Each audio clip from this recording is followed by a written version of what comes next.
Hello. Hello, everyone. How are you all doing? Hello. Welcome to Bruships. Hello, Mark Harkness. Hello, Calvin Gasberg. Hello, Abzaski. Hello, John Shea. Hello, Joss Funk. Hello, Michael Cooch. Hello, Night 681. Hello, Tanner Verka. And hello, History Vanguard. And hello, DG40. Hello, everyone. How are you all doing? Yes.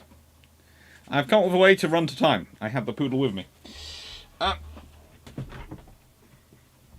First things first, I'm going to say, if you are Dan Freeman, or Drac, or John, look away now, okay? So, Dan Freeman, Drac, John, if you're watching, you know, for the Canadian Naval History Crew, you know who you are. If you're watching, look away now. I received a very nice Christmas card, which is the first one I received from this year, which is from the Lieutenant Commander Sir, who was in charge of HMCS Star when we were there. She's since changed over, passed over command and has gone on to training, and she's really doing well. And she sent me not only this, but also this, a challenge coin from HMCS Star from her change of command, and that is really cool. So that's a really cool Christmas card, which I'm going to stick there. And yeah, this. Now I'm going to stick this away so that Dan and that lot do not get surprised about their present, because I wouldn't be surprised if they've got the same thing. Anna. Hello, Colin Cameron. Hello, Wine World of Science and Technology. Hello, Amelia. Hello, Byron. Hello, Stephen. Hello, BugGuy8229. Hello, Steve. Hello, Seneca Nero. Mike Newman. Just Funk. I think I said hello. Nighttime Productions. Hello. How are you all doing? How is everyone? As we all know, Bruships is about naval history chat, some books, and, well, at the moment, I am going to say this because while he's awake, I'm going to get him to join us. Look, see, wool coat, and he's got a jumper as well. He's got his cardigan on. Are you spoilt in any way, shape, or form? You don't think you're spoilt at all. You think you deserve a biscuit. Okay, well, you did come in here on request, which was good, and you've eaten all your dinner, which is very good, and you've been very well behaved. Good one. You want to go and snooze? You're going to have a snooze in Papa's office. That's what we planned for this evening. We've already been for a walk. Okay, good. Hello. Yeah, he has a wool coat and a cardigan. And still complains about being cold. I do not know.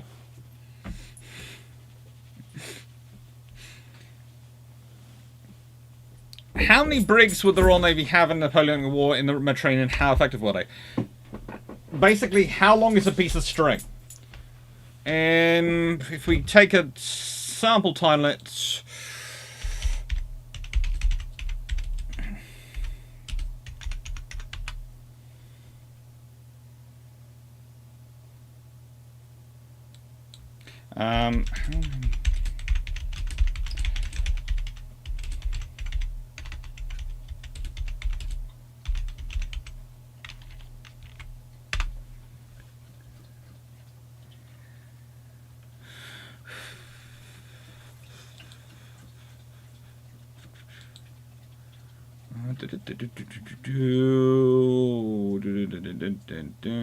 I'm trying to find that. Yep. Okay. So the Royal Navy roughly has, in 1805, roughly 160 frigates and probably about the same number of vessels below that. Where's the maths? I have a diagram somewhere. Where is my diagram? Where is my diagram? Where are my notes? That's not that notes. That's. This is the trouble with having too many Word files with the same name. I need to develop a Google for my oh god, I need to develop a Google for my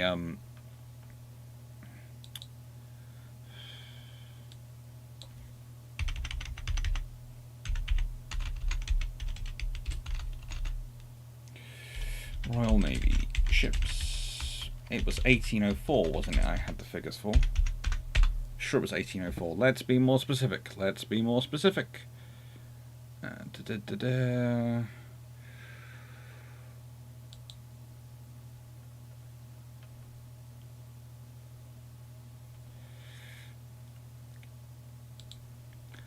Oh, for goodness sake, that's just terrible stats. Where did I get that from? Okay, so, broadly speaking, found the right notes. Always good to find the right notes. Always good. In terms of how many brigs would the Royal Navy have in the Napoleonic War in Mediterranean, how effective were they? They'd probably have about 20 or so. About. This would go down and up. And this is loosely defined as the Mediterranean area. What was their role is working out how effective they are. Their role is to occasionally fill in for frigates, be other ships in inshore squadrons, etc. They're very helpful in that role, but don't expect them to be fighting other ships. Basically, a brig will fight another brig. It will occasionally go toe-to-toe with a corvette. But that's about it. That's its job. And its job is mainly convoy escort and occasionally filling in where the Royal Navy doesn't have enough frigates to broaden out frigate numbers. So that's what they're doing. They're fairly effective. We love books and fluffy research assistants. He's glad to hear that. He's now settled down. He's got a bad ear at the moment, which is one reason why he's out with me. Because he spent the basic day with me, because his ears are hurting him. And when he goes in pain, because his ear, the medication is in there, so occasionally, I'm just giving you a heads up, if you suddenly hear a funny noise, it's his ear. It's basically upsetting the corgi. So, because he's suddenly going, oh, my brother's in pain, and is looking around for the source of the pain, and the source of the pain is the brother's own ear. So he's hanging out with me.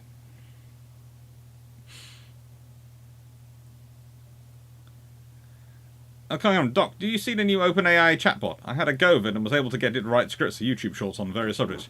Fun. I don't think I'd use that myself, mainly because I never managed to keep to my script for my shorts.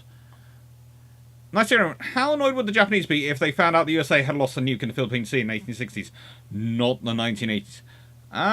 Probably pretty annoyed, but not that massively annoyed, because in 1960 they couldn't do anything about it. Well, they couldn't really do anything about it today either. Let's be honest. In a nice way, Japan's got a bigger problem to fry off their coast. They're not going to be worried. America can, with an extent, get away with quite a chunk with Japan, because Japan's sort of going, well, yeah, this could be painful. So what will the December patron? The vote is still live for the December patron, at least it should be. I've got it still on my computer. I've got it on my computer, working away and still taking in results. So the December patron should still be live.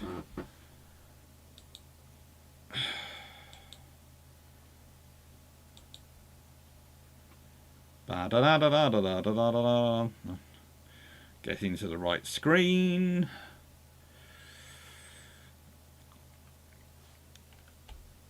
I will say this, there have been nearly 100 votes cast, there's an hour left.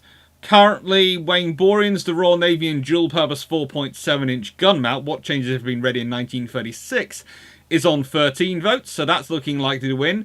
But the second place, there is Robert Locke Insect-class gunboats, armed with Sting on 9 votes. Top 5 inventions that came too early and top 5 inventions that came too late, also on 9 votes. And the logistics of colonization, both historically and interplanetary interstellar, 10 votes. So there are 2 on 9 and 1 on 10. So the second place seems to be all to play for, but there again, the one and lead is on 13, and there are a couple on 7. So anything could happen, really, in the next hour. Thank you, Jack Ray. Hello. 5 memberships. Thank you. Run. YouTube lied when it said notify me. So anyway, I'm thinking less of Sophia from Master and Commander. Well, rather like Master and Commander, they'll be off doing fishery protection, all sorts of those things.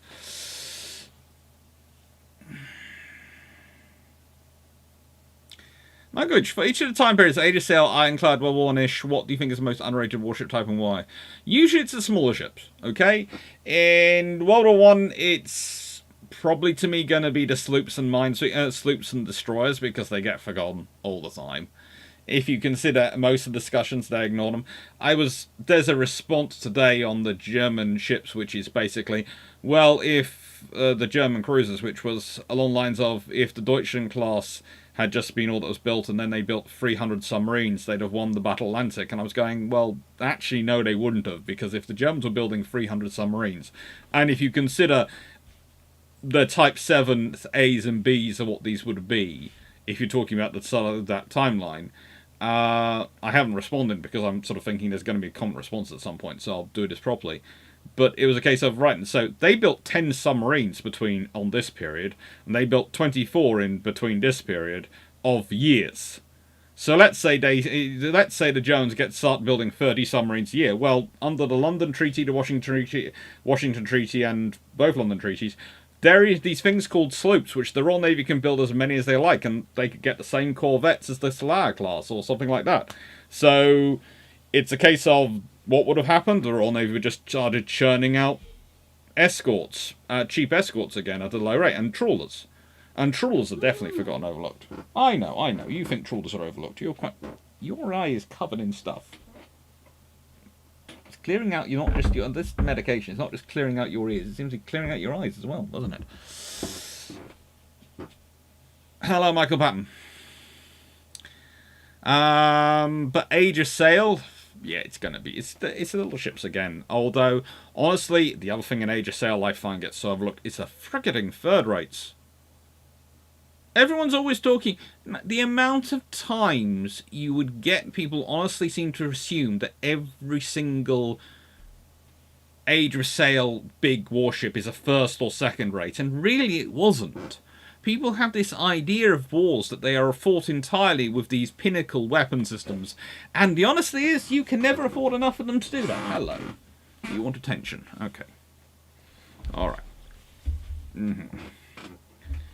You just don't. You don't have enough money. You don't have enough people. You don't have enough time resources to have everything fought with first rates. You're going to build third rates. And, well, Ironclad era, I think probably tomorrow is going to be a pretty one, because I'm going to be talking about the protected corvettes. And they're sort of ironclad, and then they become third-class cruisers, and you sit there going, yeah, they're just trying to come up with an idea of explaining, we're building something which basically is a glass cannon, okay? It's got no armour, it's got guns which frankly would make an earlier era battleship look going sexy, and yeah. That's it, that's basically it. So anyway, and how important was Majorca for the Royal Navy independent wars? Kind of like Malta in World War II? Yes. Probably more important in some respects, because it was also a great big strategic victory, and ego trip that they had Majorca, which was so critical, had been such a part of France for a while, and fought over in the Mediterranean. Hello, Michael Patton. Wayne's World of Science and Orange. That's my problem too. When you have 500 documents of DNA in the title. Oh, yes. That happens. Right, so continuing the X-ship but Warspite threat, what happens if enough of Warspite's scrap steel is recongregated into a Ford class to imbue it with Warspite machine spirit? I'm not sure if that's really a good idea for any of the pilots. Because, a nice way, the ship might take over the aircraft as well, and then who knows what happens. You are literally just blocking my view on the chat now. You're just going, hello, I'm the centre of attention here. Hello. Oh. Do you want to get up in my lap? Is that it? Do you want up in lap? Or do you want me to clear your eye out, but you don't want to tell me you want me to clear your eye out because you don't like it being done? Oh, you want a biscuit. For being well behaved and cute, or just because you deserve a biscuit? Okay. Nick Olros, why is the assistant wearing a sweater? Because, according to the fluffy research assistant, even though he has a thick woolen coat, it is cold, and therefore he needs his sweater on.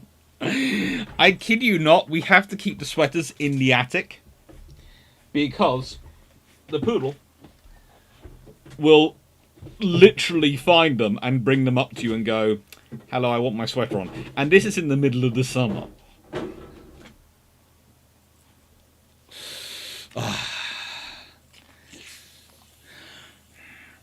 RG, speaking of Japan, what if a Yamato-class battleship had survived the war intact by some miracle? Would it be able to surrender? And what would its post-war career be? Its post-war career would have been to be part of the nuclear testing. It would probably be in part of the surrender. And yeah, that's it. Basically, it would have been taken apart by the US Navy and would have been part of the surrender. There is also an interesting question. If, let's say, it had survived because it was captured by, I don't know, the Soviets in China, trying to evacuate some of their troops from China or something like that, then it becomes more interesting, because if the Soviets get hold of it, then undoubtedly you would see a massive battleship building race take place, where Britain and America each go, oh sugar, they have that, we have to have something bigger and better. Which might then lead to actually the Soviet Union building more battleships, which would be kind of an interesting scenario. We could end up with a post-World War II dreadnought race caused by literally who possessed the Yamato, the remaining Yamato after it was after war was over.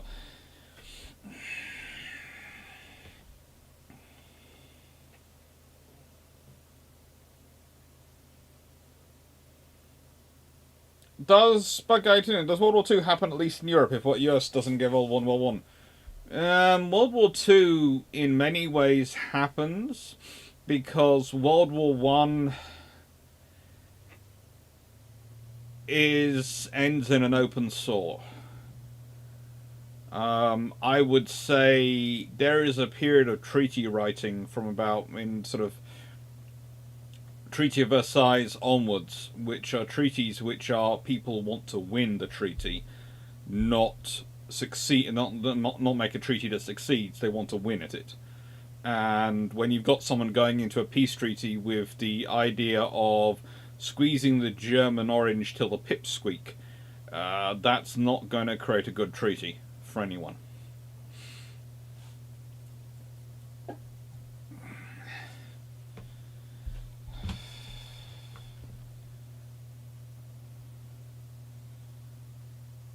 But does World War II happen in Europe, at least in Europe, if the US doesn't get involved in what Euro one? Yeah.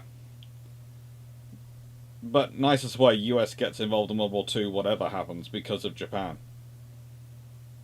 That's the thing. The thing is, though, it's going to sound strange, does America get involved in the European war if they don't get involved in World War I? Possibly not, but possibly still. It's going to depend on a lot of politics.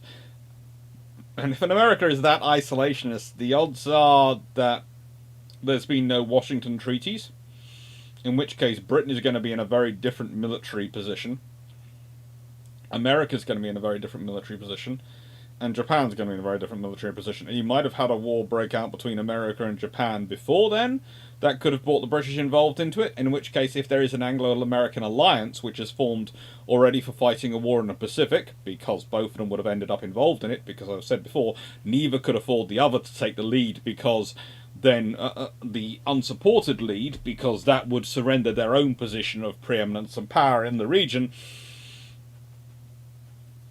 This changes things. So, you know, if there's an Anglo-American alliance because of that experience, the world is a different place. But there again, there's also the chance that there's still the Anglo-Japanese alliance is still going strong, in which case Japan might attack other people but not attack British territories, and it might end up with Japan and Britain versus America, which an isolationist America could be in a very different scenario in. But I doubt that would happen, because I don't think... It's going to sound strange, but the British and Americans have got a long history of avoiding going to war with each other. There have been many spats which, in other circumstances with other nations, and if you look at some nations in the world, would have definitely led to war, whereas between Britain and America, even before World War I, there is a sort of tendency of both sides to avoid it. There's the fact that Seward very nearly gets kicked out of his post because of the game he's playing with the Brits by Abraham Lincoln, because it is considered that stupid.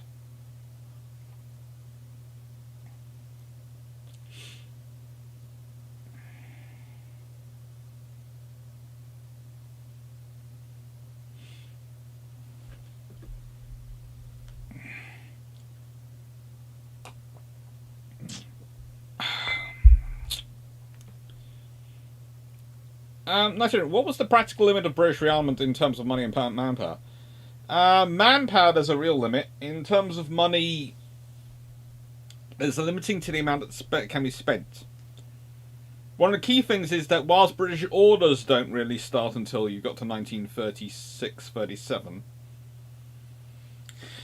British investment in infrastructure industry has been going on since about 1933, especially in naval terms, and that's critical in giving them a bit of a head start and getting them to work.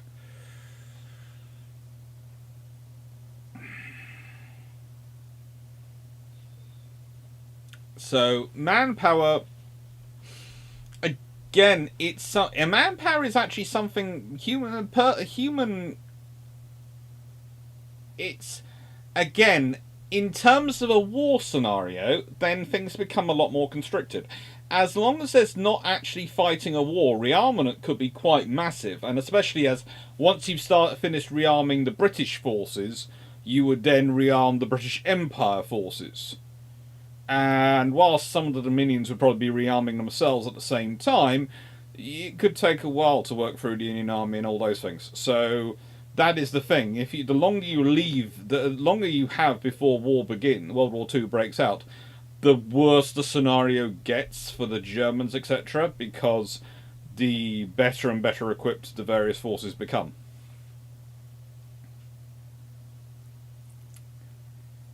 Seneca, what ship in Age of Sail had Warspite Spirit? Have you seen what HMS Warspite in the Age of Sail got up to?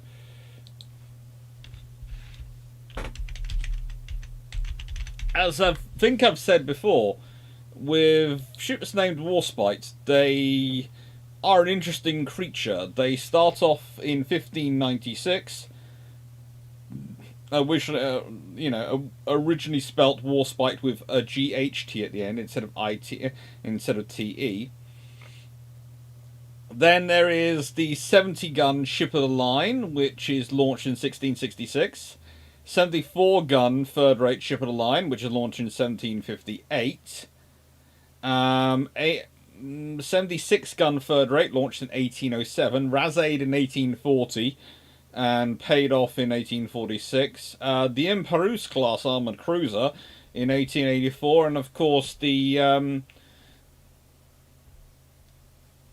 Queen Elizabeth class battleship there, which we all sort of remember as being one, which is an example of it.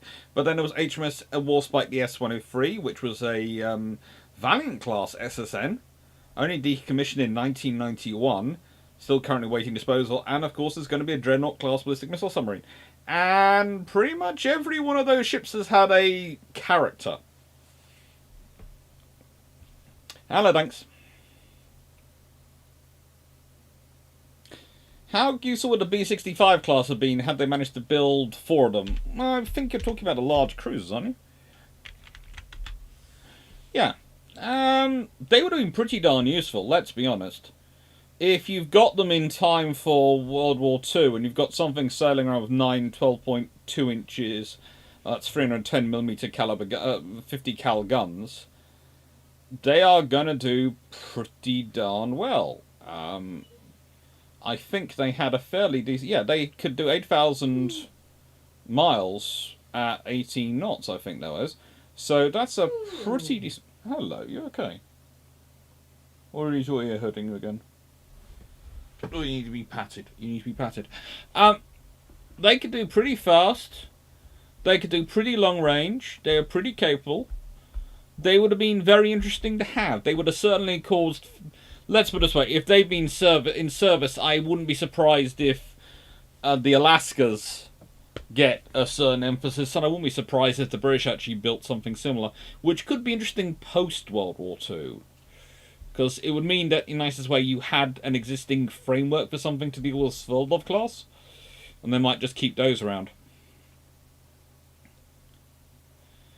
Interesting. So if we combine Enterprise and Warspite's material, do we have to hide in a bunker because of some sort of robot war? I think if you combine a material, you better put it in a spaceship and prepare to be a ruler of a space empire. See, Clarke, my understanding was that the Nelson-class turrets were initially unreliable because they had a lot of lightweight material. So was anything looked at post-1937 to improve the reliability? Yeah, there were lots of little upgrades done and bits and pieces, but they'd already been fixed mostly prior to then. They're initially unreliable, but they're initially unreliable because A, they're the first triple turrets they put into service, and B, they've basically started off with a very worked-through design and then tried to make it lighter and rework it to fit it in them. So, yeah. That's life for them Nelson turrets. They do okay. Really? Oh, you're reminding me, you're wagging your tail, reminding you want to be patted, and reminding me it's time for the first book. You're a very multi-talented dog. You definitely are. You are a good boy. Right, it is time for the first book. And the first book is The Steep Atlantic. Which, if I remember correctly, is this one. Hello! The Steep Atlantic Stream. A memoir of convoys and corvettes. This is by Robert Harling, with drawings by John Wolseley. It's pretty darn cool. It's worthwhile reading, and it's certainly a lot of fun to read. Others escaped by reading or by playing marathon bridge. In the 5 days of the voyage, I read through the first volume of War and Peace, a pleasure which I have been told takes a month in normal life of a law-keeping citizen. The Princes Bolonsky and Hippolyte, Anna Mikhailov, Count Nikolai Rostov, and that concourse of Russian aristocrats became my companions through the hours and days. I think that this intensive approach is perhaps the most satisfactory manner of reading Tolstoy's book. The early chapters slip more easily into their true significance as an introduction to a fabulous story, do not become a wearisome means of assembling a vast unwieldy cast, as so many would-be readers assert. To those who must meet these strange creatures with their complicated names whilst moving between train and office and home, those early chapters must be a strain. Once again, I thought that those who journeyed to and from the war had more pleasant times than those who must stay at home or journey to and from a desk or lathe. We spent scant time in our cabins, and then only to sleep or to wash or to bathe in hot salt water, which gushed from the taps with the wellness of l'odeur. Sometimes in the afternoons we slept, but this is a habit of professional seamen and one I had never fully mastered. Yet even during the scant hours we spent in our cabin, our knowledge of each other's lives became wider if not deeper. Usually we talked of the service, and of our pre-war jobs, and of the jobs to which we journeyed. Inevitably, sometimes in bitterness, usually nostalgia, details of civilian life came into our recitals of war. 3 of the 8 lieutenants in the cabin were Royal Navy Reserve. They professed to loathe the sea at which had, for so many years, given them their earnings. They longed away always to escape to dry land and to jobs ashore. They were grimmer in their appraisal of the way of life of a sailor, more sceptical, more serious than ourselves. They could not consider any other way of life, although they might dream of other jobs. Their training would keep them to the sea. They wished to rebel, but no technique of rebellion had grown within them. They termed us, Royal Naval Volunteer Reserve, lucky, saying we had jobs waiting for our return. But 2 Fleet Air Arm youngsters smiled and damned this prospect themselves. I was up at Cambridge when it started, said an observer. I was 21. I stayed up another year to take my degree, and now I'm 24. If the war lasts another 4 years, and it will, I shall be nearly 30. I shall have a pass, a degree in history, and not a day's solid work to my credit. If I live, and if I'm lucky, I shall be a teacher in a secondary school in the provinces. I may like that, but even if I don't, I shall be too old to change, so what? The other, continuing, said, I'm 21. I'd just left school when this show started. If the war does last all the time that Freeman says, I shall be 25 and not even a past degree to call my own. I shall have a pilot certificate and 100,000 other chaps will likely have the same. If I'm lucky, I may be a civil air pilot. I quite like flying. If I'm moderately lucky, I shall be a car dealer in Great Portland Street. If I'm unlucky, I shall be on the bare bones of my backside. What did you hope to be, I asked. I wanted to be a doctor, he said. Couldn't you have been reserved for that? I could have been. My old man's a doctor, and he wanted to get me reserved, but I rushed off and joined up, and told him afterwards. Was he mad? I asked him whether he had regrets. Not about that, he said. Actually, I really do like flying. Who wouldn't? But I do have regrets about the future, if you see what I mean. I suppose that'll keep a lot of chaps in the service, but they don't want all of us. I suppose it'll all be work out in the end. I've had a good war, and I've been jolly lucky. Had 2 crashes, and I'm still alive. Can't really grumble. I suppose I ought to really to consider myself well off, with accelerated promotion, 2 stripes and all that. But I can sometimes get depressed. It's a really cool read, and it's a good one for Christmas.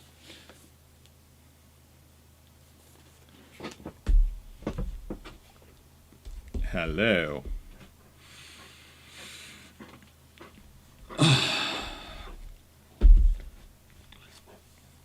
Oh, good lord. Oh, he's taking over! He's taking over! Okay. It's a good book, and it's really fun to read. Has the RN done anything like what the USN did when they took a section of portholes from CV6 and put it into CV65? Not really. They've done a bit of stuff which has been kind of interesting over the years, but they haven't really done that on modern ships.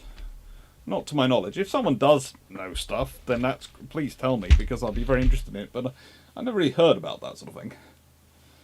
And my dad would have been really obsessed with it and been talking about the qualities of the seal, so I'd have probably heard about it from him. Wait till Soviet Yamato. Scenarios are natural for next month. Think of the technological implications. Oh, it's certainly interesting. Can't see for HMS Africa. To try to turn Trafalgar into a line versus line action with single RN64, take you on a lot. Well, look, in nicest way, never doubt HMS Africa. If HMS Africa wanted to do that, she was going to do it, and let's be honest, it scared the French and Spanish for at one point there was a 3rd column of British ships coming down their way. Just because there was a lone 64 heading them, and they honestly couldn't believe that a lone 64 was coming alone.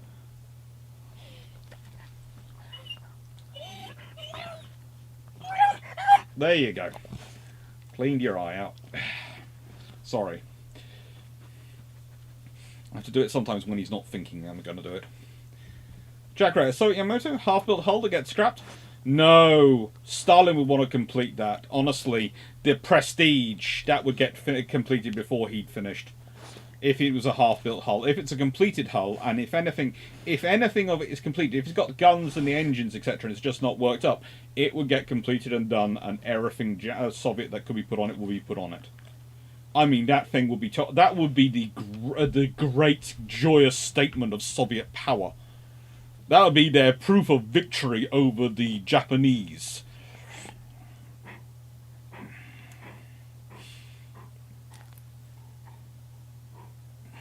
Doc, we see a World War II if Germany is turned into a UK colony crown diplomacy post World War I. Do we see a Doc? Do we see a World War II? That's I doubt we do that, and if we did, it could be really, really problematic. It could lead to something really nasty. It probably wouldn't be a world war, but certainly would be a civil war.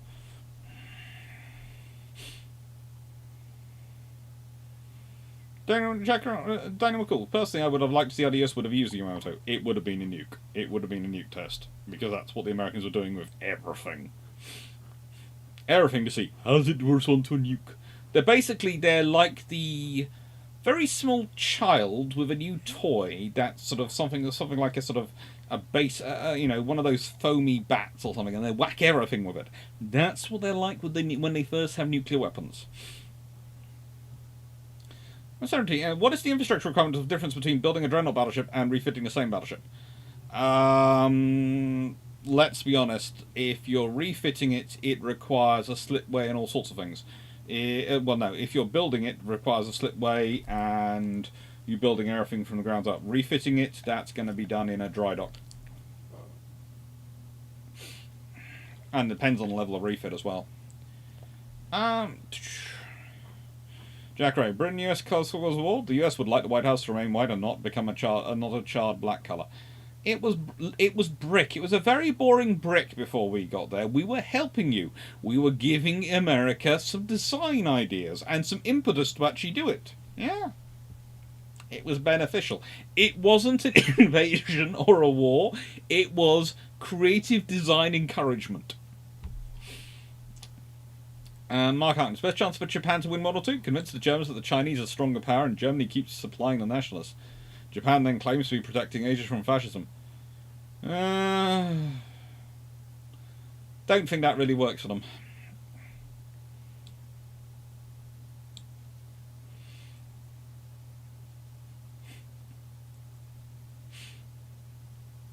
Richard, what does the British response to any of the potential bigger German cruisers, 4 sets of 888s or 9.8, 9.2s, look like in a mini Narod with 3 banks of 4.2s on the front, or is that a response video?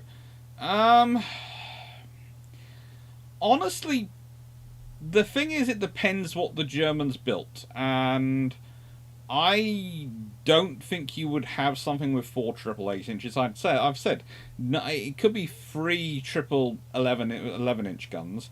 They don't have 9.2s. They're not building them. So in nicest way, the Germans aren't going to do that. And if you're going to do a what if only sort of thing, or what the likely response is, it's got to be somewhere couched in sort of some sort of likelihood. Now, I think the interesting thing becomes, what's the limitation? If the limitation is an 8-inch gun, because the British are only allowed to build 8-inch guns, that's going to affect what they build, and it's probably going to be something with 9 or so 8-inch guns, and looking like a mini Nelson. Or, and this is the important thing, if the Germans, you must remember, are building these in the early 1930s, so if the Second London Naval Treaty, 1936 treaty, is adjusted to deal with these, and to take them into account, then whatever is built, they will build to the maximum of that. So again, it could be a mini Nelson, but it could be that someone goes, right, then you're allowed 12-inch guns for this, and basically creates the Super Cruiser or Alaska designation, or rebuilds an armoured cruiser, or something like that. That will be allowed to build. So it depends on what the treaty response is. But there again, if it breaks the treaty down completely, and British are just building something emergency to break the treaty, then they've got twin 14-inch turrets already under production. They will probably use twin 14-inch turrets, and it'll probably be 3 of those. And it'll be a case of, yeah, we've designed the cruiser with 3 twin 14-inch turrets. And everyone looking and going, you mean a battlecruiser? No, we're calling it a cruiser. Its purpose is to hunt down these. Maybe they keep HMS Tiger around and add her and change her to 14-inch guns as well. Nicole Russ, what does the term paid off mean? Okay, when you're paying off a ship, you're taking it out of commission and putting it into ordinary, so you're paying off the crew. So you're basically, that's what literally doing. You're paying off the crew and taking the crew away. The ship will go down from commission to ordinary, which means ordinary, it will just have a few personnel on board.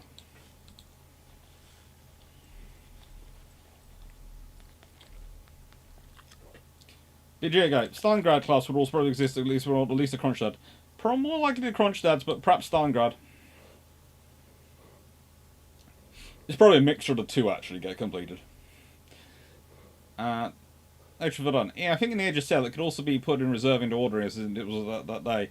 Though given the Royal Navy a few months later down the line with a captain, you could get nearly the same.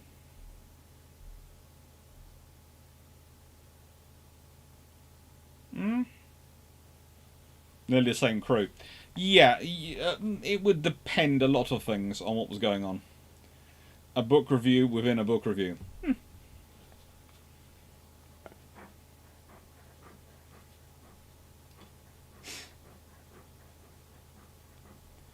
I've seen it said that what kind of tank was needed for mechanised land warfare was not well understood.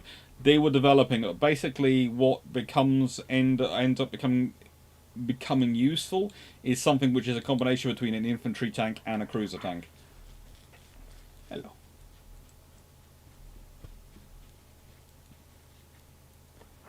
What would the Russian Yamato be renamed? Oh, Kuri Islands? Perhaps Tsushima? basically, you're talking about something which will allow the communists to claim they have done better than the Imperials ever managed because they have humbled Japan. And remember, Japan took a load of battleships off the Russians after the Russo-Japanese War. This would be allowing them to return the same. This is why I say that thing will be completed and will be paraded everywhere. It would be the status symbol of Stalin's dreams. I mean, he'd hear about it, and he'd probably be so happy he'd collapse with happiness. Mainly because this system is just not used to being that happy.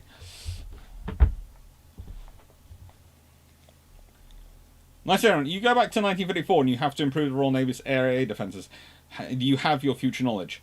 The 4.5-inch gun from the Daring class suddenly gets remade, and a huge order for 40mm Bofors. That's very quick. 4.5-inch guns, and it basically right. And we're going to fit these new upper deck twin 4.5s to the C class, the D class, everything. We're just going to build them everywhere. Oh, and by the way, where's the radar being developed? Yes, that. More money for that.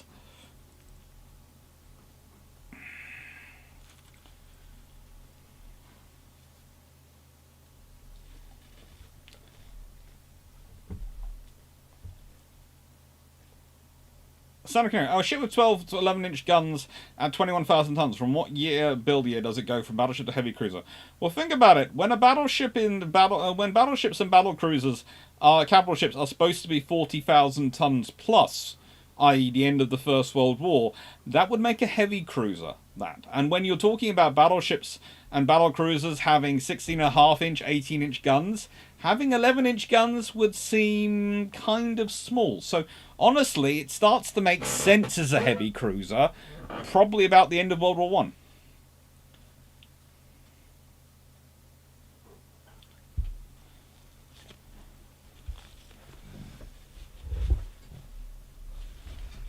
Oh, hello. Yes, we happy now. What are we doing? Hello, everyone. Sorry, if you can't hear me over the big fluff that is currently using my lap. Reparator, dry dock versus slipway. What's the difference? Slipway is all above the water. Slipway is something on land where you build ships, whereas a dry dock is something which you can float a ship in and out of. Meteor, could the RN refit Tiger battlecruiser from 30.5-inch to 15-inch 50, or is that too big a refit? Too big a refit. Probably could take them to the 14-inch, but not the 15-inch 50. That'd be a massive upgrade. Especially when you consider they only have twin turrets.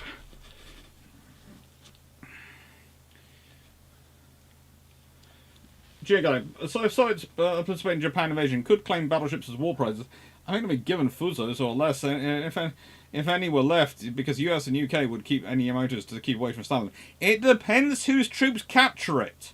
I am sorry, but if the troops that capture it are Soviet, they will get to claim that prize. So it depends where they are, where the invasions are, where the troops are, and also depends on how fast the Soviets race for it, because that will be a prize for the Soviets. Everyone else will be racing for the Emperor. The Soviets will be racing for the battleships and the Emperor.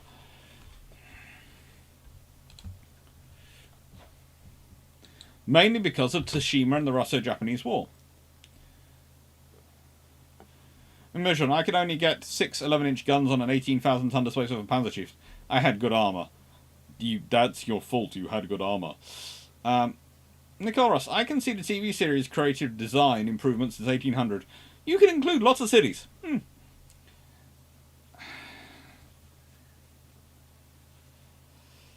Hello, Giagon. I like the battleship. If Soviets participated, yeah. Like the battleship situation with Italy after the armistice. Yeah.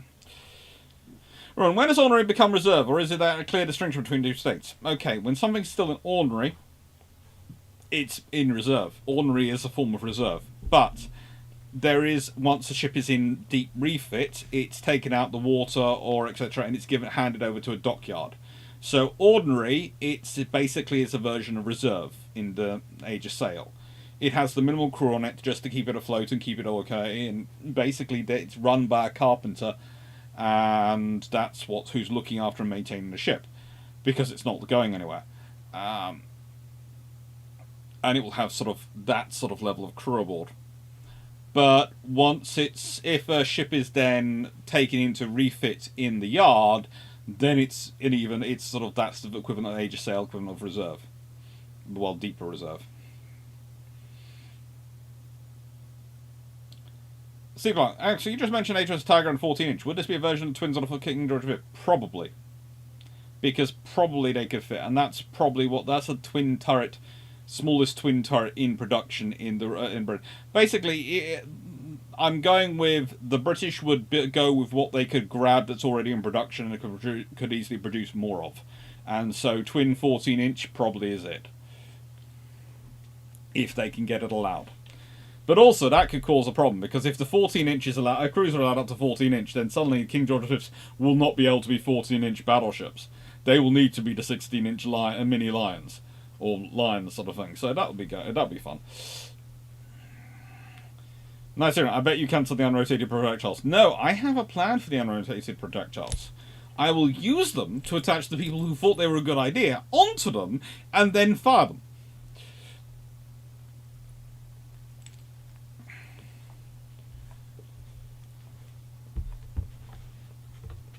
Adrian, thank you. I'll edit my response to your video on the hippers. 11 instead of 11 inches instead of 9.2s. A ship with 3 twin 14-inch sounds like what Fisher would thinks a cruiser would be when incomparable gets built. That pretty much is it. This is the thing. Once you've got battleships which are toting around 16.5-inch, 18-inch, 20-inch guns, then what about a cruiser going around going, I've got 8-inch guns. Yeah, that's cute. Aren't you pretty? Is what will be the response.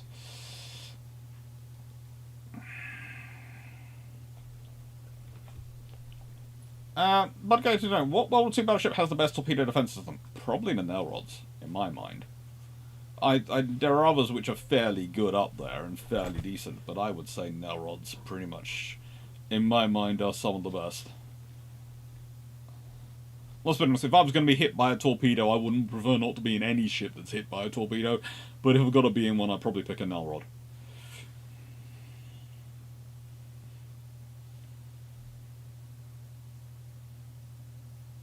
Doc, given the Iron was being heavily involved in the development of tank and armour car, how soon was some sort of LST proposed? Well, basically they come around in World War II, but they have various interesting barges being designed in World War One. So it's a landing ship? No. Landing craft capable of carrying armoured vehicles. They are quite early and they're being developed quite heavily. Just Monk's position is 9/10 of war booty. Currently my lap is under the possession of a poodle.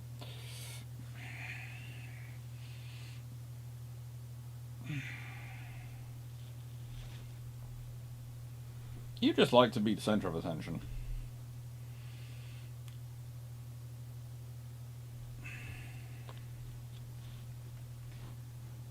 Vision, yes, in UAD with grasp bay armour you can get 9 11-inch guns, but with Alaska class armour you can get only 6 guns on 18,000 tons.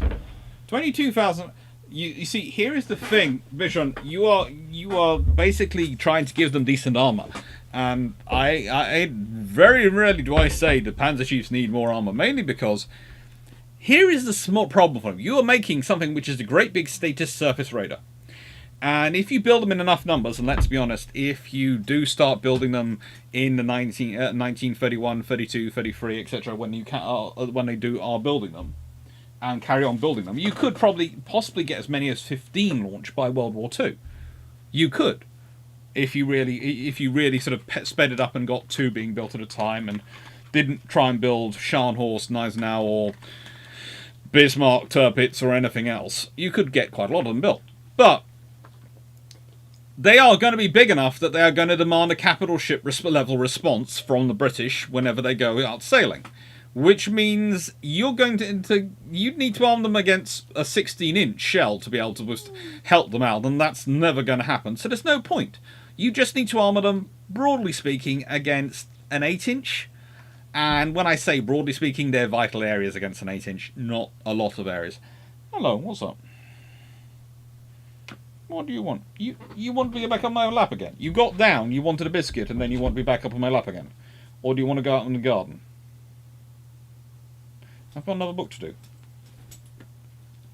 What do you want? You want more biscuit? Biscuit? Yep, biscuit. You're going to go through this entire pack of biscuits, aren't you? You're going to get fat. And you're always going to blame me. Yes, she is. Right, next book, if I'm not mistaken, is Hitler's Secret Commandos. I'll need to check my list. Yeah, Hitler's Secret Commandos.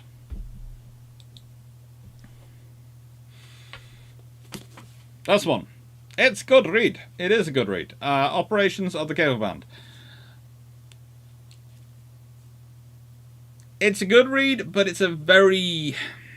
Well, you'll see this. I like it, but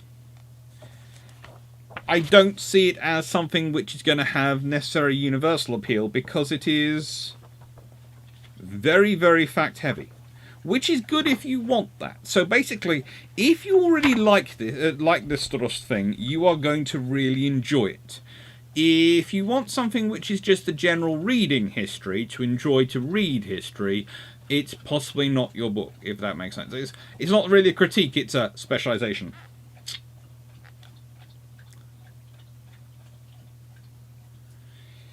So, the operations at Anzio and Normandy had shown that the element of surprise of the Niger and Marder one-man torpedoes had been lost and the machines were too primitive. The Allied defences had quickly adjusted so as to deal them. The TVA Erkenford had now come up with a new midget submarine design with a greater radius of action and higher speed. It could also dive and so approach the enemy unseen, but even this project, Mok, or Salamander, was born of necessity, and in practice showed that it was again a mere interim development. Although the Deutschmark Bremen built 390 of them, only a few saw action. Oh, what do you know? The Germans wasting production on things, something they don't use. So surprising. The Mok was only battle-worthy to a limited extent, but proved useful for training purposes. This successor to the manned torpedoes was basically an enlarged torpedo, 10.78 meters long, and able to carry two Type G7E torpedoes slung on retaining rails either side of the keel. The hull shape was a cylindrical, therefore built as a pressure hull. The bow rounded off, the stern tapered to a sharp point with a fixed vertical and horizontal stabilizers. All control surfaces were at the rear. The hydroplane flap was an extension of the horizontal stabilizer. The propeller and relatively small rudder were located below it.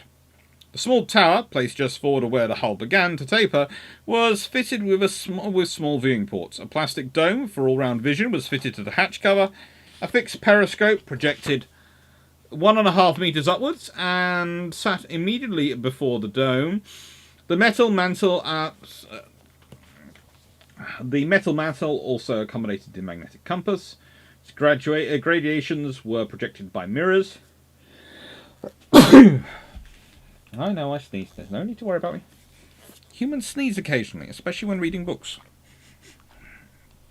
Since the latter was too cramped for a chart table, the compass was the only means of orientating the boat.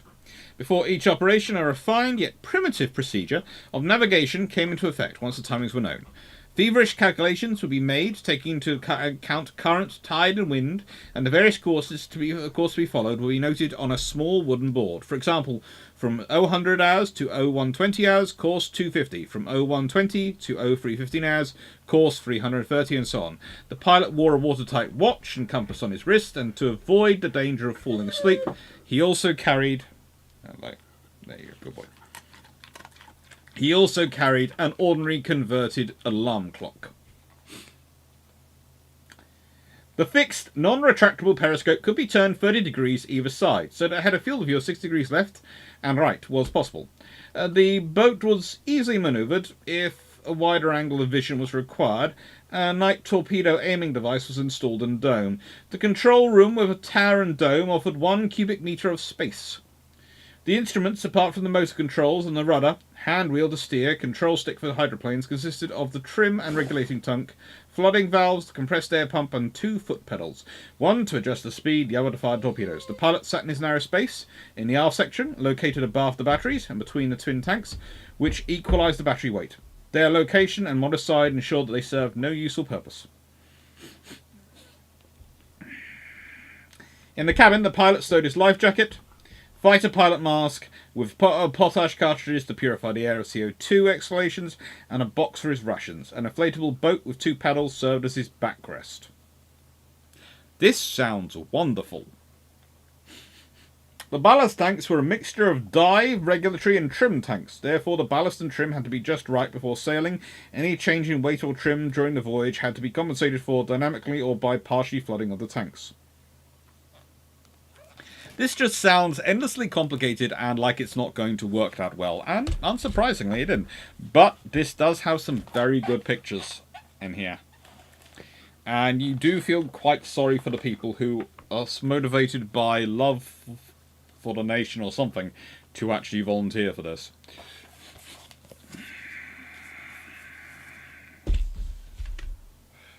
Hello.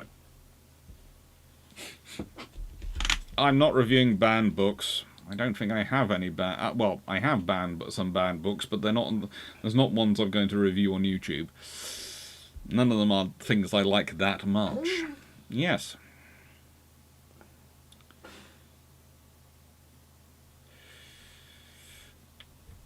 Hello. You are cool.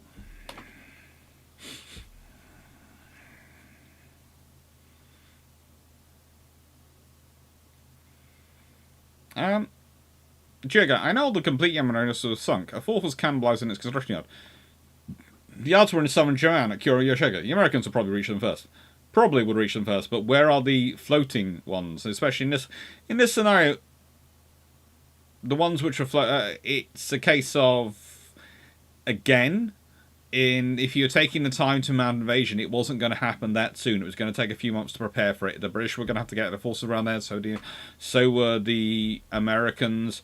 Where would that hull end up being moved? Would it end up being left in the south of Japan, or would it be moved north? Would they presume that they were less likely to get invaded in the south, in the north?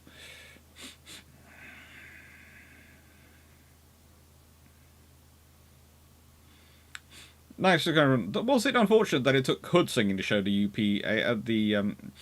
unrotating projectile rockets were highly flammable, as they are going to be removed if Hood survives or not? It's unfortunate, but there again, it's not something which they didn't realise. They know that they were a calculated risk. Hello. Oh, yes. Sorry, talking to the fluff next to me, if you're wondering what I'm saying. I'm currently having a shaking paw quite a lot. For some reason, I keep getting bashed if I stop shaking the paw.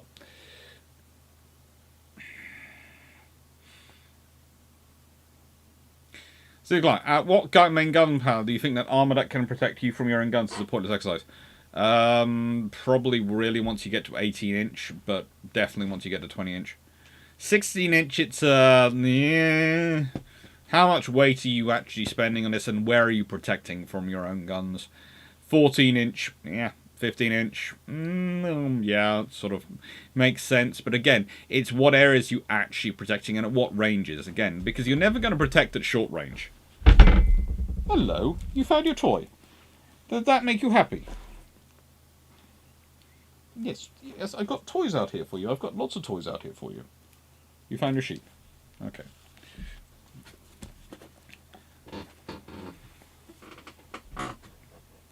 Why you are doing this, before anyone thinks he's doing anything weird, he's just trying to balance on his hind legs.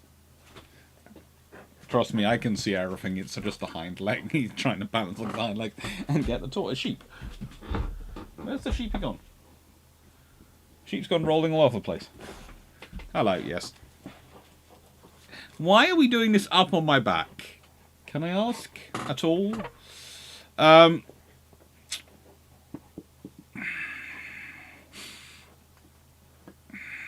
Majirga, Yamato torpedo defences had a massive defect that was never corrected. The Yamato torpedo defences were kind of mass and a few other things. They had a lot of options in them, but I just I prefer the Navies. Okay, now you've dropped it down behind my back and you can't get it. Okay, there you go. Hello, you're still trying to stand on your hind legs. That's not good. Hello, you're a good boy. You're having trouble? Yes. Hi, Anuk. Mm-hmm. Hello? Good Lord. You are doing everything to be the centre of attention tonight, aren't you? You decided that you haven't been on here in a while, and everyone's got to remember how lovely you are, and that you are the centre of attention. You're the real star of the show, is that? Yes. Hello. You okay, boy? You okay? Okay. Good boy. Alright.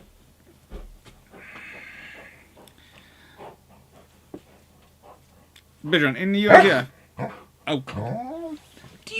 You keep dropping it down behind me where you can't reach it. Lord, I'm getting mugged by a poodle. Hello. Hello. Oh, good Lord. Hello.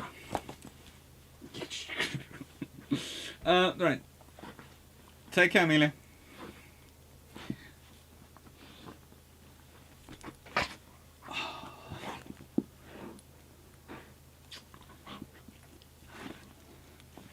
Vision, in UAD, I figured I'd go for armour to protect me from 6 to 8 inch guns. So I looked at Alaska's and BB-64 cruisers.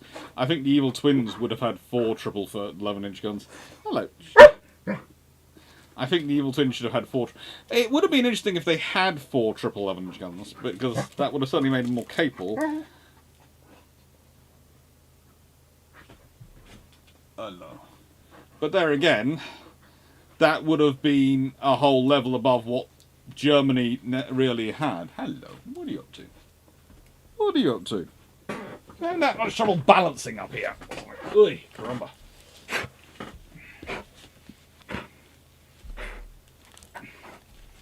Mm-hmm. Hello, Yickers. Oh.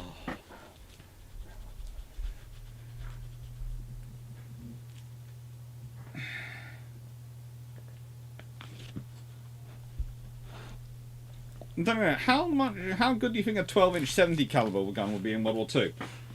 Oh, that's an interesting one. It's a case of if they've got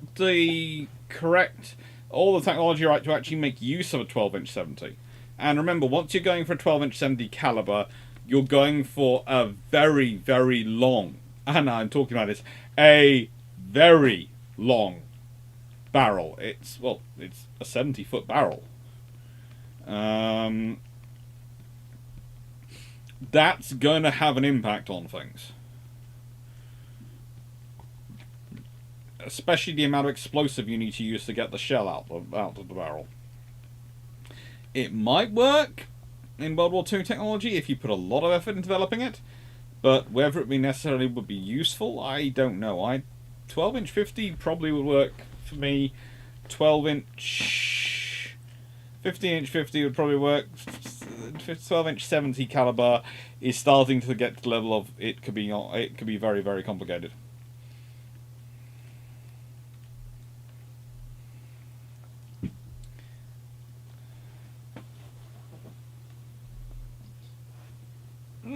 Honestly, the 2 sets of development.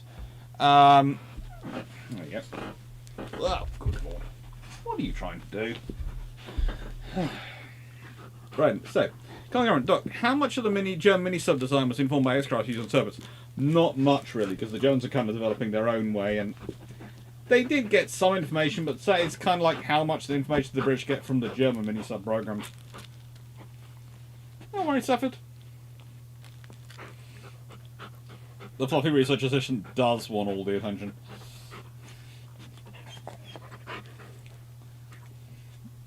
Oh, yeah. Currently, he's getting incredibly excited by the sheep.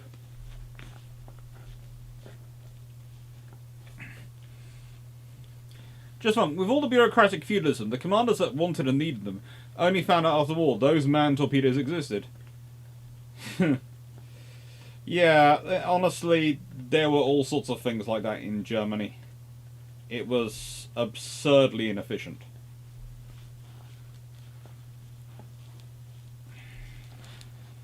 It's almost as if you're trying to do everything you can to make yourself have the least efficient war-fighting system known to mankind. Makuch, in the Victorian era, ships used to carry torpedo nets and practice sailing on nets deployed. By World War I, nets seem to have fallen out of favour. Why did nets fall from grace? The weight of the nets, the effect they had on the ship's performance, and the fact that... Ouch. The fact that it was considered how effective they were. Like, all these things have an impact. Torpedo nets sound like a great idea until you try and use them.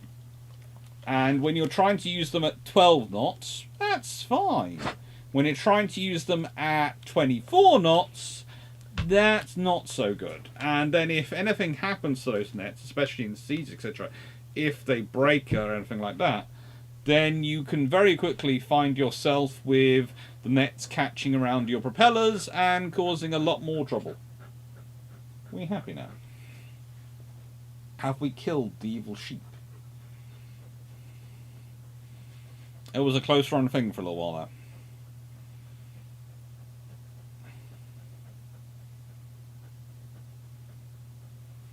Honestly, luckily my Lorraine is not... Oh, he can balance for a while when he wants to. It's when he's feeling ill he's not as good.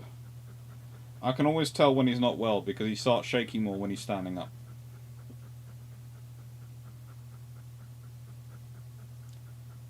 You fill up the Dodge for work this week. Only costs $97. That still sounds kind of a lot. What time does the vote close?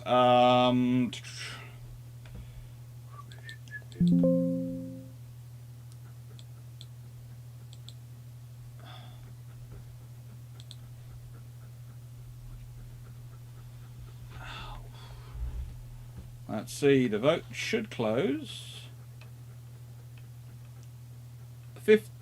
According to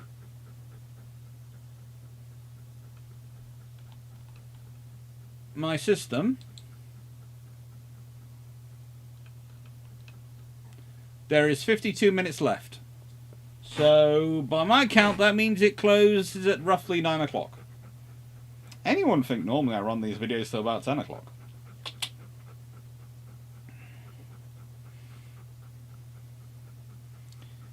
Let's see. How is an Essex class carrier not able to stop an A4E Skyhawk from rolling over the side? Because they don't have nets deployed, and because the Skyhawk just rolls over. If you don't have the thing tied down, the thing can go rolling anywhere. It's a flat deck and they're on wheels. The brakes and the tying down is what is necessary.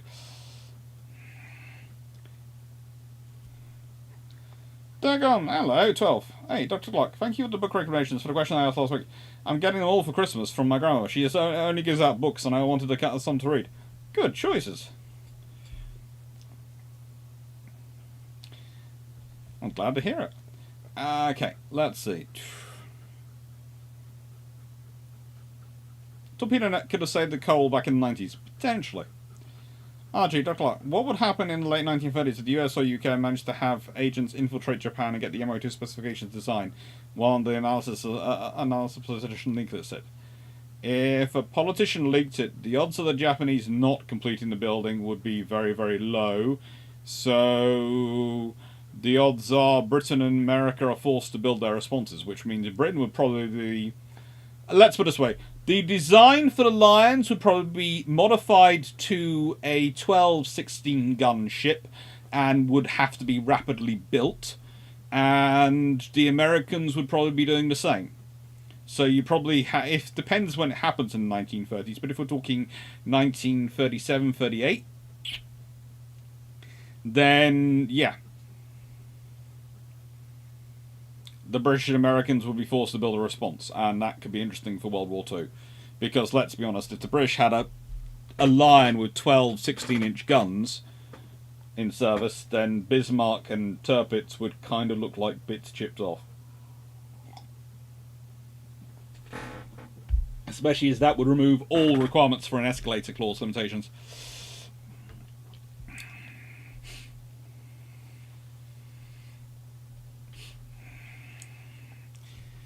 Rowan, would it be fair to say that the reason battleships were in our service when they did is because the USSR never got theirs in a commission?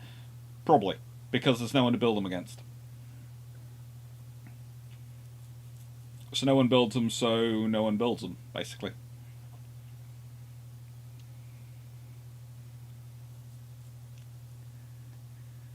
Sounds good, Stafford?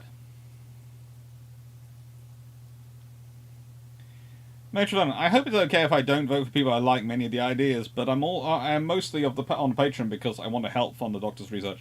That's fine. I do know people who do that. I basically, I run it the way I do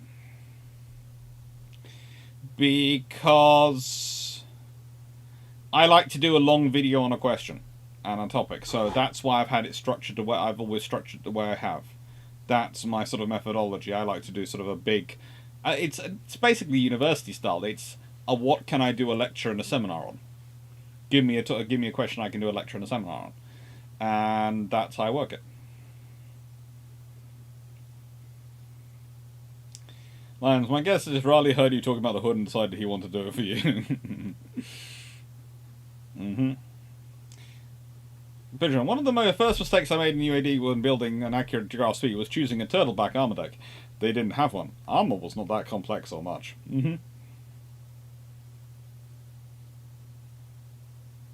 So next one, would it be possible to tech today to recover the B-43 thermonuclear bomb lost with Skyhawk 57 years ago? Probably not, but it depends how deep it is.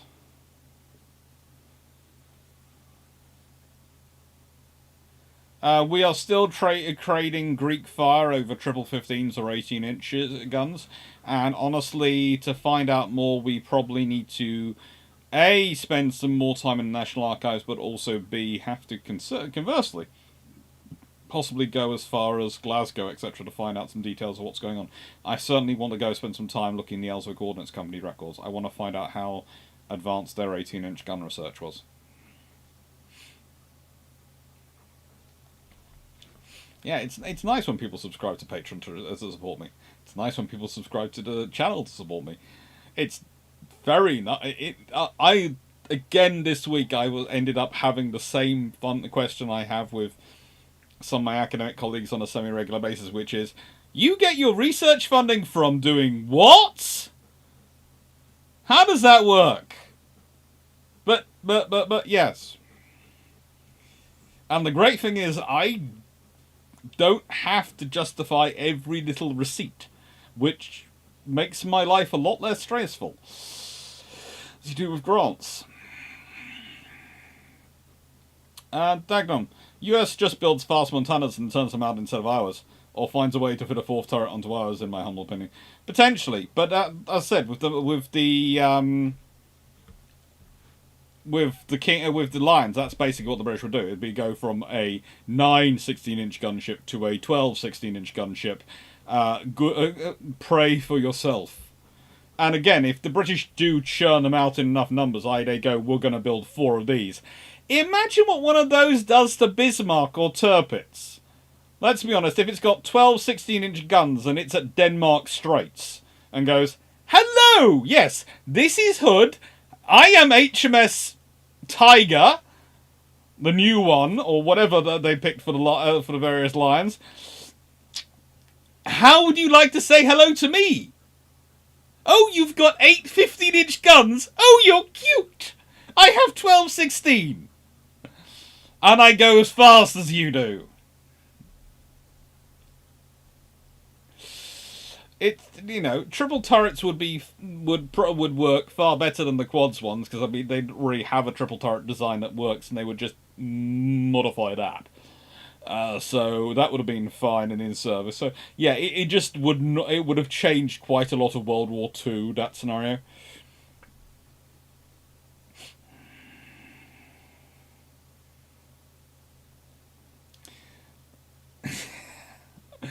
Stafford, be careful in Lego stores. You might claim you're looking for me, but there are people I know who go in there looking for other people. They end up coming up with a lot of stuff for themselves. Lego can become addictive. It's worse than caffeine and sugar in so many ways.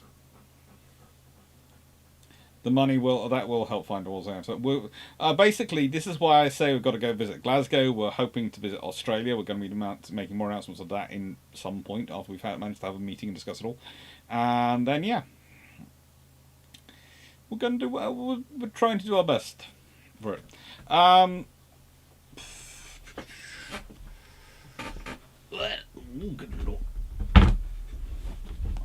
I think the old video of Midway movie of Midway is probably my favourite naval aviation, but I am also a fan of Top Gun. And if I remember correctly, I'm supposed to be on my third book now. Yeah. So, Codex has arrived, finally, because, as some of you know, I always maintain a policy of having... whatever army I have, I do not have the same army as any of my cousins, so they're all we're all different, basically. And one of my cousins has got really into Templars, so they now have a Templar army. I used to have a Templar army. It used to be Templar, but I'm changing it, and they don't have any wolves in the mode, so I'm going for one of these. So I got the new Space Wolves called a Codex because I wanted to be up to date.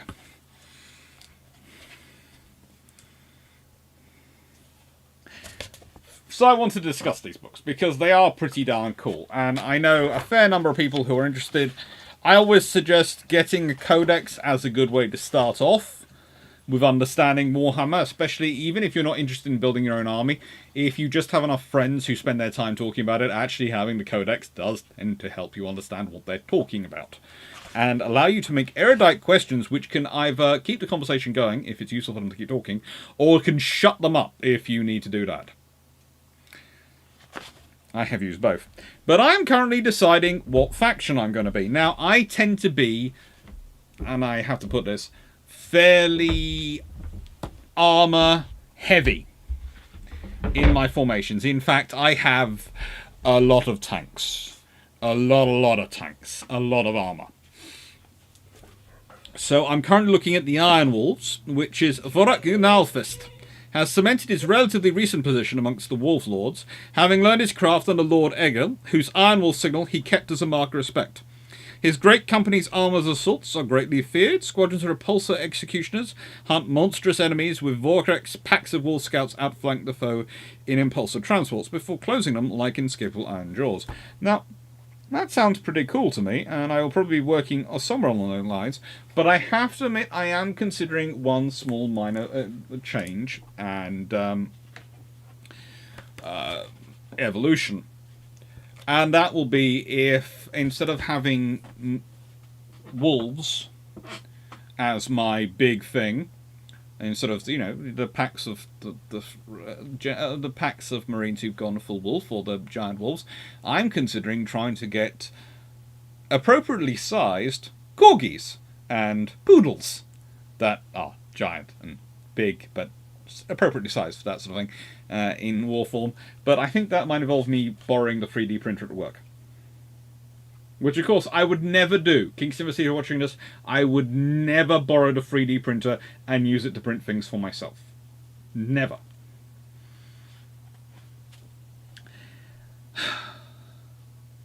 But no. But there are other options.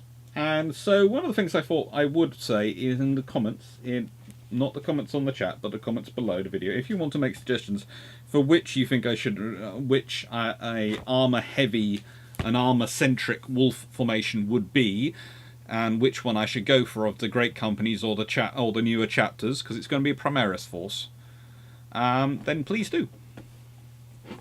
It'll be much appreciated. You having fun with us? Yes, you go boy.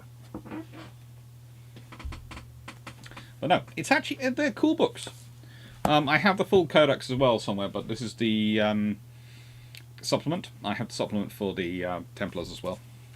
In fact, most of my family play as Space Marines, and the joke is we all play for the Imperium, or they're all Imperial Space Marines. But the joke is that's because it's reaction to our own chaotic natures.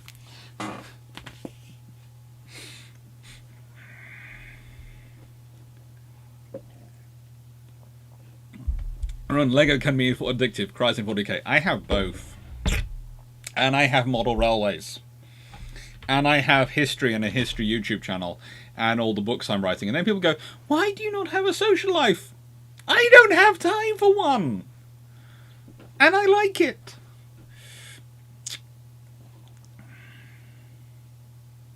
Have you convinced any colleagues to start a YouTube channel? Not yet. I keep trying to work on it.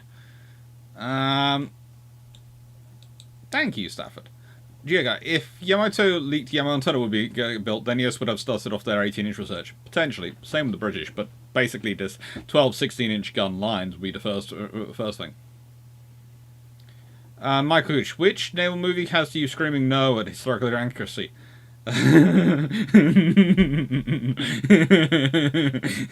I tend to just walk out, okay? I don't scream no, I get up and walk out. And people stop taking me to the theatre to see them. Rapparose went, Doug Clarke, being of the floated of tribals, Burke with floated of Fletchers, Lee with all 4 hours, and Fraser with a squadron of armoured carriers, pop up in the Pacific as a unit. What happens? When? Because if this is in 1941, and they all turn up in the Pacific at the same time, goodness knows, the fleet of...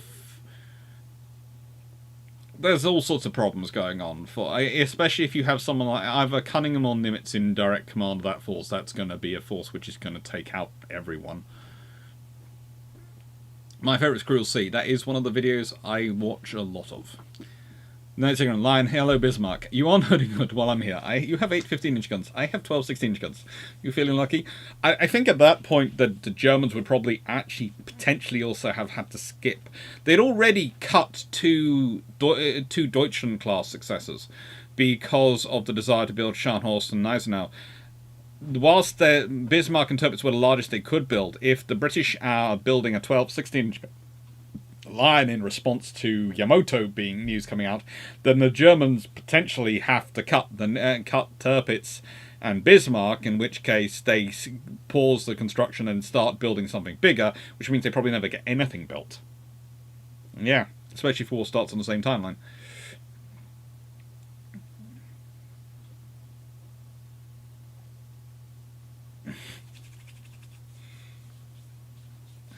Dr. Clarke, you get enthusiastic. Mr. Roseback says we need help. I say you get enthusiastic. She just wants to leave these passionate. Ah, that's kind. Okay. Well, Montana's final design was rated for 28 knots, so I would assume they would expand the engine capabilities to squeeze out 30 to 33 knots. Potentially even look at using square sterns. Potentially. All sorts of things could be done.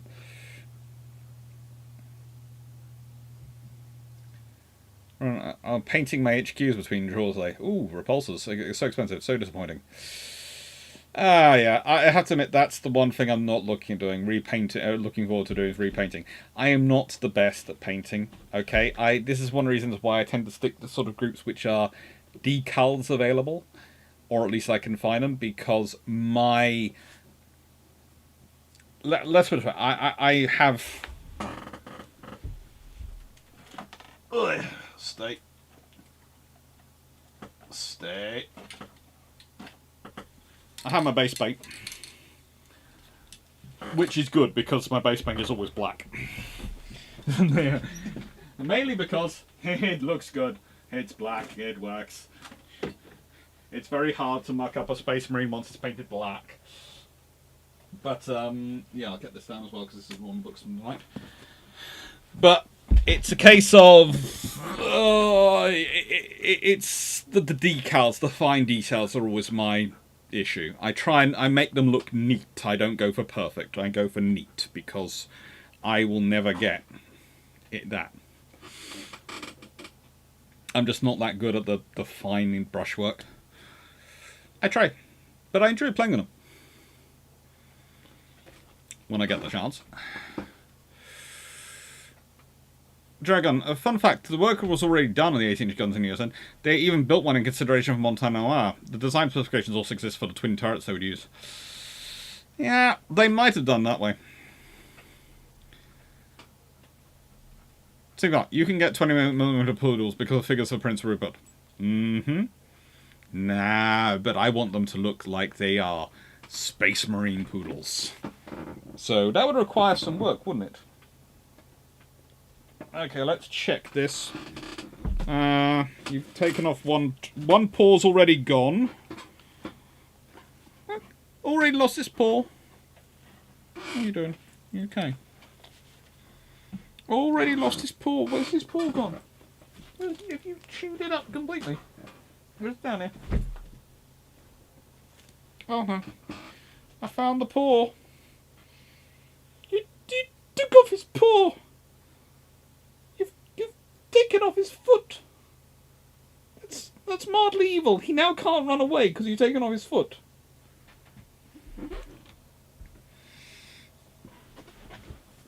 Go on. You're cute. Excellent. Do you have an opinion on the Battlefleet Gothic as we're here? Has image of Doctor and Drac with 40k naval gear whilst playing said game. I still have it in my Imperial fleet.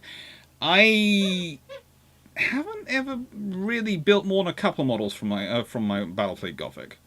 I've got to actually do more of that. That should be my area, but honestly, I tend to, because the ground troops and the ground warfare tends to take absorb quite a lot of my cousins, and that's what I had at school. We had a Warhammer 40k group at school who used to have various troops, etc., and that's how I got into it. That and chess club. I was captain of the chess club, disturbing enough. Mainly because I don't think there was anyone else who really wanted to go for it. It's going to sound strange. I was the one person who played chess who also worked out a bit and lifted weights. So honestly, I was the one person in the chess club who probably never got the hassle that being in the chess club would normally generate in most schools. Mainly because it was a case of, yeah, you didn't. I wasn't ever the type to start fights, but they they didn't want to. They didn't want to start them with me either. Luckily. Run. My recommendation for Primaris armor is the Gladiator Impulsor family. The Repulsor family is too expensive points-wise for their durability and firepower.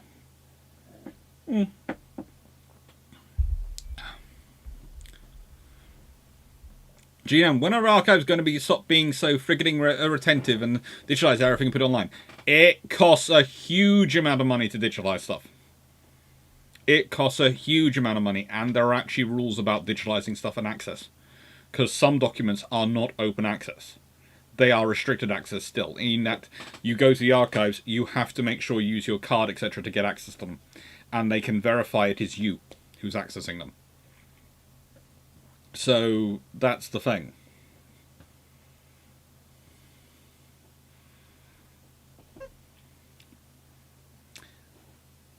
Okay, Warhammer Hamster. Nice one. Mark Artless. Oddly, the 76 Midway has some of the worst visuals, most obsolete interpretation of history, worst subplot, and yet I still love it as a guilty pleasure. Yeah. Agreed on everything. Nice hearing. How is World War I RN battleship and battlecruiser development affected if they adopt the Transcend Stern? Things get faster. If things get faster and more fuel efficient, it could be interesting.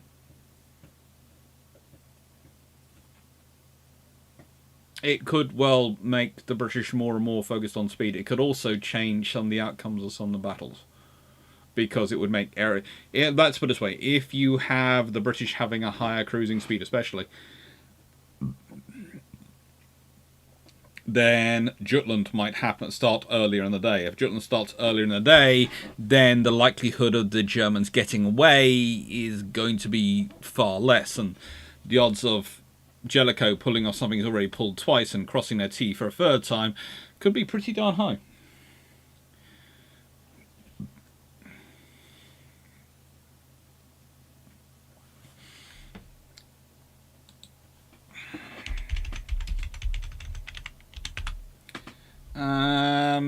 The Lion class were planned to be 6 battleships. Names are to an extent disputed, but it was going to be Lion, Temeraire were definitely 2.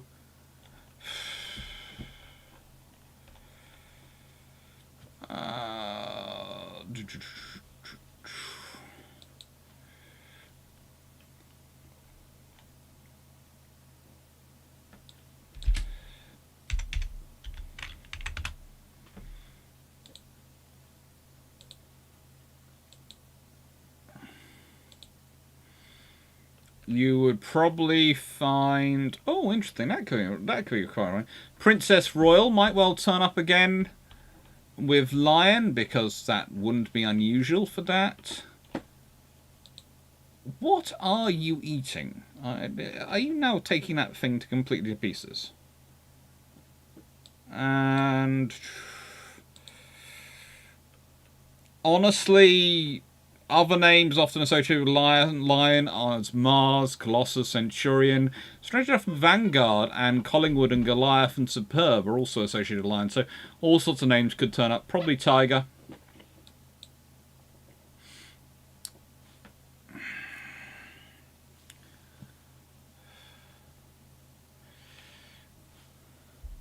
My gosh, you may not like painting. I'm colorblind, which makes color coordination really interesting.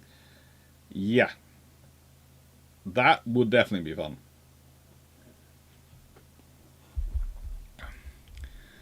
Lions, do you think Jones might... Well, the trouble is they're already building Bismarck and Tirpitz at that point, so they're already starting to work on them, so it's a problem. I feel sorry for Shaun the Sheep. We all feel sorry for Shaun the Sheep at the moment. He's currently really going to town. I'm not sure what's got him so stressed, but he's really taking out on the poor sheep. I don't know what's got you so stressed, but he's taking out the sheep.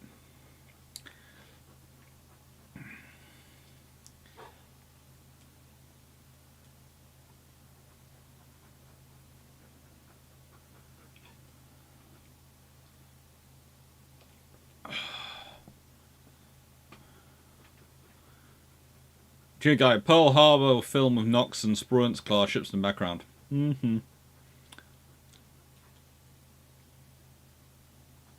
Doc, I'm learning how to use the 3D printer my mum got for under her DSA for her latest degree, 5th I think. I help with her IT. Fun. They are always fun. Have you played Federation Commander? Oh, which one? Let me ask that question. Which one? Because there's a Star Trek game which had something named similar to that, which I played, and I still do play. I have it. Even working on this machine, I have it, which was fun. Especially this machine now has 64 gigabytes of RAM, which is more than that game was ever designed for by a factor of...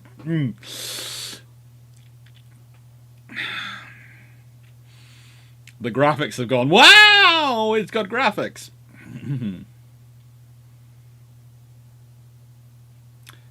Dagon, 12. Another fun fact on one of the successful 18-inch 47 Mark A, they fired it at 40 degrees and the shell was nearly 40 kilometers. So imagine this with late war fire control radar. Yeah, that might well be a good example of how to stop conflicts.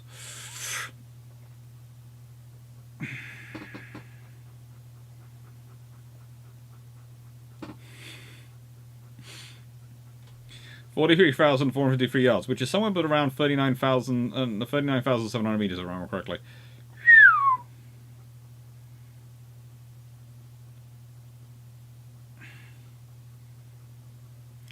I got into it because I wanted a creative hobby in modelling. 4,000 points and about 3 dozen games later, and you could say I have a problem. We all have problems, don't worry, everyone. We all have problems. Jung, I think Brer says names of 2 more lines might mean Conqueror and Thunderer. That is true. They were 2 of the options being considered.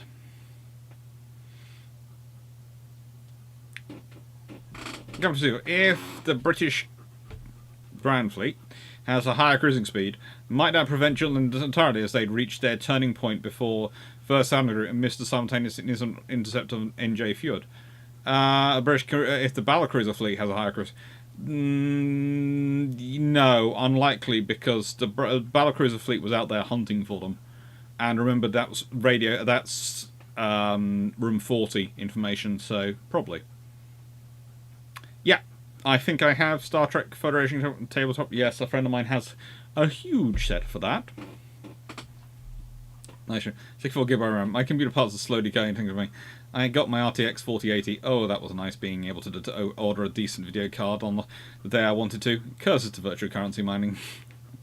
It is good. It's getting better.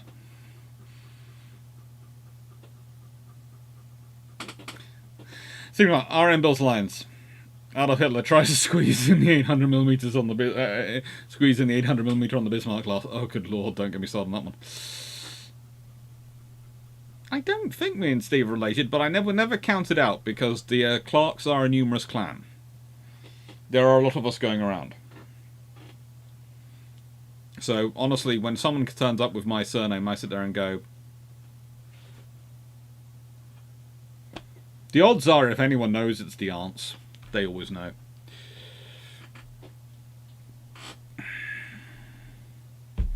They always know. Right then, next book. Before the Battlecruiser. Finally got my copy. Well, how'd I put this? My new copy.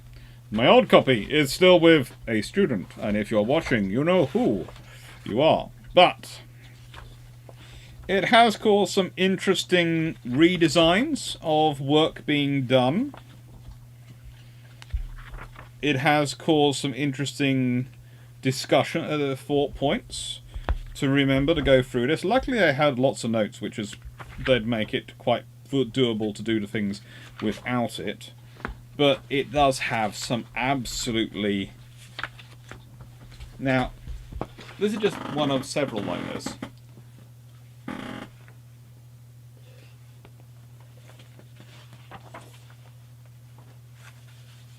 Mm-hmm.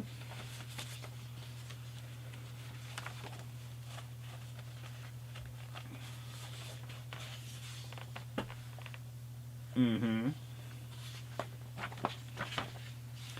Definitely a well-written book, and definitely a fun book to have. Basically, imagine a cross between Norman Freeman's books and the British, you know, these British Warships John Roberts books. So, definitely interesting books to have. Every time you do that, it takes Aidan to go back. What are you doing now?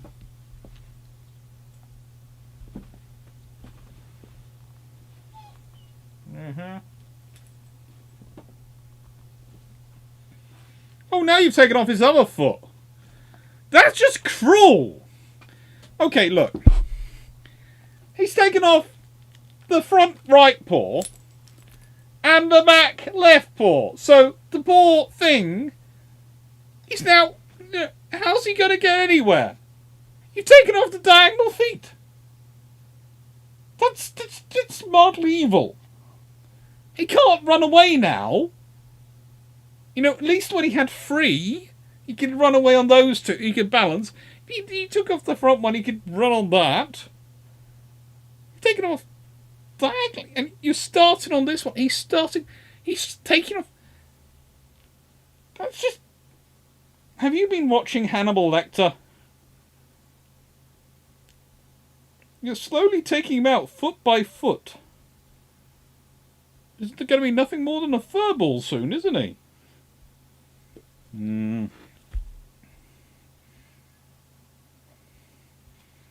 Don't start on the ears. God. Hello. The sheep definitely won't capsize. Hello, you. You dropped the sheep again. It's down there. I'm not picking it up for you. I'm not helping you with killing that poor sheep. It's down there. You can get it yourself. Yeah.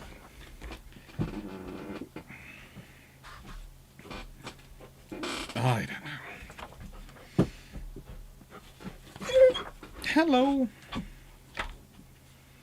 What I do find interesting is it carries on with the books, with what the ships did after the Battlecruiser. So it talks about what they get up to in their later careers, how they do things.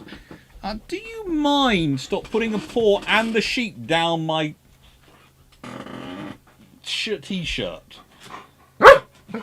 You're starting to turn into a I don't know, a 14-year-old boy who thinks it's fun to stick water balloons down people's shirts, but you do it with a wet, damp, cuddly sheet that you chew to pieces.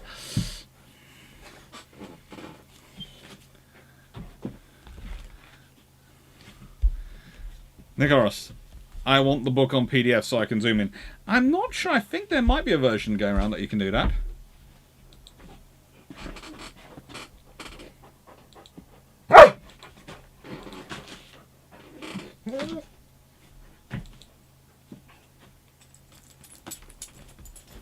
Look, if you're going to hide it behind my back, you can get it out yourself. Yes, you can. You dropped it down there.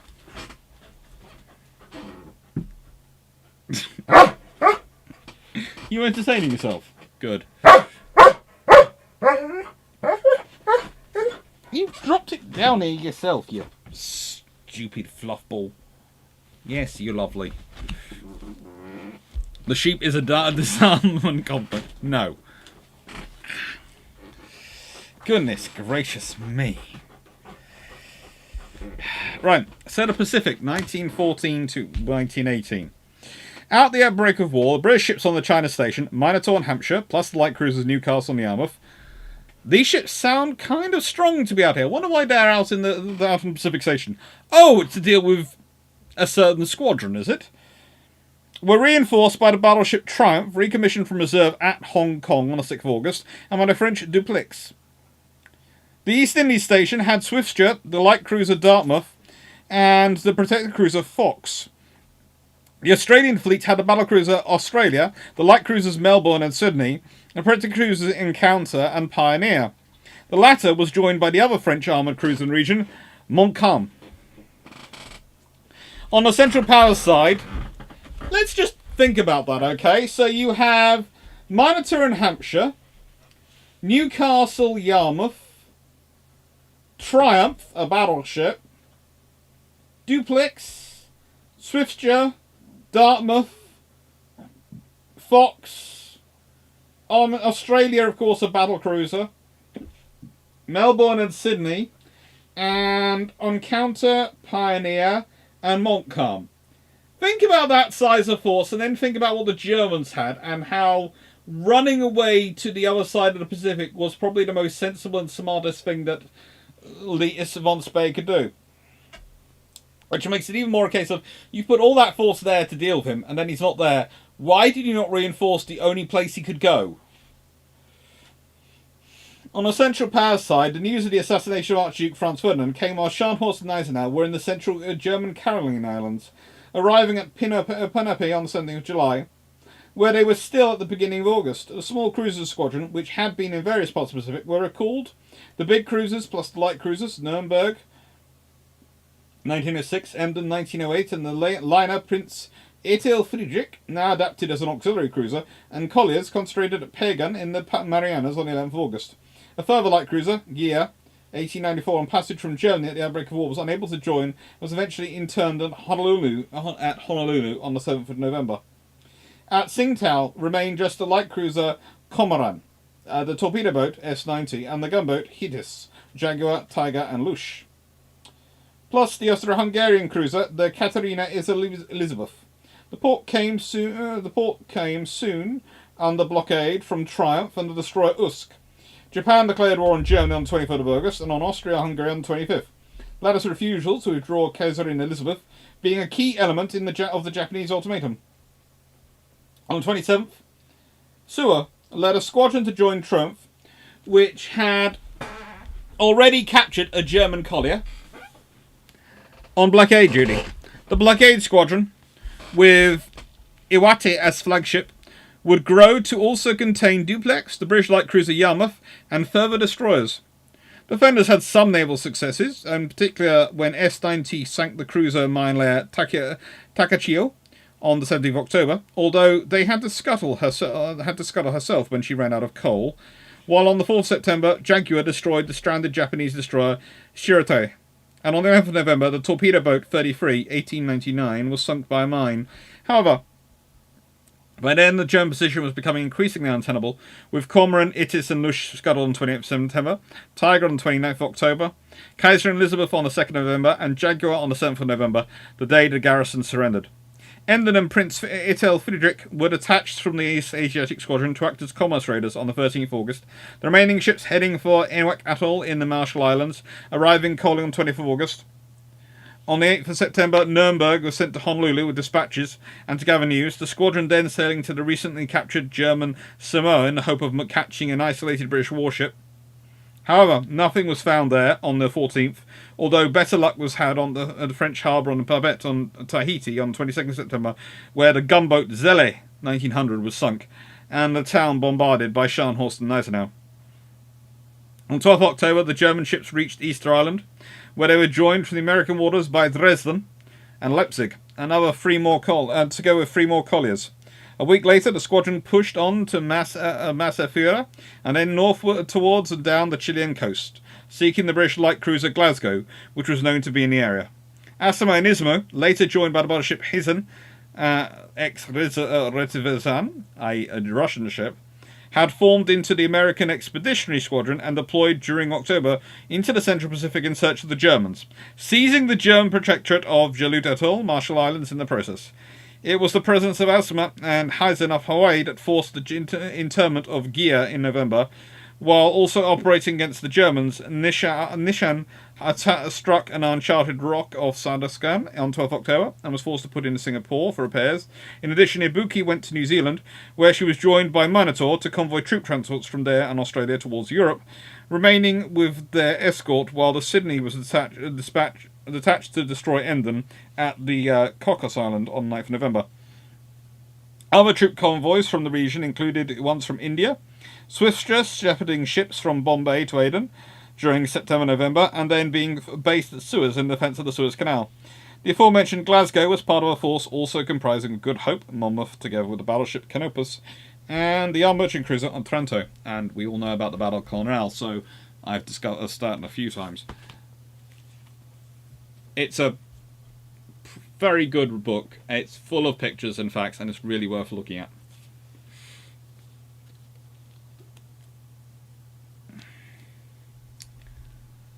The fluffy research assistant is in the doghouse. He's just been told to stop being quite so cruel to the sheep. He's now gone to sleep in a fit of pique against it.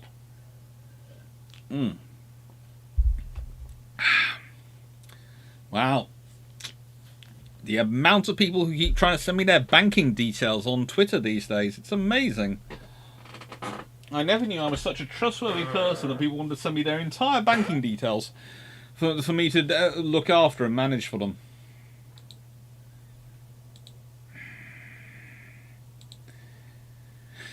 Oh, so many spam, so little time.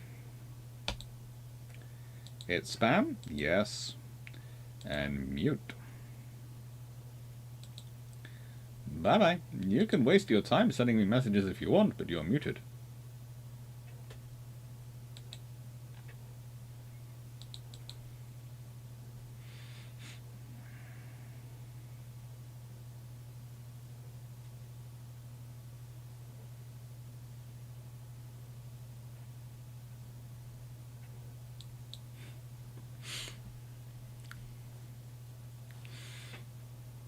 Would putting the Spare Gustav on battleship have to be a fixed spinal mount on a long axis? Potentially. But the other option is to just build a really massive ship. If you can build something big enough that you can put it in a turret, great. But other than that, probably it's going to be fixed mount. Or at least a limited movement mount.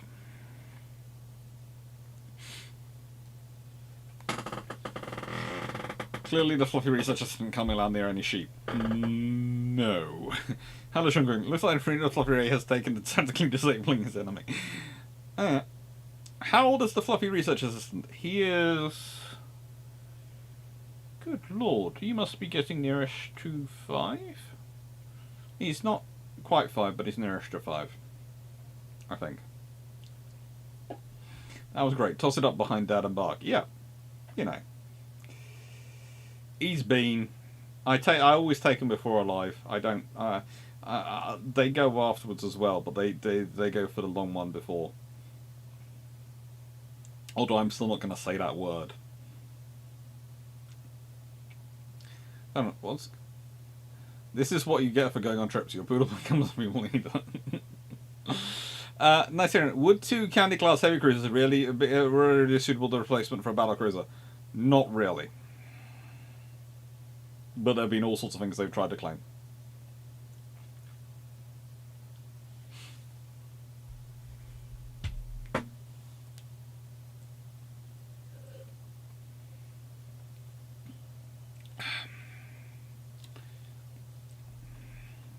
Ruin. Were there any other nations that imported an inoculation of tech to start their own industry at the same scale as Japan did with the British? China tried but failed. Russia certainly tried. You can judge them by their own success, whether or not they succeeded or not. A few countries tried it. There is a debate as to whether or not America tried it or didn't. I would say they import quite a bit to give themselves a kickstart, but they also have their own resources and their own ingenuity. So it's a bit of a case of often it's incorporated. It's more a case of importing the concepts and knowing it's possible to do something than necessarily importing the thing in America's case.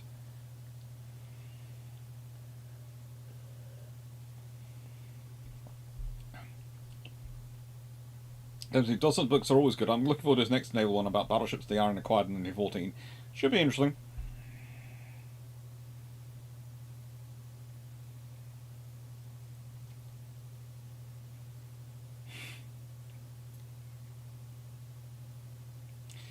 Some of those island chains will be in news again in 20-25 years. We can hope not. We can hope not. The odds are never good. They seem to end up in news every now and again. So, you know, it's going to probably happen, but we can hope it's for good reasons. We can hope.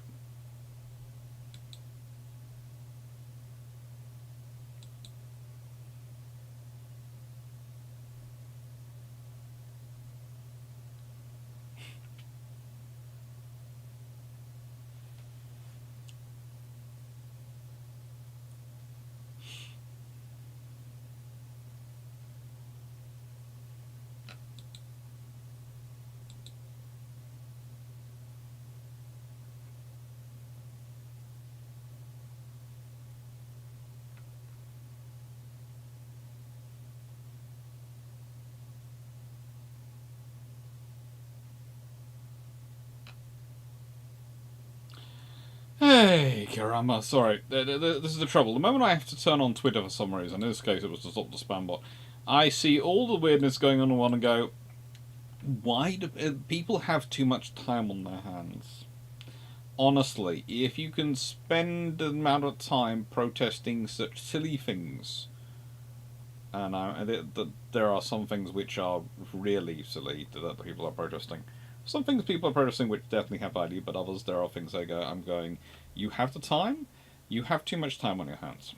You obviously need either another hobby, or protesting now is your hobby, or alternatively, because there is someone protesting the number of trees being put up in a park, because apparently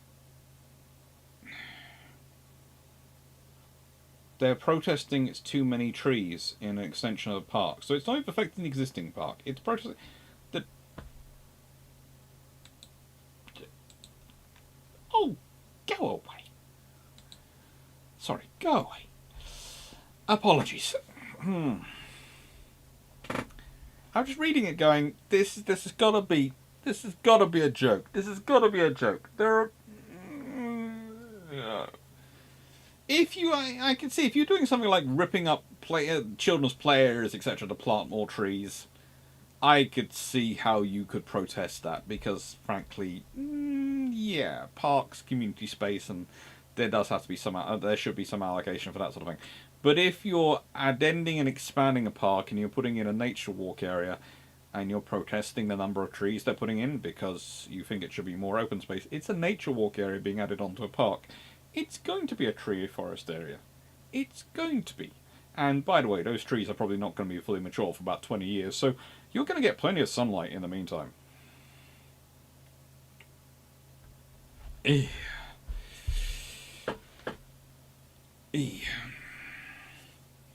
Hello, Shappy42. Hope you enjoyed the Naval videos.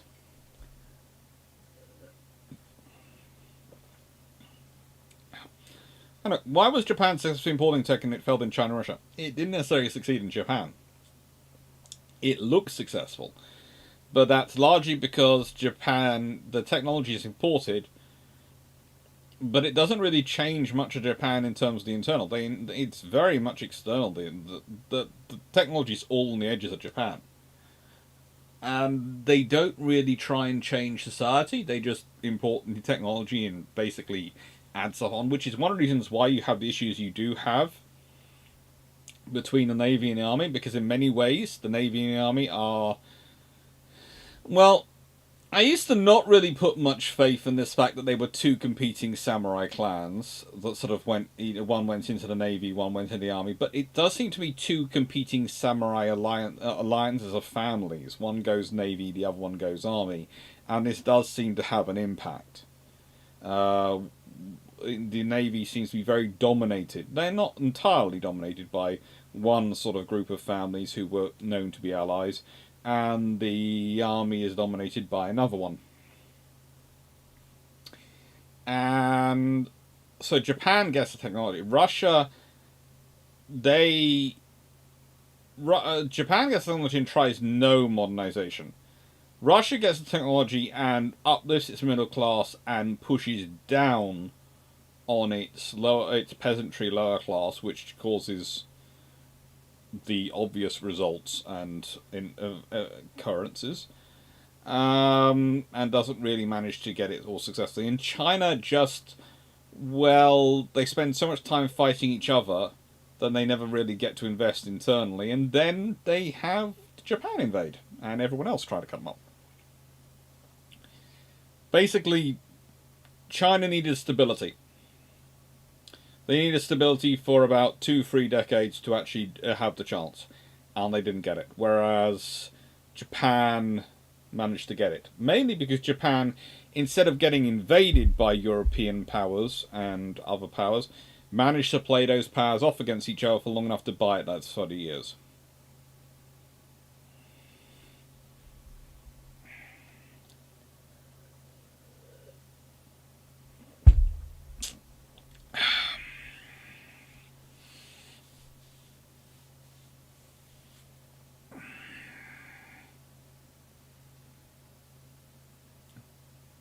Someone needs to create the Ministry of City Protest and make them submit terms of proposals for proof funding and certificates of this and that before they can have a city protest. Nah, I don't think that's because that can be used. When you have any rules like that, like any rules restricting speech, etc., and I do agree with some sort of things of inciting violence in those sort of scenarios. That's sort of some sort of thing of, yeah, if you incite violence, then you're responsible for it. Sort of rule seems to be fairly sensible to me, but the moment you start sort of respecting, going, okay, you can't protest because I don't believe it's a valid protest. I might think it's a stupid protest, but they think it's a real protest, so they're off doing that. I think it's a waste of time, and I think it's a silly protest because, frankly, that seems an absurd reason to protest to me. But I'm sure they have... Well, actually, no. I'm sure they believe it's a reasonable reason to be protesting. The thing is, the moment you have rules like that, it's too easy to be open to abuse, because we all start off by going, but no reasonable person would do that. No, but you're presuming that everyone who ever gets into a position where they're being in charge of that will be a reasonable person, and that's your fault. And you're also presuming there'll be a reasonable person that day when they're discussing it. And every one of us has days where we are annoyed with the world and are completely unreasonable. I have days where disproportionate force makes complete and absolute sense to me that day because everything has gone wrong, and I would gladly use a sledgehammer to swat a fly. But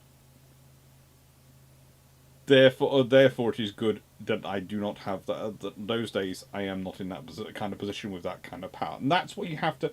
You always have to design a system around even the reasonable people having a bad day.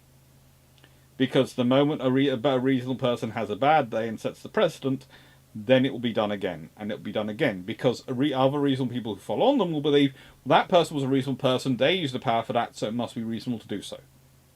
And it becomes a self-fulfilling policy and circle of virtuous virtuous circle of self-destruction, basically.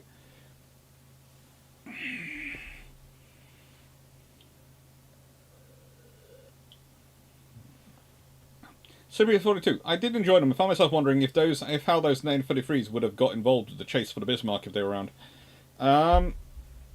That's the rather interesting thing, because if you have the F3s, considering their speed and capabilities, you might well have found them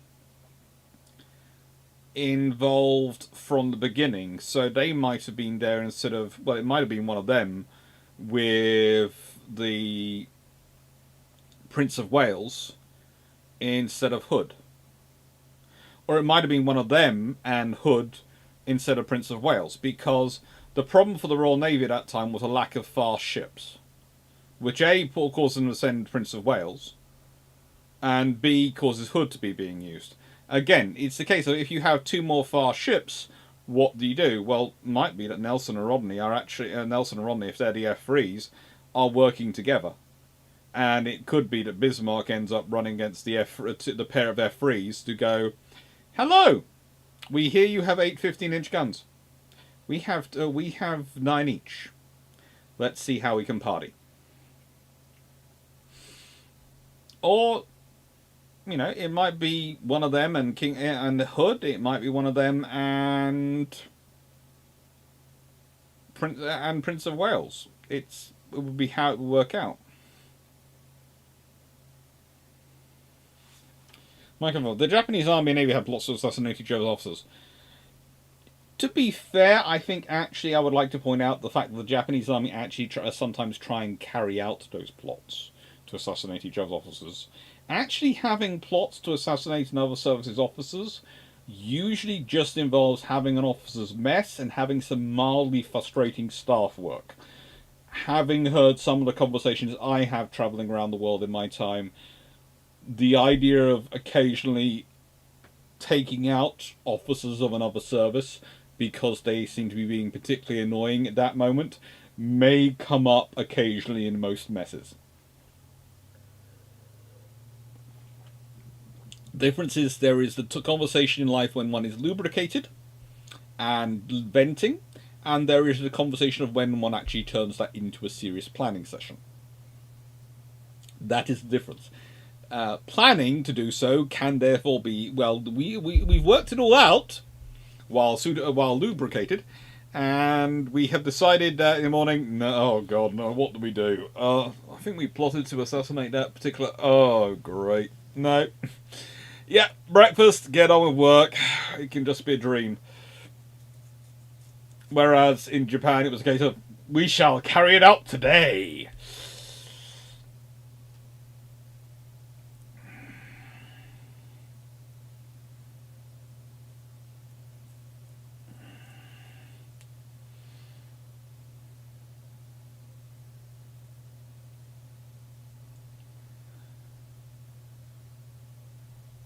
Nice to everyone. If you always prepared a lot of questions, if people are now saying you haven't prepared enough questions, in a nicer way, let them carry the burden for once of the questions.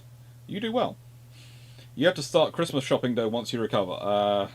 Look, learn from the person who has many people to buy Christmas stuff for.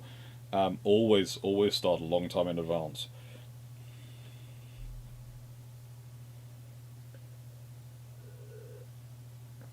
Hope you get better soon.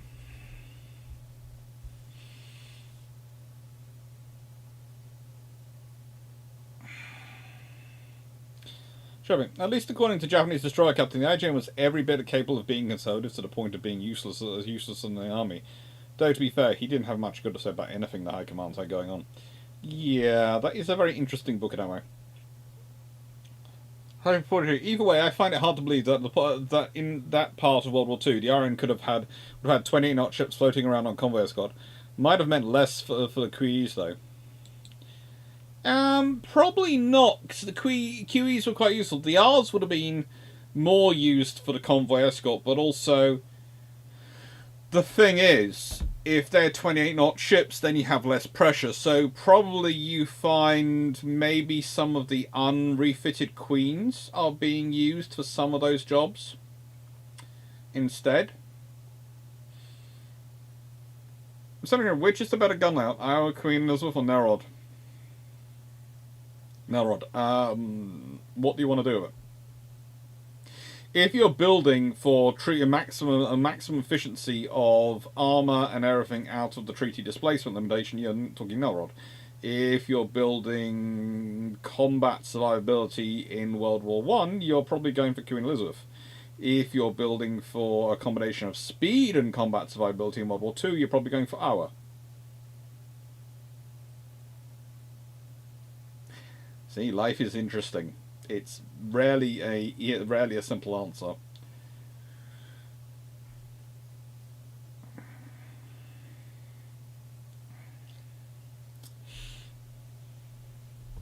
Mark Harness, the Japanese army. The Russians and Americans are foul savages who threaten the glory of Japan. The Navy are enemies. Yep.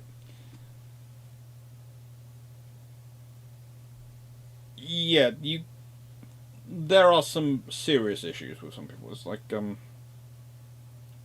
yeah, in the UK, I think we have a petition website, and I think that's most countries around most of the Western countries around the world have petition websites. And yeah, some of the petitions I get asked to sign, I sit there and go, why? You're basically trying to make it illegal. You're trying to find a legal way to stop people being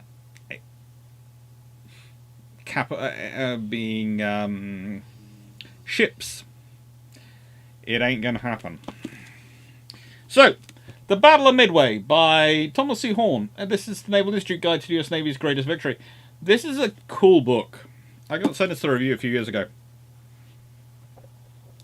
Listen, the Revenge class would have been gone by 37 or 42 if World War II. 42, not 37. They were still around in 1937. World War II only started in 1939, so 42 maybe. Especially if after all the King George V's had come into service, then they might have gone.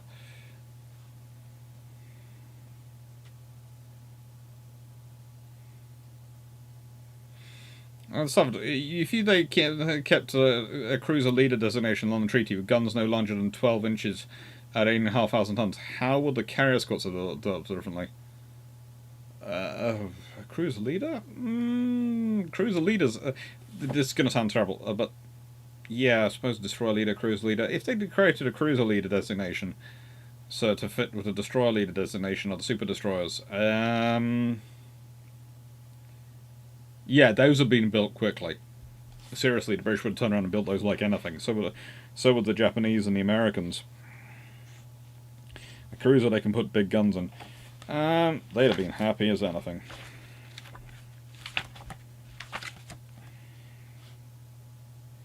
So, I'm going to read Chapter 5, Sortie from Hashirajima, by Mitsuo Fushida and Matsuyoki Okiyama. As day broke on the Western Island Sea of the 27th of May 1942, the sun's rays slanted down on the greatest concentration of Japanese fleet strength seen since the start of the Pacific War. The setting was at the island of Hashirajima, which lies to the south of the well-known city of Hiroshima, and the southeast of the lesser-known coastal town of Iwami. The anchorage of Hashirajima is surrounded by hilly little islands, most of which are cultivated from water's edge to summit. Camouflaged anti-aircraft batteries atop almost every hill belied the peaceful appearance of these islands.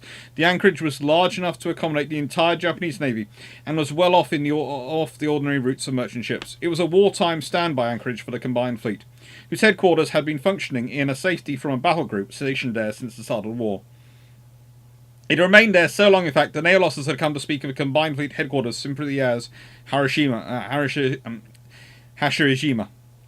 Within the anchorage, the Commander-in-Chief Combined Fleet Admiral Ishiokuro Yamato's 68,000-ton flagship Yamato was moored to a red buoy. Underwater cables to shore permitted instant communication in Tokyo. Gathered around Yamato was a total of 68 warships, constituting the greater part of the surface strength of the combined fleet.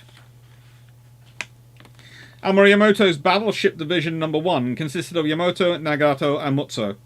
The last two were 16-inch guns each, with 8 16-inch guns each, which with Ise, Hyuga, Fuso, and Yamashiro, each with 12 14-inch guns of Battleship Division 2, made a total of 7 battleships. Torpedo nets were extended around each of these giants. Pearl Harbor had impressed on us the importance of protecting ships against torpedo attacks, even in home waters. The other ships were disposed around the battleships as further protection against attacks by planes or submarines. They were light cruisers Kitakami and Oi of Cruiser Division 9, flagship Sendai, and 12 destroyers of Destroyer Squadron 3, 8 destroyers of Destroyer Squadron 1, light carrier Hosho, and 1 destroyer and 2 torpedo boats, and seaplane carriers Shioda and Nishin, each of which had 6 midget submarines on board, instead of the 24 catapult aircraft normally carried. All these ships and units except Battleship Division 1 belonged to the First Fleet commanded by Vice Admiral Shiro Takasu, whose flag flew in Ise. Both the First Fleet and Battleship Division 1 had remained in Hashirishima since the outbreak of the war, awaiting an opportunity for decisive surface battle. Aviators of the carrier force sarcastically referred to them as the Hashirishima Fleet. The 21 ships of our force, commanded by Vice Admiral Shiguchi Nagumo, were anchored to the north of the so-called main strength just described. To the west of us was the force under Vice Admiral Nobutake Kondo, commander of the Second Fleet. Here were heavy cruisers Atago, Kongo's flagship, and Shokai of the Cruiser Division 4, Miyoko and Haguru of Cruiser Division 5, fast battleships Hei and Kirishima of Battleship Division 3, light cruiser Yura and 7 destroyers of Destroyer Squadron 4, and light cruiser Zuho with 1 destroyer.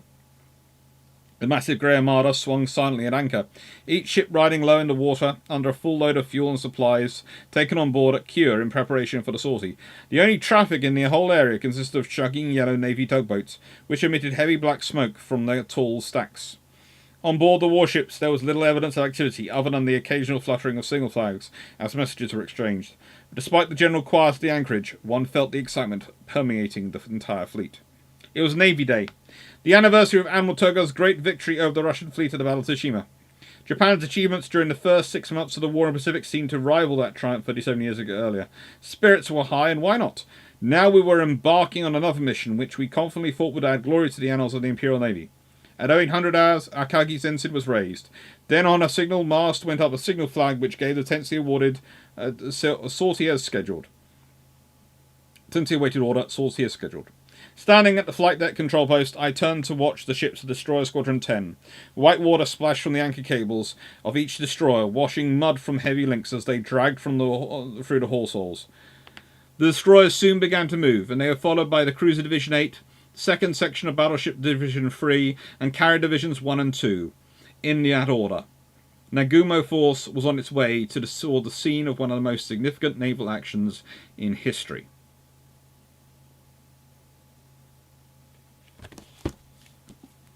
It's an interesting book, and it's a good guide. It's got a lot of detail in there for the Battle of Midway. So if you're looking for a good discussion of it, this is a good point to start with.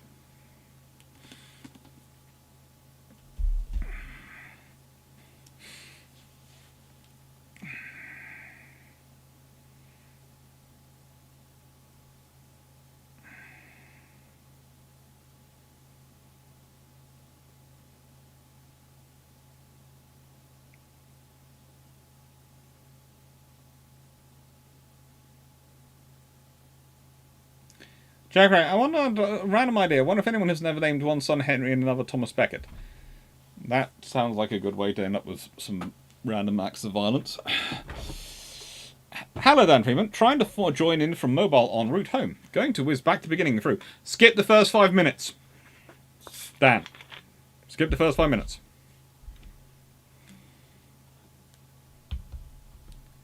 Mate Dorsal. I was wondering, Nelson, really, what's the evolution of hull form from between Nelrods and King George V?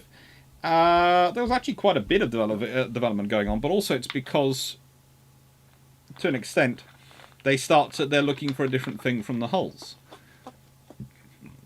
The British in Nelson and Rodney are trying to go for the most efficient 16-inch gun design they can for the weight limitation. Once you're going for 14-inch guns and the overall weight differential that brings about, it does change things. It does. And so the testing works on.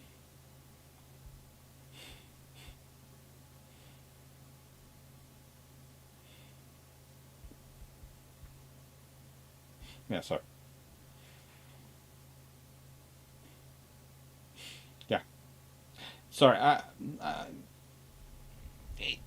weird, my nose suddenly felt really, really itchy.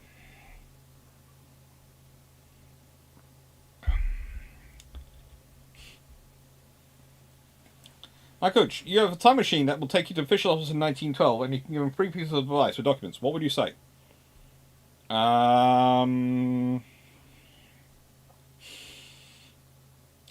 Build the Queen Elizabeth with triple 15-inch 50s. Build them to be at least 28 knots. And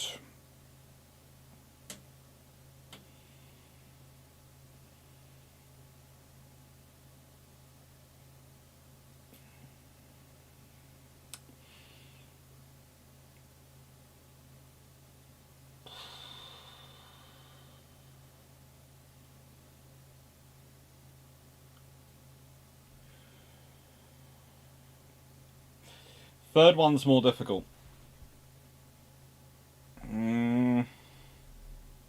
Because those are rather easy ones to demonstrate time. Because I would like to say something about aircraft carriers, but in 1912 it won't wash. So I think I'm going to have to say you're going to want to angle guns up to 40 degrees as well. You're going to need your general purpose guns are going to need to be high angle to deal with airships. So basically, I'm going to say you need 70 degree 4.7 inch or something 5-inch dual 5-inch for 70 degrees to deal with airships, and you need your guns to be able to get the main guns to go up to 40 degrees. So that's all stuff I could get in that time period, and he could sort out before World War I began.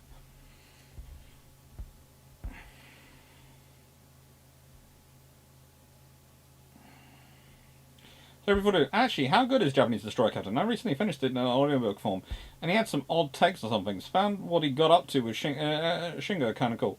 It's a good personal account, but it's like any personal account. There are biases in it, and there are also limitations in terms of it's from his perspective.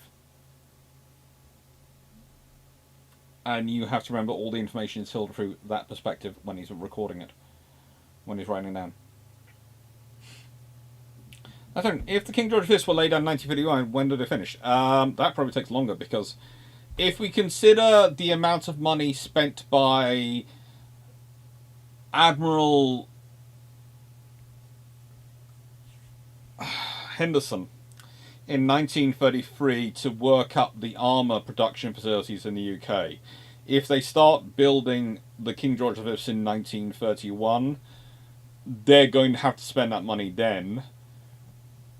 It's going to be more expensive, but Britain could probably, if they pushed, have got them all in service by 1935, possibly 1936. But it would be a massive work to get the armour production in the line. The armour is going to be the big hold-up. Everything else they can build. The armour and the production of the armour steel is going to be the expensive part and the difficult one.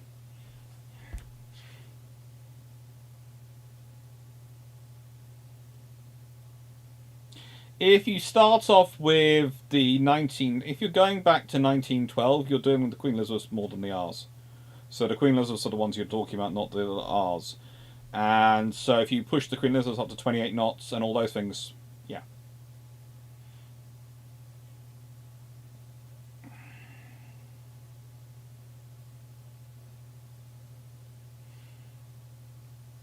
but you can't basically tell them about 1940.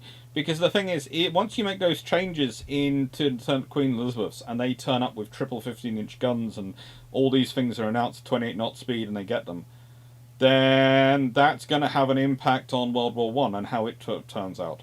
That's going to have because let's be honest, if Britain's got those ships with that level of status, 12, 15-inch guns, and they've got 15-inch 50s going on them, that's going to change things. It might change how Turkey perceives World War One to be. It might change Turkey to perceive that World War One is not sensible to join on the side of the Germans. So they might either go neutral, in which case you don't have to invade, or they might even go allied.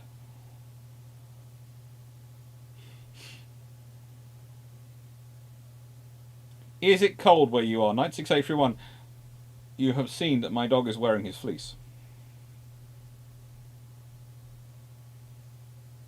Speaking of the dog, he is currently looking out the door going, So I might end up wandering that direction quickly to help let him go out.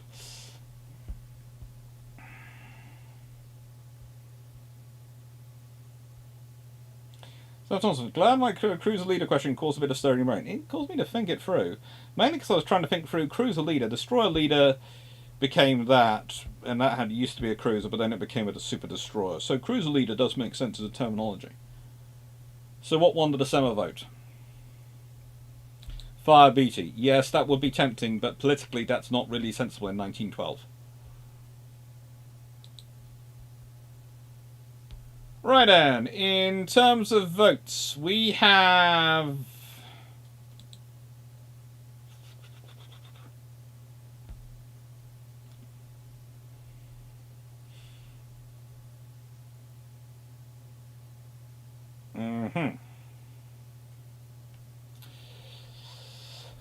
Well, we have Christmas, and normally at this point is where I go, yeah, there is a tie for second place, so that's going to produce multiple videos on those.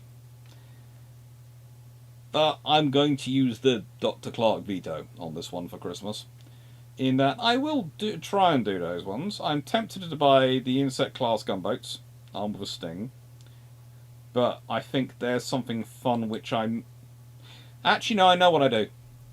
Alright, so, the top 5 inventions that came too early and top 5 inventions that came too late to be useful, I'm going to put those into January, because I've got some slots open in the first week of January, because I'm hoping to do something then which I'll be wandering about, and so I will use those for then. They won't be live, they'll be a recorded video. I'm working this one out as we're on air.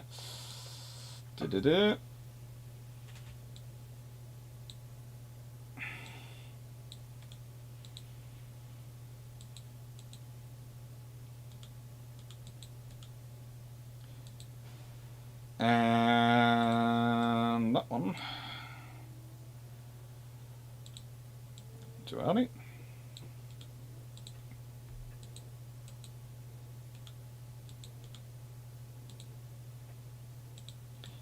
And Cody, I've divided your top 5 inventions that came too early and top 5 inventions that came too late into 2 videos.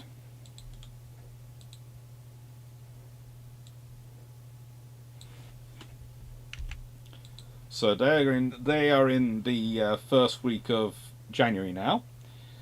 And so with that sorted out, Patron 69 is going to be Cody's Logistics of Interstellar Colonization, because Cody, you won, you basically got 2 through to the second place, which was pretty cool.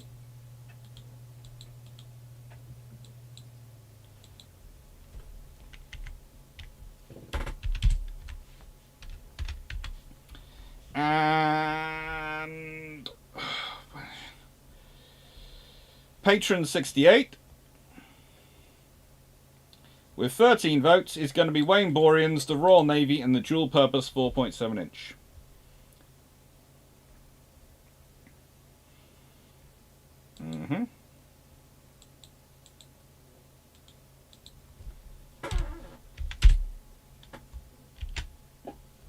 Right, and before I say that, because someone is now looking out the door and looking at me. And he could woof earlier, but wouldn't woof now. So I'll be back in a second. Go on. Oh, I need to unlock the door, don't I? Because it's locked, because someone's learned how to open the door and take themselves out.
Here you go. If someone would tell me I'd ever have a dog who couldn't go to the loo without an audience, I would find it, say they were completely insane. I would. But Darren, we'll get you a bicky.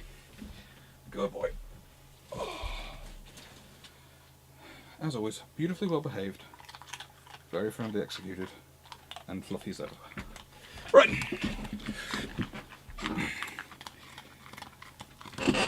Okay. Fix the shells. Well, yes, fixing the shells would be part of my advice about the guns, honestly.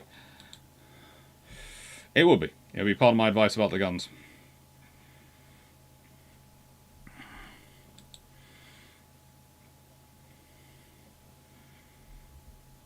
Dr. Clarke, have you finally managed to purge your nose of the gardens full? Yes, I did, but to be honest, I did it by snorting iron brew in the end. I was laughing trying to drink and ended up, the iron brew went through. So I then got iron brew up there.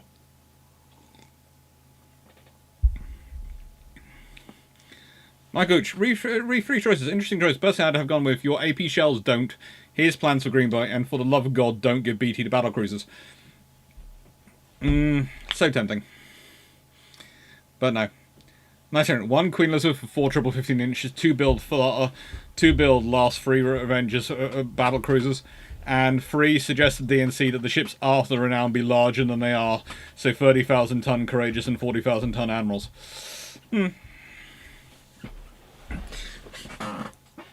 That's more than 1914 option. What happens with the Ottoman Empire if it doesn't get devolved? Probably disrupts into, collapse into civil war within about 3-4 years of the end of World War I. But that, it could survive. Who knows?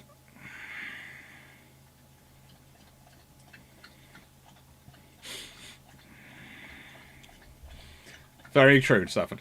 Rapper, Dr. Clarke, I think I know what Drac would do, but if you could affect 3 things to improve American effectiveness in the Pacific in 41 to 42, what would they be?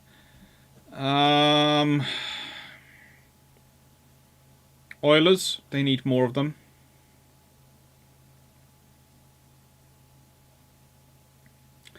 Three things to improve their effectiveness.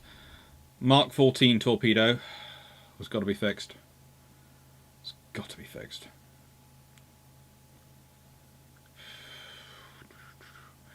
Oilers, torpedo, well that's logistics, that's killing capability. What else do I need to fix?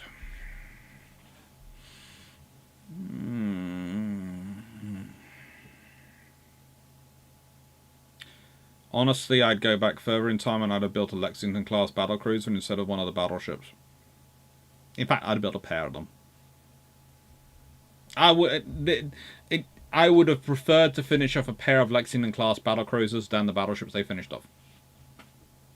Because I think, honestly, for World War II, considering what happens, having a pair of those ships wandering around at the beginning would have made a big difference to how the US Navy would have acted, because it would have made it far more confident and given it a lot of firepower to back up the carriers in terms of air defense and capability. How Thomas van Ouderveld?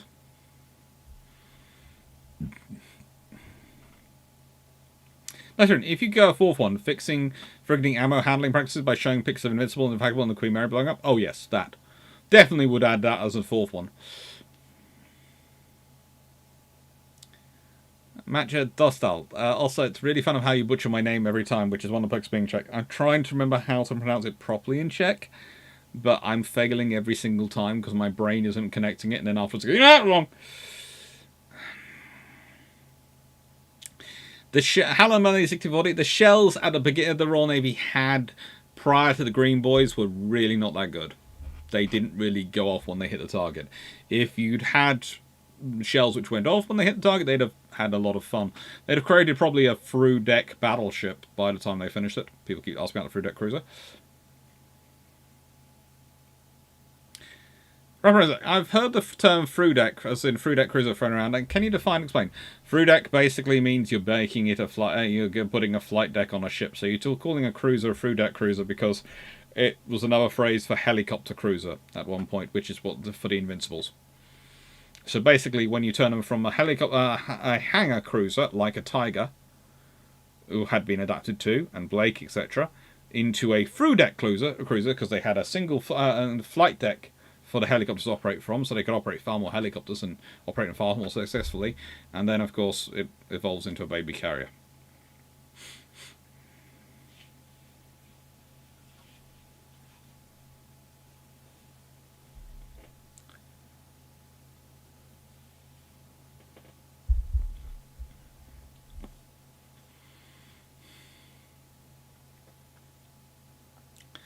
Nicolas, I want a 25-ton flyer class. A 25-ton flyer class?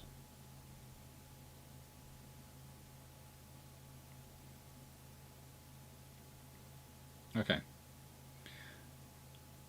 That's going to have to be explained. Or a revolution, potentially. Might be interesting. The Bolshevik Russia on its Caucasus border. Yeah, but the thing is, if you have a neutral Ottoman Empire or even a pro-Allied Ottoman Empire, then you are getting food supplies through to Russia, which means why Russia might not collapse when it does. The odds are you'd end up with an Allied Ottoman Empire because, honestly, the Germans would probably try and stop supplies going through the Straits of Dardanelles to get to Russia. So they'd probably try and push south, which would mean they'd probably end up fighting in the Caucasus, which is not a good area to be fighting in. And as we know, there's already is World War One taking place in there, in Austria-Hungary and sort of the border with Serbia, etc. So that's just going to turn that into an even bigger war zone. Odds are then you get Allied involvement, which means you might not end up... You might end up with some issues, but honestly, considering the personalities around, I would not put it down the fact that the same people rise to power in Turkey. And I hope no one minds, but I'm just going to check with my my mum whether she'd like a takeaway, because I'm feeling hungry. And the reason I'm feeling hungry is, please note again, I am going to apologise for this. It always sounds bad. My sister did cook lunch today. I love her dearly. Cooking is not her forte. She tried something new, and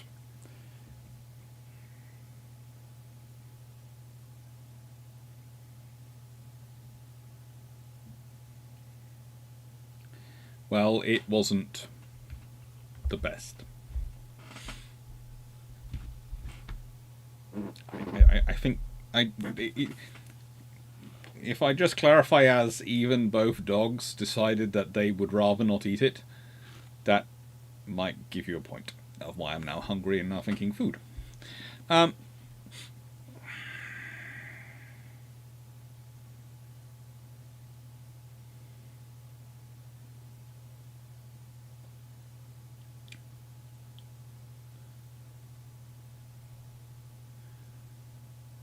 So, assuming there's no successful coup to bring in power, moderately progressive Turkish government, not looking at that, that could be something organised.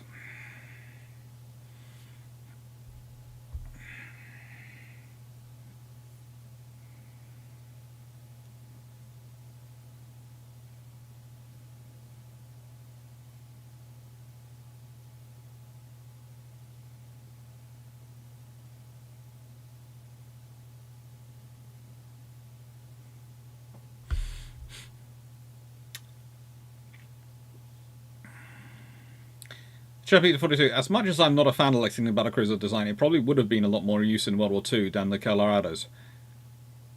That's basically the fork that goes through my head.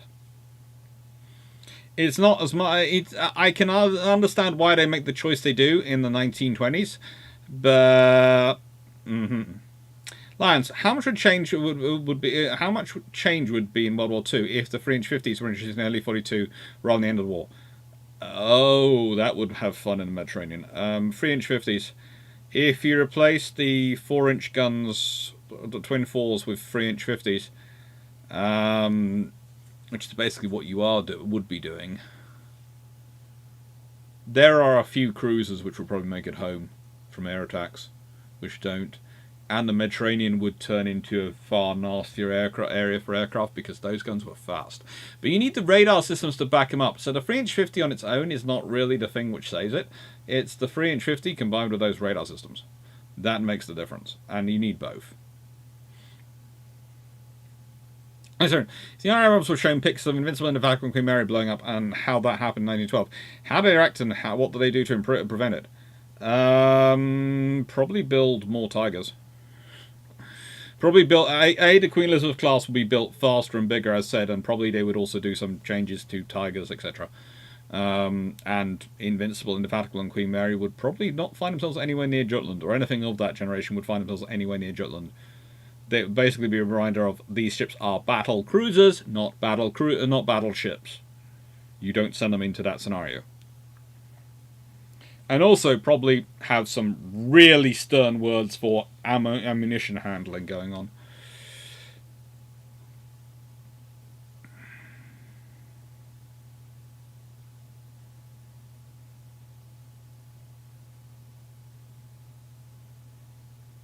Like, alright, well, all the ships are going up to tonnage, so...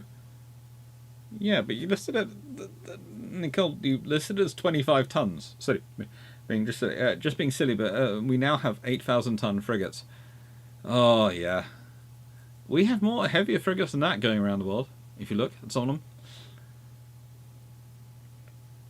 But basically, frigate is just anti-submarine warfare cruiser and destroyer's anti-aircraft cruiser these days. And then there's nothing which is a proper cruiser.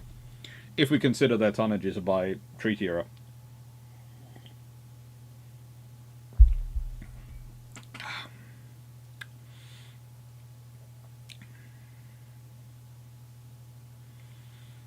RG, better yet make 27, 28 knot Colorados instead and just say they have a lot more armor and lighter at the speed as 21 knots.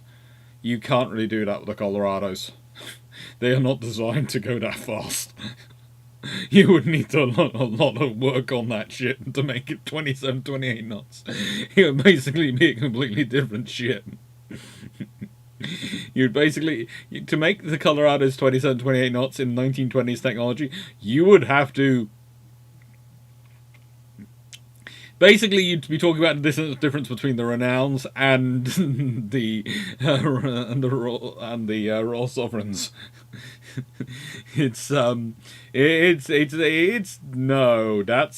There are things you can do with the Colorados. Definitely, they are not bad ships. They're just not the ships you need for World War II. But yeah. Seppi 42. On fixing USN, I might go with beating whoever I needed with a book about Pearl Harbor until they got the idea that Japan can actually hurt them. Yeah, but this isn't for 1941-42, and that's just a very short point. And without the tankers, those ships aren't going anywhere. She wasn't hurt by the results. She understands. These things happen.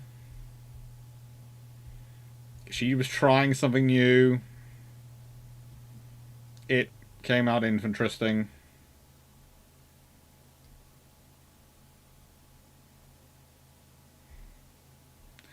Life happens sometimes.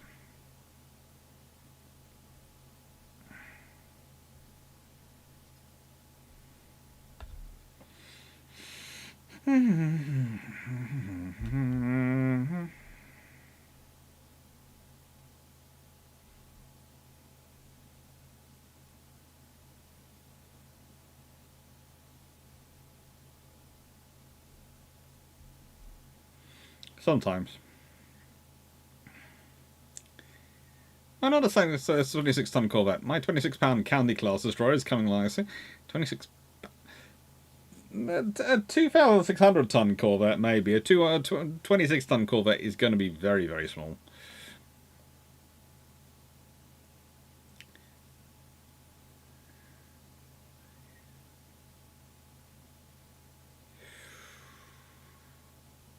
Commandos, the French were that good when they used the VT fuse. Working proxy fuse in 1942. Ouch. Yep. Radar and VT fuse.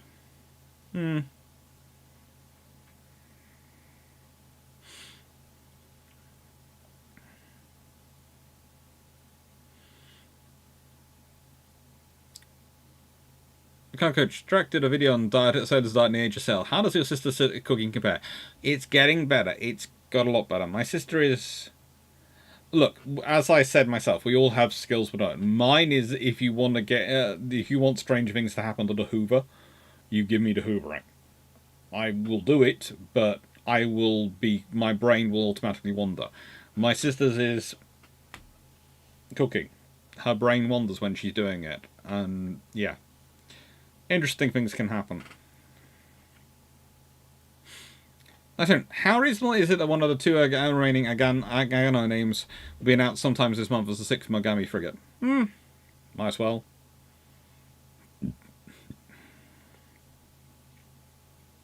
If we're honest, everybody is honest. Only reason the Soviets survived World War II was Lend-Lease preventing a logistical and economical collapse. Same holds for Gallipoli, like unlikely.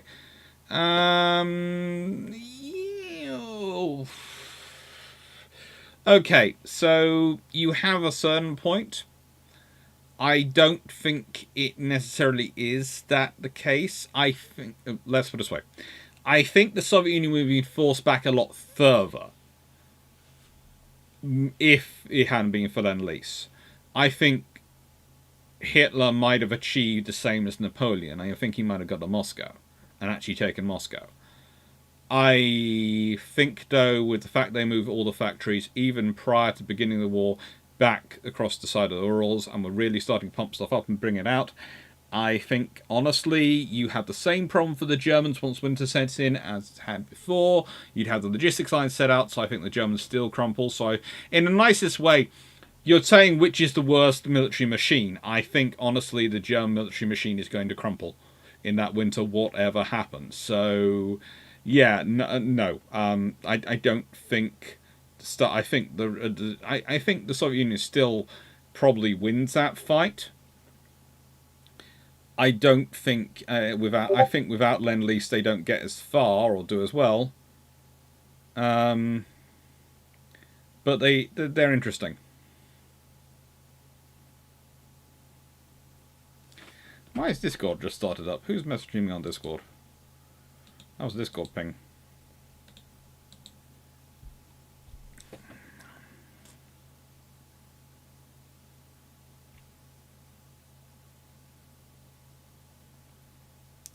So anyway, the 2022 British government give you the permission to build a modern third-rate ship of the line. What do you build? The relation from Age of Sail frigates to third rates would be similar here.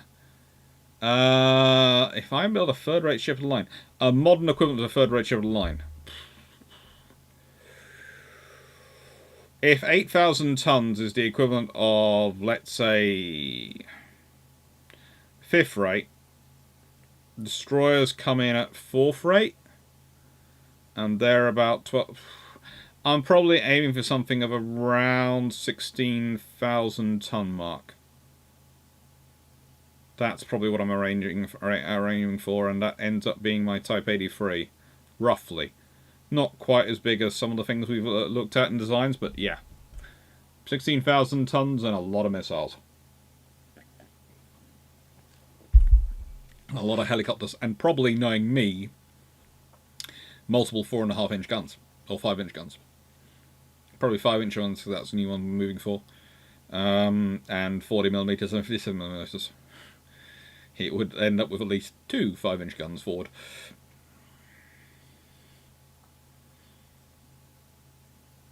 And probably it would end up with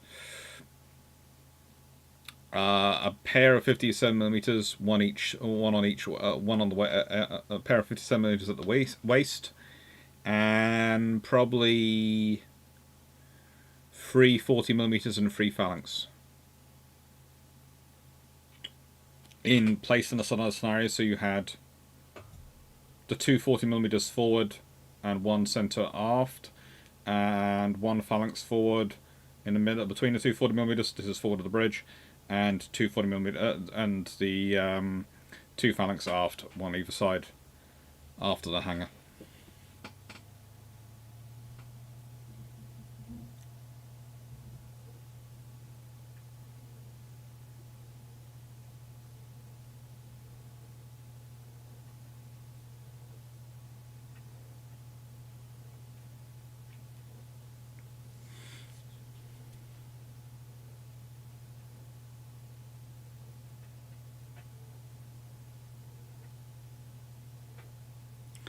Guys, Iron carrier broke up in World War I and caused Iron designers to be almost paranoid about fuel handling carriers as Jutland causes flash protection paranoid in capital ships. Ben Masheri. Okay, sorry about that. A reason they survived, a big one, a very big one, since not having any food supplies coming in by the summer 1933, the Soviets are there through their own food supply largely. Yeah, that is going to cause issues, but honestly,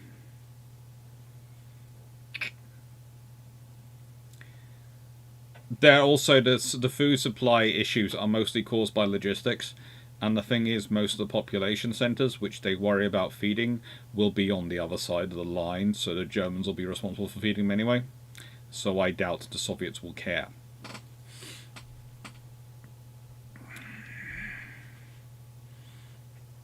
Lend-Lease wasn't impressive hard stats-wise, it was very impressive in soft stats.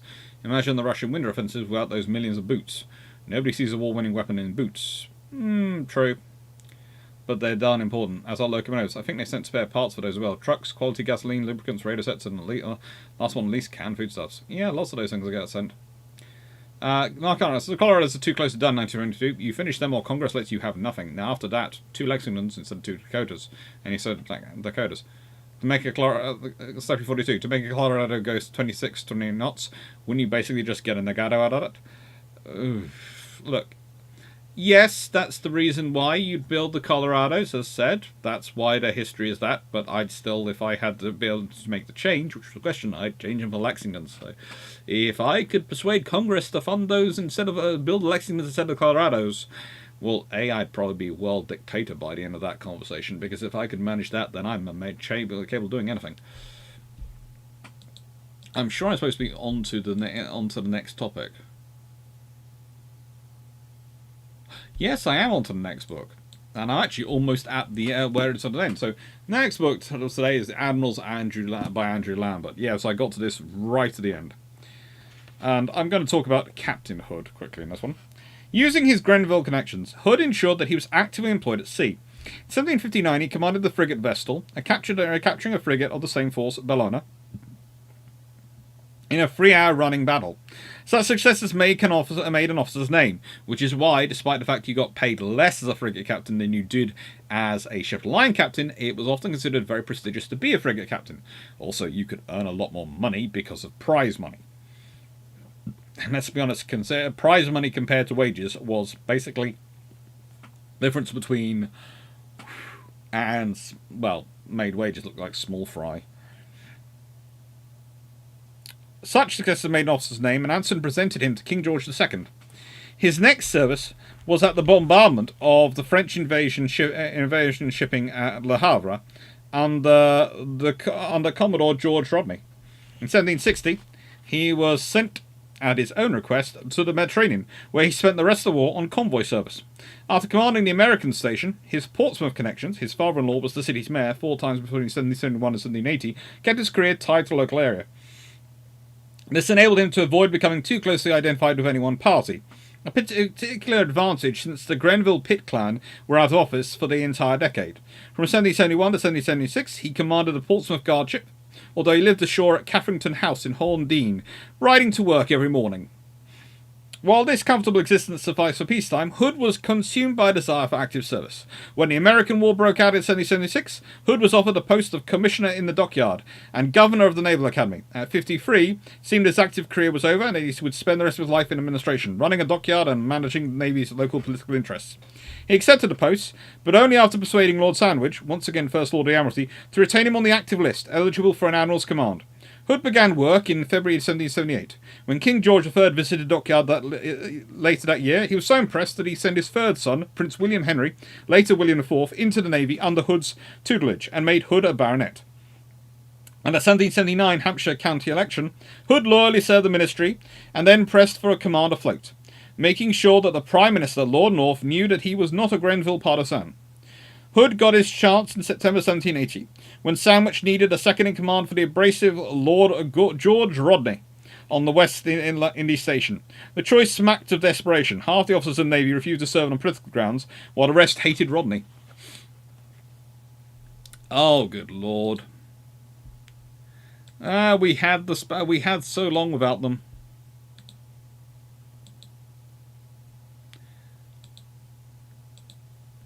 So long. And I would like to point out that you all spotted it long before the very particular system did. It wasn't the Nightbot which spotted them. Loyalty, hard work and superior talents had not been enough. Only the political divisions of the officer corps in the American War gave Samuel Hood the chance to be an admiral. Having served under Rodney in every grade from midshipman to captain, Hood was confident he could continue to work harmoniously with him.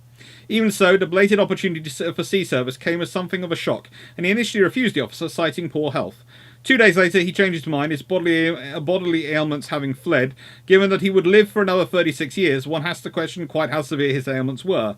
It may have been his concern to support the Lindsay interest in Portsmouth that held him back. His father-in-law was returned as mayor, in the brief interval between his initial refusal and his sudden change of heart.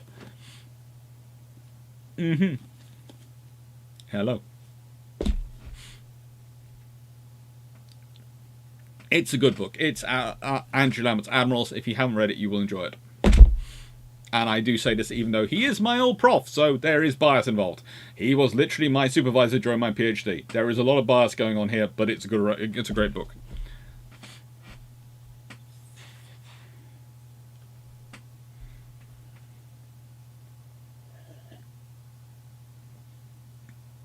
Thank you, thank you, Sulfur C.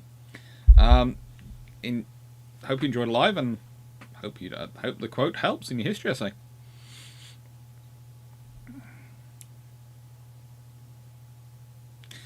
That's Clarke. I'm cleaning out and downloading my playlist, and I came across a video on Elric William Brown. I know he was a test pilot, but did he actually see Comet? Yes, and he actually shot down some enemy aircraft.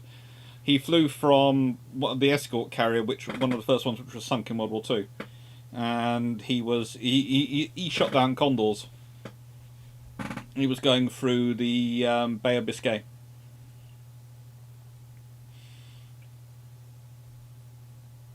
So, how would the world react to Britain building a 16,000-ton ship line? Probably go, why? But no, basically, if the question I took is modern ship line, so a modern third rate, and a modern third rate would be, to me, heavy cruiserish territory, so I went with 16,000-ton modern destroyer. Modern or super destroyer cruiser.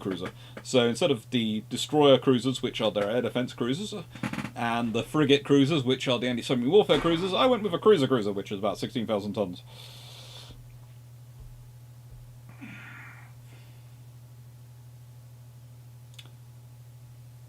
Sometimes I brought home some Wendy's for lunch today.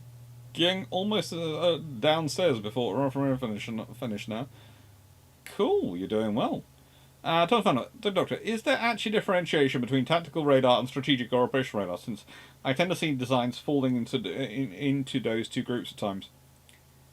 There is sort of differential in that one is, how do I put this? One is going to be usually more static and require a lot more power. So strategic radar or sort of wider area, you're talking usually AWACS level.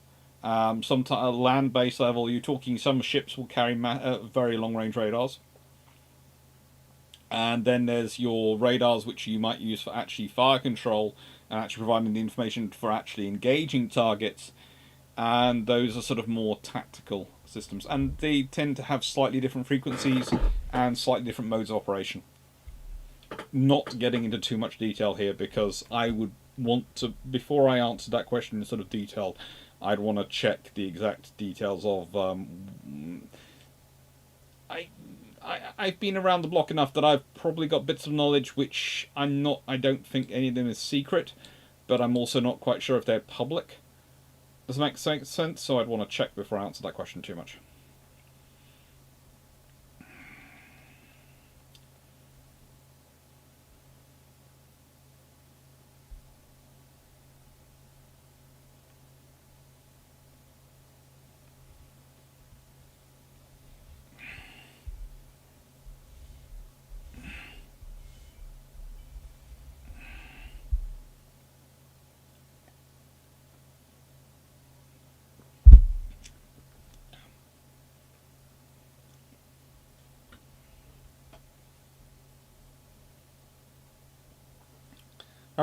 No, good lord, no. Rapper is like, no, there is no way I'm going. My mum is trying to teach my sister. Okay, that's who's taking on that task, and I say all the power to her.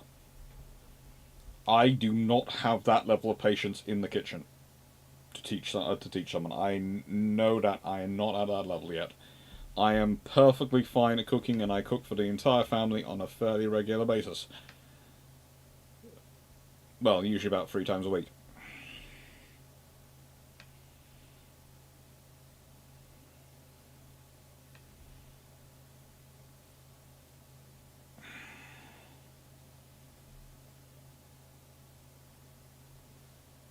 Mm-hmm.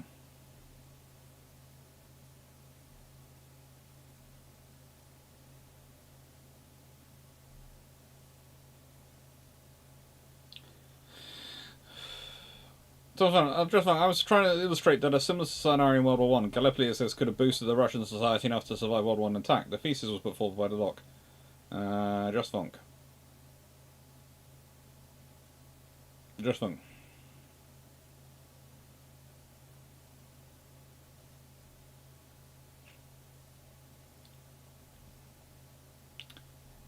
Yeah, there were issues with the Western aircraft versus the Russian aircraft sometimes.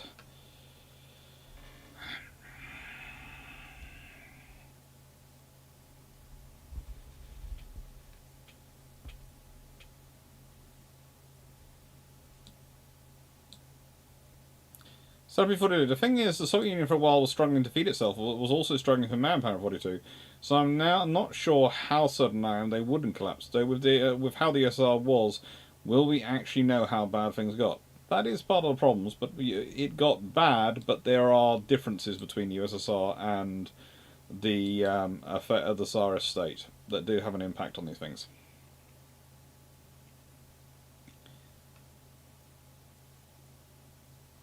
Commandos, do you think the peripheral Mark 57 VLS on the Zumwalt's bracketing header deck, are they reloadable at sea by the crew?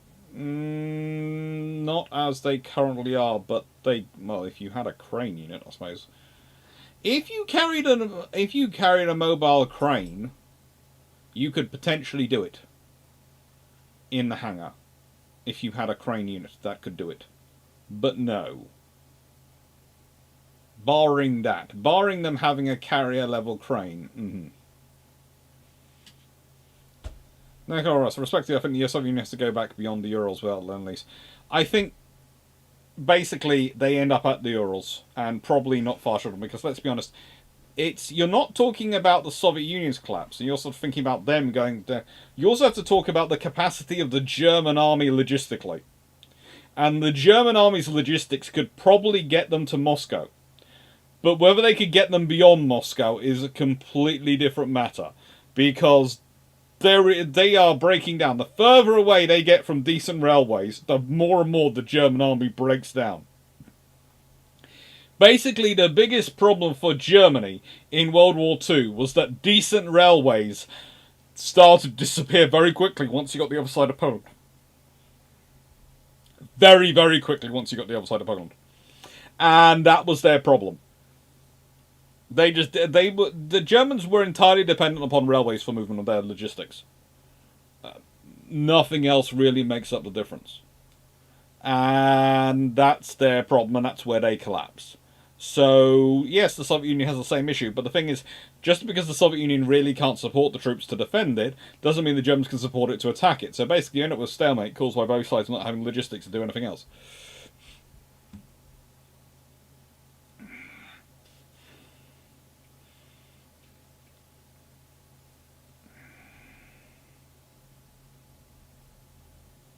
So no, the thing is that if they lost Moscow, it's worse than Napoleon's time because Moscow is a central logistic and rail hub.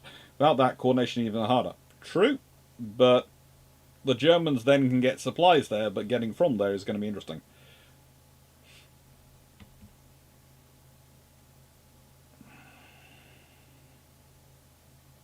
I don't think we caught Senator in the crossfire.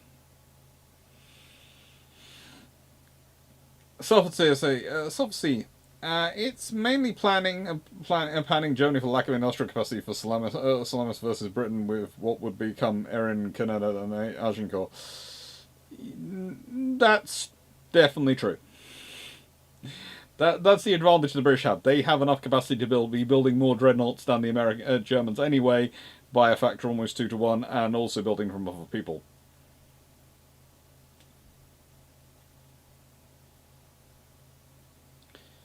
So, shooting down that single condor that is active in the Bay of Biscay, great. What if the Luftwaffe and Kriegsmarine had actually help each other out, huh? Oh, good lord, don't get started on that one. Let's put it this way. In the nicest way, the main difference between the Allied war effort and the Axis war effort is that the armed services usually remembered they were actually fighting alongside each other and actually working together. Usually. The other armed services, they have issues of coordination almost everywhere. Skeptical. If George Tyrion lived and ended up as first Sealant, do you think he would have been seen as more or less important than Fisher was historically? He would have certainly started a lot of movements towards what Fisher had done, so Fisher might have been able to move further. Because we always stand on the backs of the generations who've gone before. So with what Tyrion would have probably achieved and probably pushed forward, Fisher would have then been able to push even further. Thank you, Jack Ray. Another 5 memberships. Thank you. So if Pixar ships blowing up would be that effective, frankly, it would also have these admirals learn the horrible part. The free ships blowing up nearly killed all free ships. Yeah. Tell them. Make sure Hood's sitting in the room when you tell them that all people blow up. Sheppy, what do you do? So on ships line, where would the Japanese I'm honestly not a carrier gov destroyers fit? Well, they fit in the carrier rating. So they're sort of escort carriers, so they're about 4th rate carriers. If we consider the American carriers probably first rates. British and French carriers. And please note I'm going to be clarifying this as I go. Probably 2nd rates. The next Chinese carrier, probably also 2nd rate. Heading towards a 1st rate, but I don't think it's going to be nuclear powered as well. So it's going to have a larger air group but not nuclear powered, so that means it's probably a 2nd rate. Compared to the Americans, which we're using as the 1st rate starter. And I'm doing this off the top of my head, so please note some things going through it. 3rd rates would probably be most of the Chinese carriers at the precise moment. And the Indian carriers, etc. 4th rates would be the Italian, Japanese, probably the Spanish. It's probably a lot of ships which are not carriers normally. America class LHDs probably would fit somewhere in the 4th, 3rd rate category as a carrier.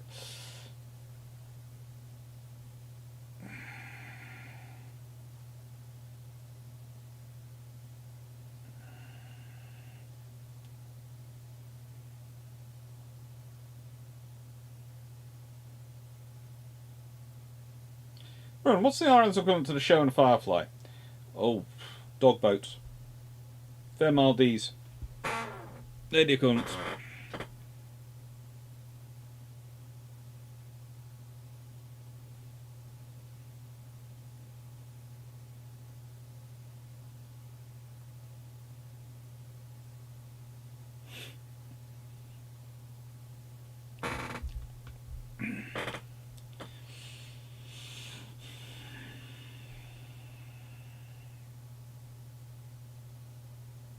I'm not necessarily saying you teach her, but you can outsource it.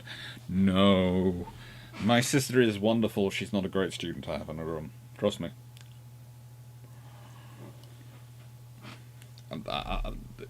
Yeah. She's a very good lecturer. She's incredibly knowledgeable on a subject. Her students should always pay complete and utter attention to her because, trust me, she knows, and she's got more qualifications than most of her department combined, which is quite scary. And also quite annoying for me sometimes, because sometimes I listen to some of her colleagues who have a lot less qualifications. And I'm sitting there going, you have no idea. Because they're all trying to think, they're all sitting there having conversation about, who must have certain qualifications, because the department's supposed to have a certain number of people with those qualifications in order to operate in certain ways and teach certain topics. And they almost never include my sister in a list of people with those qualifications, but my sister has those qualifications. She's chartered. She's chartered by so many different groups, it's beyond belief. So she is multi-classes of chartered, and very, very capable, and yeah. If she was in industry, she would be earning oodles and oodles, and I do tell her this on a regular basis, but she likes academia, she likes teaching. So she does that, but no, she is, it's quite funny sometimes. People underestimate her quite easily. She's quieter than I am.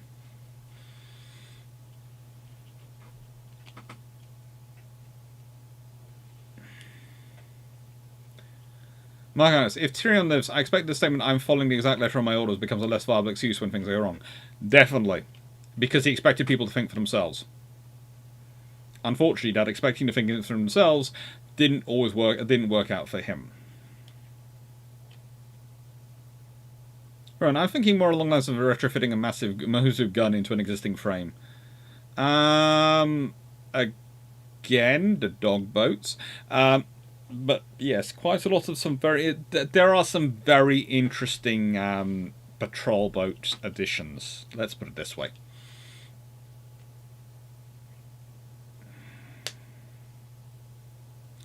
Sure, completely hypothetical question. If you were in charge of China, so you're potential enemies with 5 carriers, 7 battleships, 3 cruisers, or 3 cruisers or light cruisers, 14 destroyers, and 29 submarines of various abilities. So what would you do?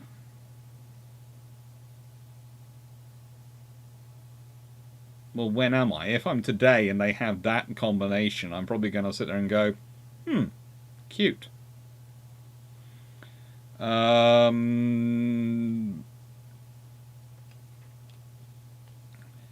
I'd probably start organising myself and start building ships to match. If they've got 5 carriers, that means they can maintain a guarantee of 2 forward in my area, which means I probably need to maintain at least. Well, I can probably get by minimum of 3, but I probably want 6 to give myself a comfortable guarantee to 2, so I can deal with them also doing surging of 3. 7 battleships. Honestly, battleships aren't going to bother me that much. I want submarines probably to cancel them. If they've got some light cruisers, why have they got 3 light cruisers and 7 battleships? I probably would just keep building the big, honestly not destroyers I'm building. Honestly, destroyers gov I'm building, and the same with my other destroyers, etc. Moment. I've got enough forces to deal with it, honestly. RG, what if modern communist China replaced China? China replaced China in 1935. There would be a very short, sharp massacre of Japan. Let's be honest, modern communist China has a lot more military capability than China did in 1935. It would not be good for the Japanese armed forces, especially with their tech, etc. So this stream was supposed to end at 10? No, not supposed to end at 10. But I knew it would going on to at least 10, and I'm just ordering a takeaway. So basically, my thing is, I will order the takeaway, and when the takeaway arrives, that's when I'll end. If that makes sense to everyone. And the takeaway will probably take at least another 40 minutes. So don't worry.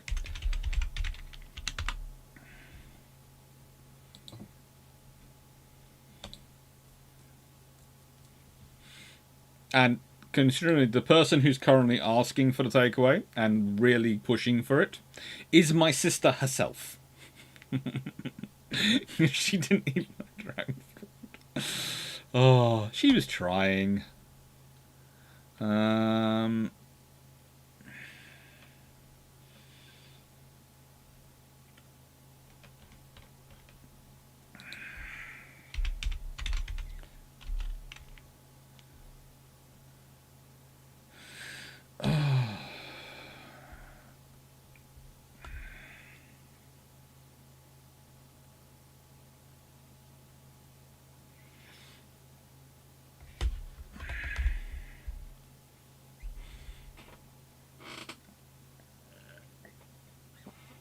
don't forget the different railroad gauges between Germany and Russia. Oh yeah, that added the extra fun. There's just endless fun when you're Germany invading Russia in 1940s.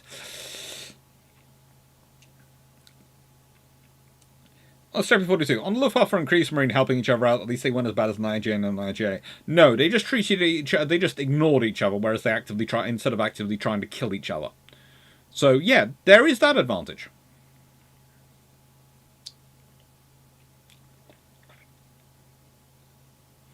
Okay, Fisher should have known Admirals inevitably won't be able to resist using Battlcruisers in the main battle line.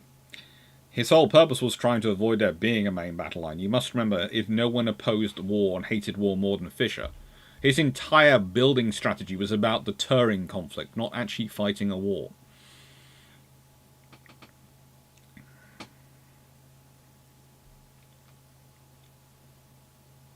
Doc, even if the Soviets collapse, the Germans don't have the troops to hold down Russia and the rest of the conquered territories whilst helping Italy. No, it's fun.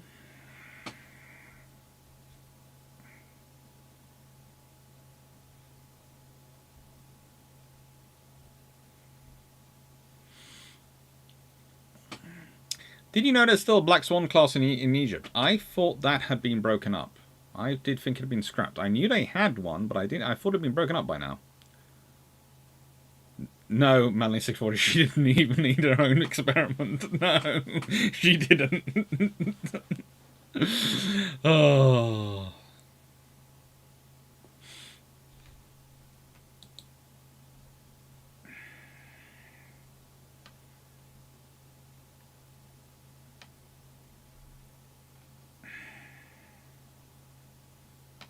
Mm-hmm.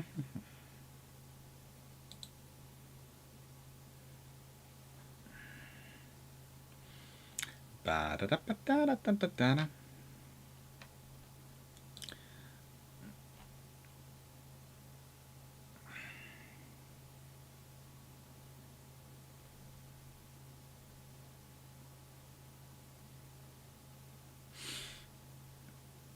I do love the way she could. I could just tell her to order the usual, and that would be fine for her.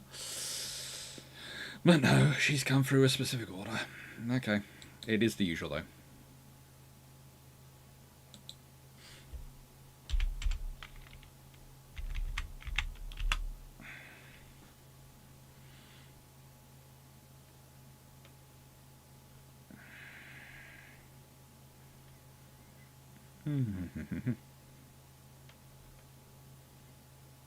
Okay.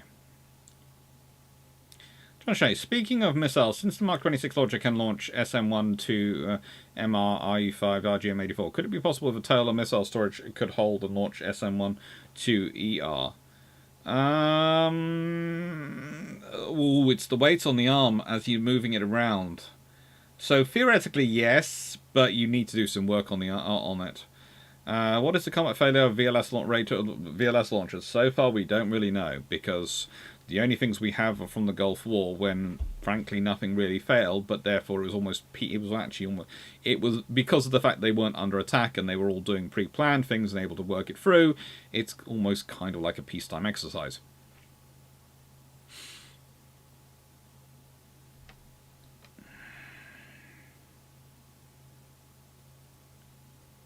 My house. Not a note that Soviets cannot have Yamato. Only Japan can build wave motion guns. They could get it. It's one of the interesting things to think about historically, is that it's a very real possibility.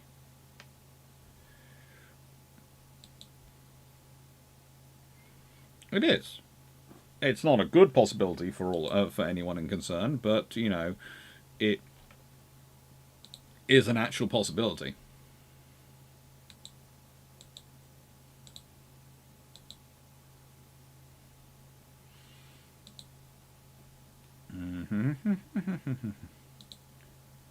Get rid of the mayo chicken, and yes.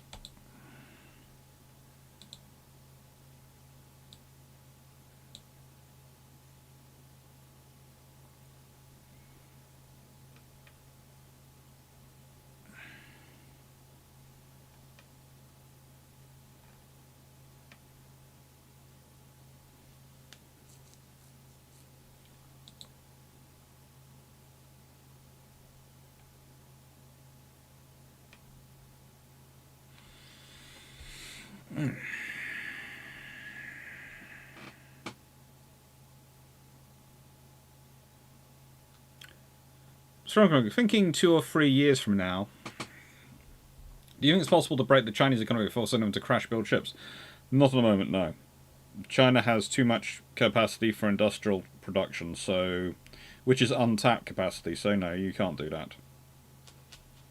Not at the moment. Are you chasing bunny rabbits or sheep in your sleep? Because trust me, they're not running that fast.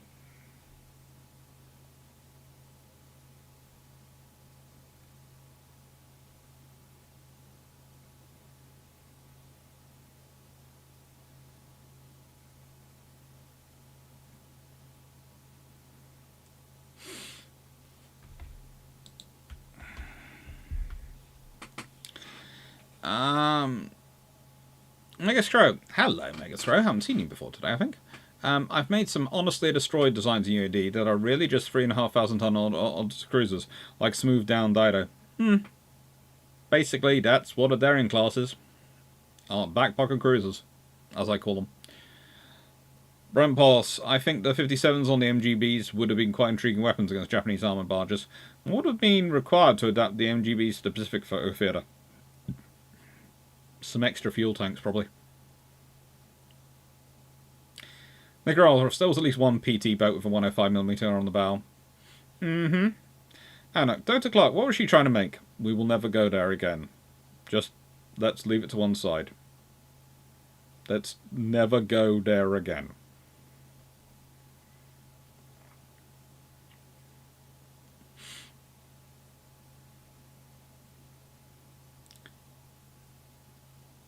On takeaway, don't forget the research assistance. Nope. I have ordered what in the UK the nickname for them is reindeer bites, reindeer treats, but usually referred to as carrot sticks. 2 bags of them on the way, hopefully. But currently he's asleep, so doesn't realise it.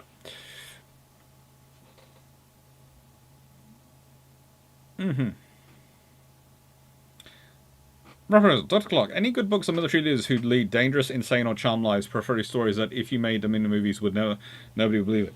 Well, somewhere around here I do have a copy of what's his name's book? Carlton de Weert. And Carlton de Weert, Adrian Carlton de Weert is basically his entire... Let's look up the name of his book. Adrian Carlton de Weert. Yeah, basically, if you want to read up someone who honestly should have been dead many, many times over, look up Adrian Carlton de Weert. He makes Jack Churchill look positively sane.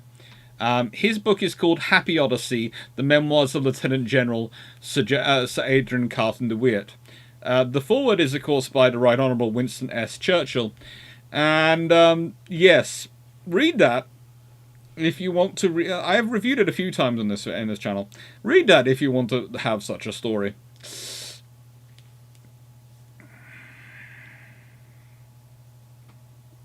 Some people do. Will they get a UAD campaign out of you? I'm considering doing it as part of the Year of Technology. I'm considering doing it for one of the one of the weeks which I may go wandering off So I'm planning a few weeks trips, etc. And those, when I go for those trips, there'll be a video going up every day when I'm on my wandering.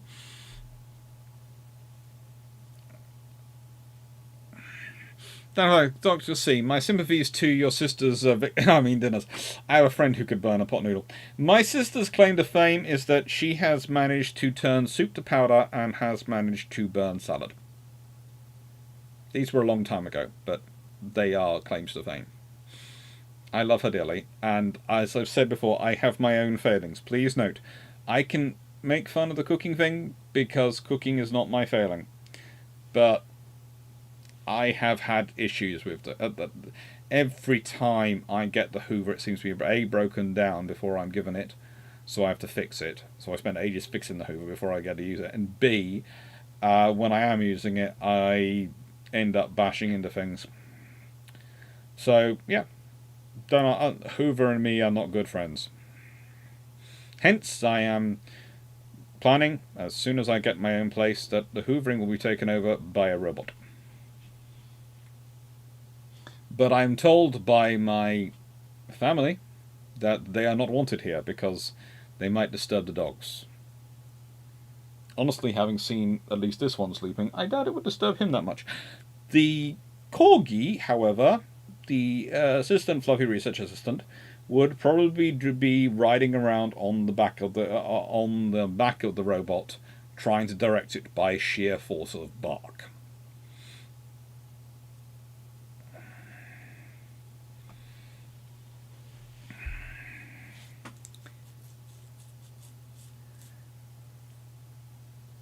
I have tried that, Sean. It didn't work. The chemistry experiment rather than the cooking.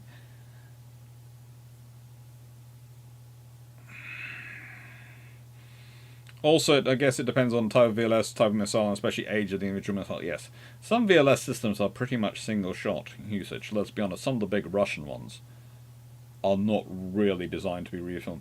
So what takeaway did you order? McDonald's. Remember, who plays Vian or Cunningham in the biography movies? Ooh.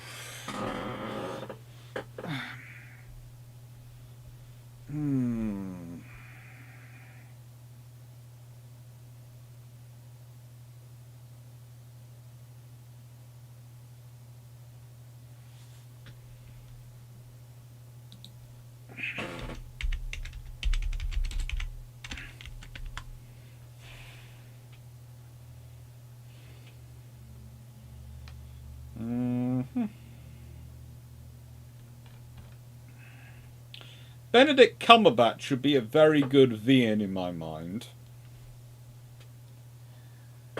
Honestly, for Cunningham, that's difficult because you'd probably need 2 actors. Because of it. Because he has such a long, random career of his entire life, and. Oh. I would probably, for Cunningham, I'd have to cast an unknown. I'd have to find someone who fitted it. If that makes sense.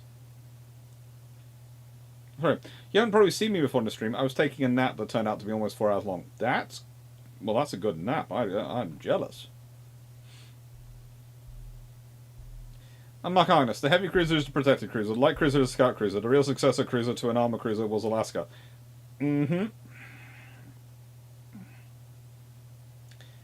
Nice one. So the heavy and light cruisers are replacements to the armored and protected cruisers. No, as Mark Harkness has said and I've said before, it's the armor cruiser just doesn't really get a successor.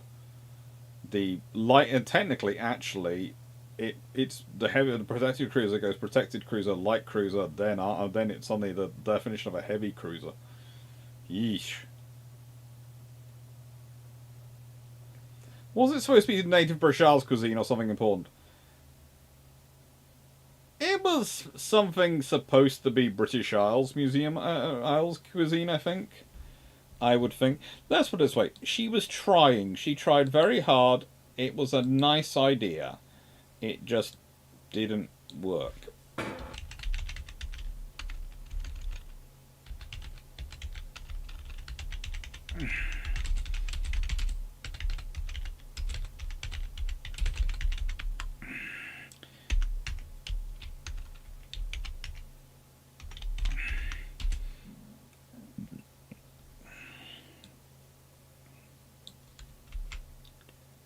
You know.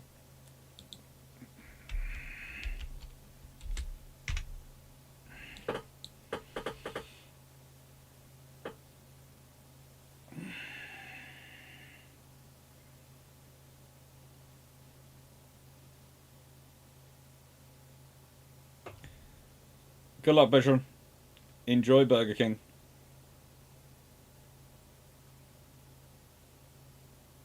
I think it's HMS Wimbledon and she's still in Alexandria. Ah. Okay. Alright. That gives me an idea if she's still afloat. The color camera. If Musashi had been scuttled at the Singapore, would the British have refloated and salvaged her or just scrap her?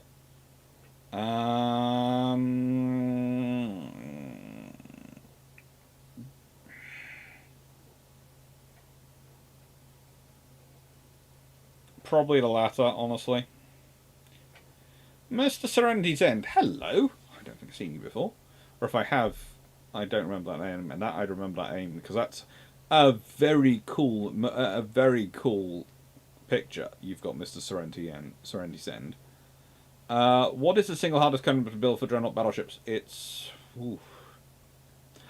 Well, the main turret's pretty hard to stabilize the guns and everything in there, but I would say the single hardest component, because the turret's hard as a whole thing. It's got a lot of components in it's hard. I'd say the single hardest component to get right is the turbine blades. Because if you get the turbine blades wrong in any way, shape or form, you are in trouble. So turbine blades, especially on a geared turbine system, very, very, very delicate. You have to make sure that's precision engineering and precision metallurgy. Because if those things go, that's the easiest way to muck up your ship, the turbines.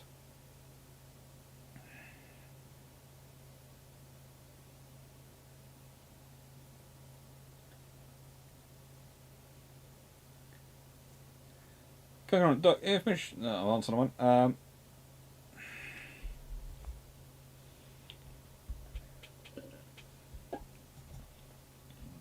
Chevy 42. On Cardinal Wit, if you get your own Sabaton song, then you know you went through some pretty nutty stuff. Oh yes. Richards, put the dogs outside when you vacuum.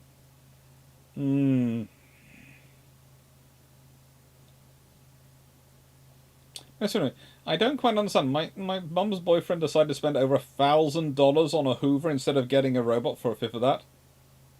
Why? And look, the aphorism mentioning Herdegog. Yes, he would.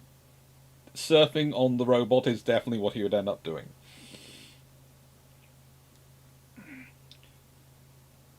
But why would you spend $1,000 on a Hoover? J42. The Scottish and Cornish blood in me is both rebelling at the concept.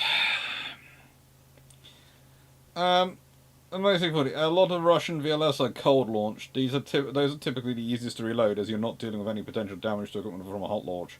Which Russian VLS are you thinking of when you say single shot? Some of the really big systems, which are not really vertical launch systems, but more just rocket launchers that are on an angle, they had interesting issues with their missiles causing damage in them.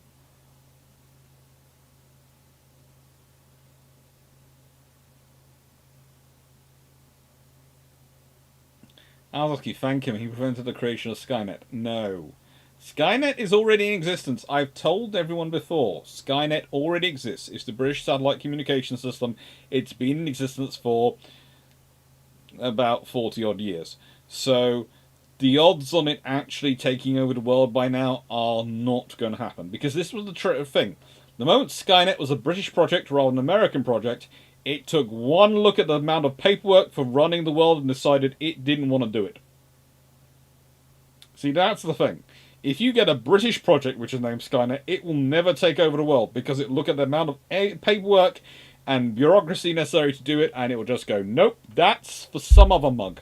I'm going to have being a happy communication system and not have to deal with that paperwork.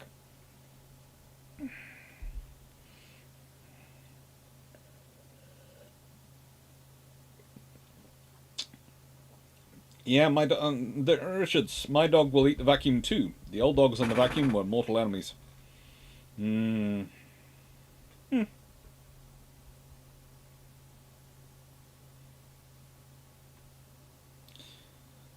Nighttime Productions. For a cunning actor, Mark Rylance would be my choice. He co-starred in The British Spies and skippered a small boat in Dunkirk. Good choice, but current Adrian Rollins did a good Bill Tennant for BBC Dunkirk drama. How about him? No thanks. I thought you would order fish and chips or something very British, but McDonald's. None of the chippies I like are open. The only one does weird things with their batter and their fry. Honestly, I get quite snobby when it comes to fish and chips. And it comes even more when I'm buying it for my mum and sister as well, because it has to be some place that does gluten-free does gluten-free batter for my sister as well. So, because my sister's allergic, she's the kind of allergic to gluten and dairy, which means she has it, and it's a trip to the hospital to say hello to some very nice doctors. Which is not fun for anyone. So we prefer not to do it. Listen, if you're trying to take a ship out, though, easiest way would be to gear reduction units. Yeah, but they tend to not be quite as easy to mess up, as finicky as the actual turbine blades. Oh no, turret is more of a sub-assembly. Yep.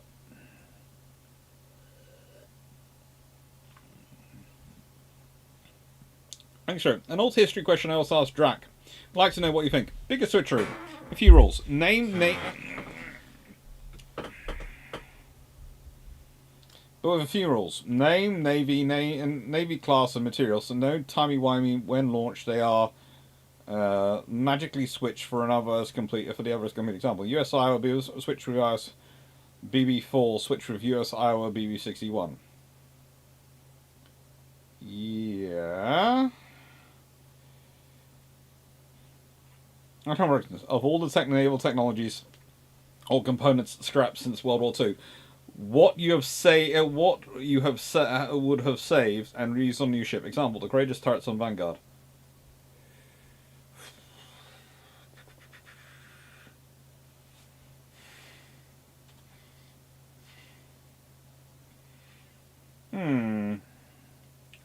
Well, I'd like to use a lot of 40mm on things like Fearless and Intrepid, etc., knowing what ends up there in the Falklands War. 3-inch guns I'd have liked to reused. The twin 4.5s I'd like to keep going as an idea, because I'd like to keep the twin 4 or 5s instead of going down to a single gun, because I know it's more maintenance difficulty, but in operational and combat wise, I think a twin gun makes more sense, because you can immediately double your rate of fire, pretty much. As opposed to the kind of gluten-free lifestyle where you do it just because it's trendy. I will never understand that, because having eaten gluten-free food because of my sister, there is nothing you could pay me that would eat that food unless I had to. It has no taste. It's yuck. So I do not understand the concept of eating it because it's trendy. I understand the concept of eating it because you have to, not trendy.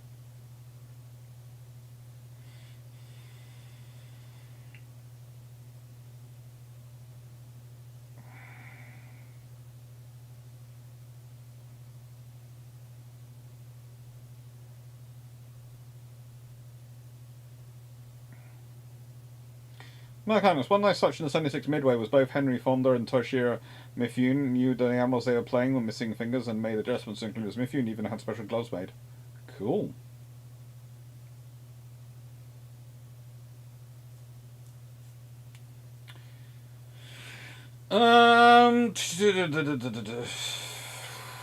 Same rule change. These both.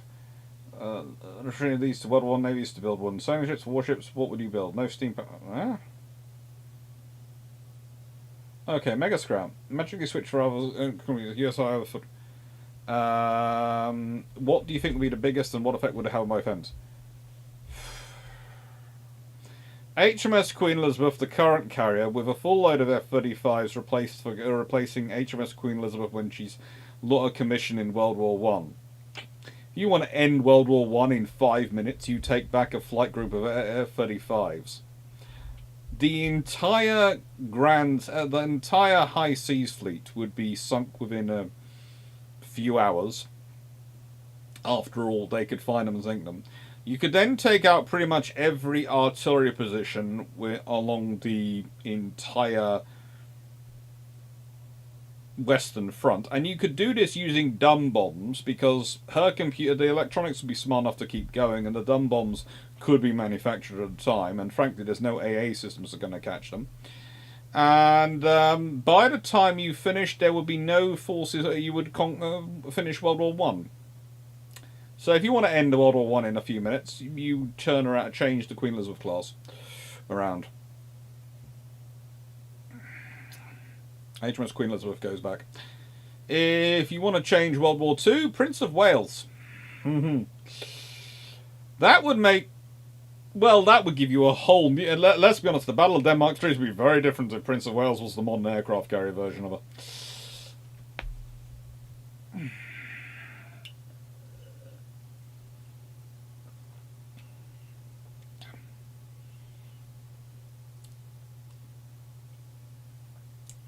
So anyway, some will change at least World War navies to build wooden sailing ships for warships. What do you build? No steam power allowed. No steam power allowed. I have to build wooden sailing ships for warships.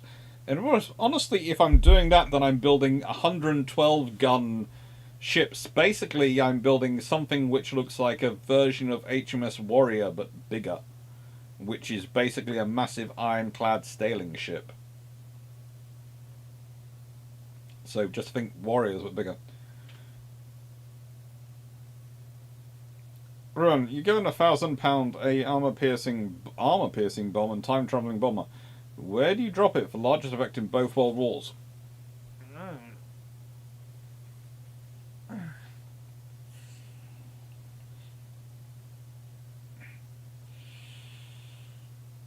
Largest effect in both world wars.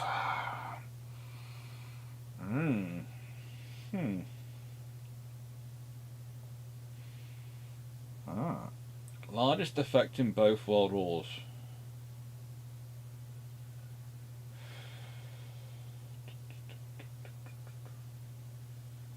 £1,000 armor-piercing bomb. Largest effect in both world wars.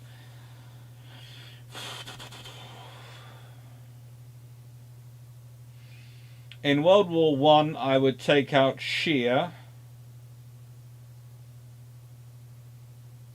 Would I? Yeah, I'd take out Shear just as Jutland begins. As Jutland proper begins, i.e. the engagement between two big fleets. So I would take out his flagship. Because if you win Jutland, you end World War One very quickly, because the Royal Navy then moves into the Baltic, and that cuts off the German supplies from Sweden and the Baltic states, at which point Germany runs out of food very quickly and other important materials, and World War One is a negotiated, or is actually at bayonet point surrender. World War Two. Ooh. I've got £1,000 armor-piercing bomb.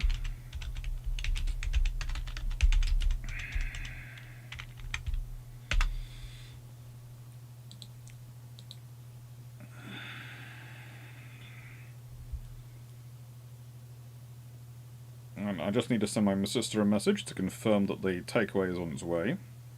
Or rather, it's supposed to be being picked up.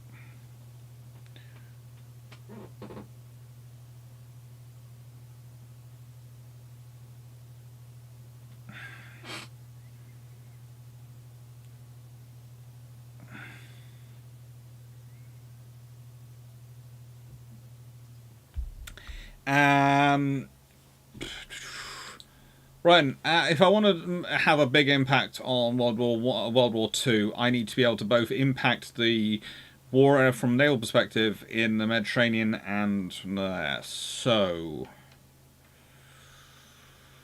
Who do I hit? Who do I hit? Who do I hit? Who do I hit? And where do I hit them?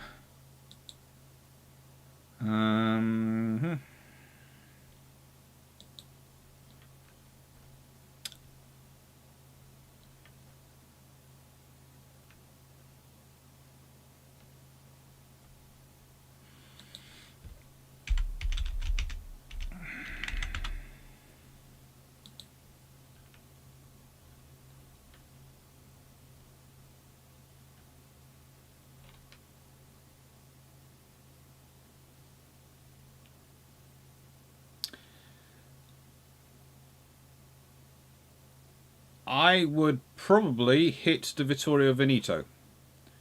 And if I'm going to use a 1,000-pound armor-piercing bomb and I'm going to get it dead right, I would aim it straight down her funnels to hit inside her engine, or go off inside her engine rooms and blow the ship to Kingdom Come through its boilers and wreck it so it's out of the war. Because if I take Vittorio Veneto out, then the Battle of Cape Spartivento, well, the only battleship available is Giulio Cesare,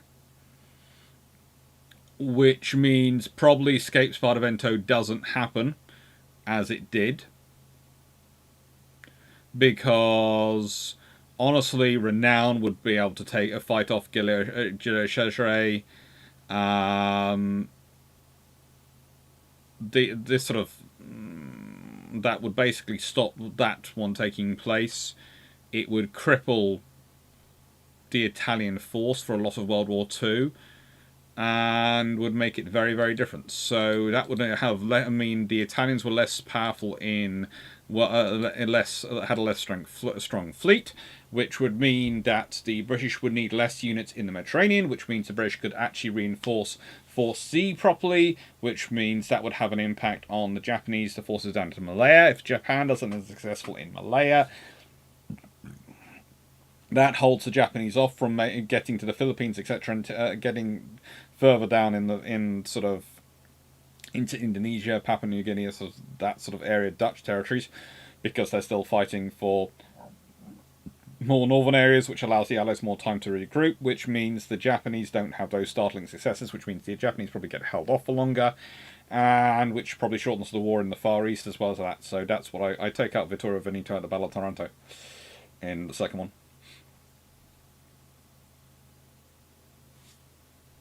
Mm-hmm.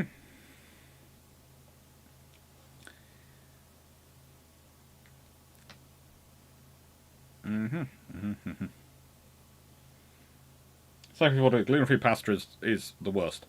Finding a decent gluten-free loaf that actually tastes okay is something which was a long struggle for my sister. And that's my experience, because I ended up trying them, a fair number before she did, to try and find one which tasted somewhere approaching right.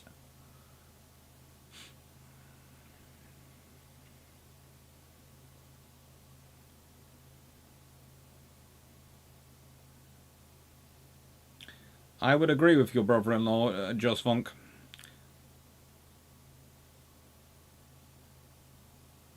Lance, I would completely agree with you. However, you need Queen Elizabeth to carry if you A10 for your clearing transporter.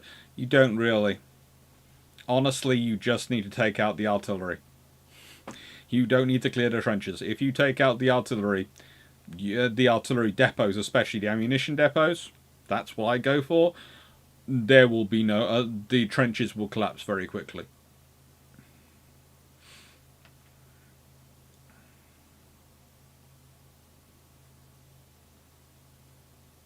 How the F-35 is going to sink the Hush fleet? They have HE bombs, not arm-piercing. Yes, but those are pretty darn powerful high explosive bombs, and if you put one through the bridge of every single one of the German battleships, I don't think those battleships are going to go anywhere. Also, you could again drop them down the funnels. So yes, there are places where you need an armor piercing, but you can do enough damage with high explosive bombs, especially when they can't do anything. Let's put it this way. The F-35 has the ability to hover. They could quite literally turn up and literally hover above their target and drop the bomb. And there is nothing the Germans could do about it. It's not going to be a problem.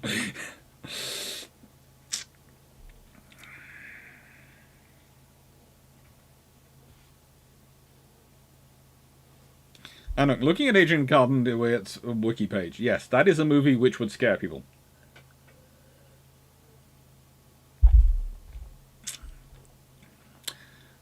So yes, Drac has a restriction of not past 15 so switching a World War I battleship for a fully equipped modern one would do the trick, yes. For a fully equipped modern aircraft carrier, yes, would do the trick. Yeah.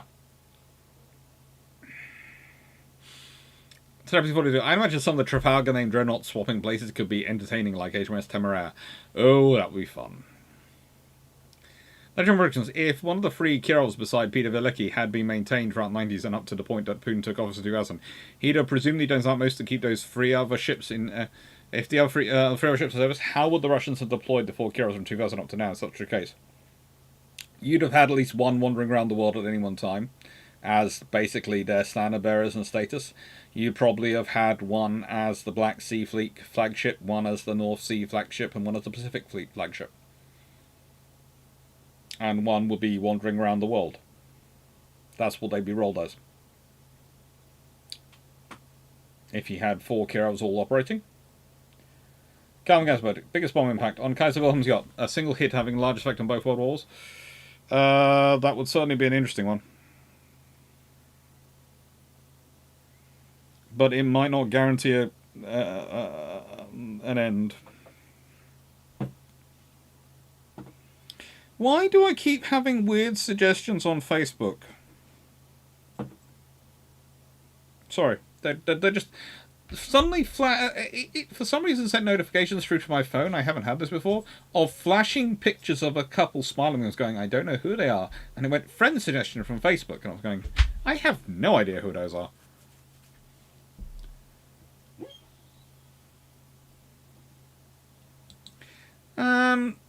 You see, the thing is, hopefully that might not work, because honestly, Mr. Friendly Send, that might end up with, probably would end up with an Austrian civil war of some kind, which could lead to other issues. Well, that's why I have my phone on actually displaying, so I see when the takeaway arrives. I know. You okay? You behaving yourself? You're a good boy.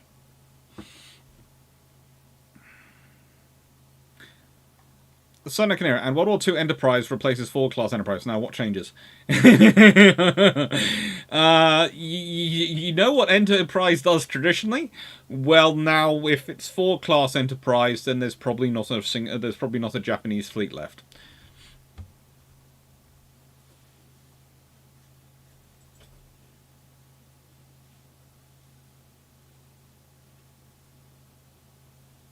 Why down on 64? Down on the funnel. Why not down in the Paragon magazine? Well, you can pick. Honestly, you can take your choice.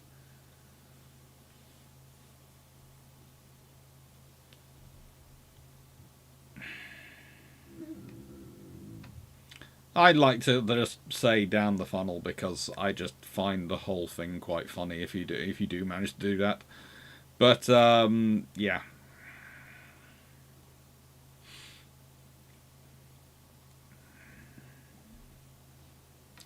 HMS Victorious carrier swapped with the Vanguard class sub would stop World War II solid. No, because then you'd have to use those weapons, and I prefer not to use nuclear weapons. I'd prefer not to use the sheer amount of nuclear weapons that would cause. In the nicest way, whatever happens, if you go back with nuclear weapons, you're not going to stop a war unless you actually detonate them. And yes, you can stop the war solid. But... and yes, it's justifiable, but it's not something I'm going to jump to. Not when I can end the war quite easily with an aircraft carrier without having to do it. If you get your paw stuck in your ear and make yourself cry, I am not going to give you too much sympathy. Okay. What's up? Okay, little boy. No, your ears are... I need you to take you to the vets to get your ears checked out, don't I, again? It's not clearing up, is it?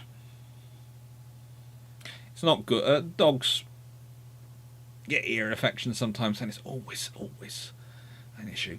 This one has a habit of wandering into the thickest bushes he can find, and comes up with all sorts of things caught in his ears. So, yes, we try and keep him out of them, as much as you can. But, you know, he is a dog. He doesn't seem to understand. I put the two together, go through. I go into big bush, get all sorts of stuff in my ears, and then I get sick. Doesn't do that, for that kind of thinking. Alfred B228, hello.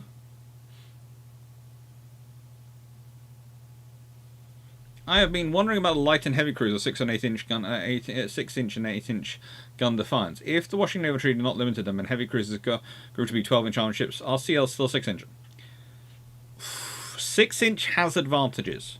Okay, 6 inches is about the level at which you can still do human loading and high rates of fire. So 6-inch probably hangs around for a bit, but there is the chance that it might grow to a 7.5-inch. But I think 6-inch does hang out for a bit.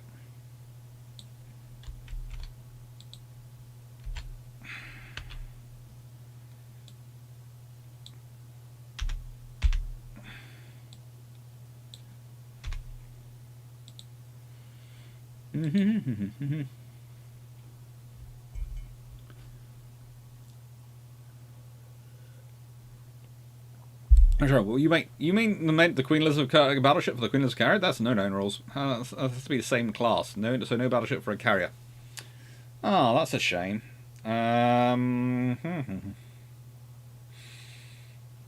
Okay.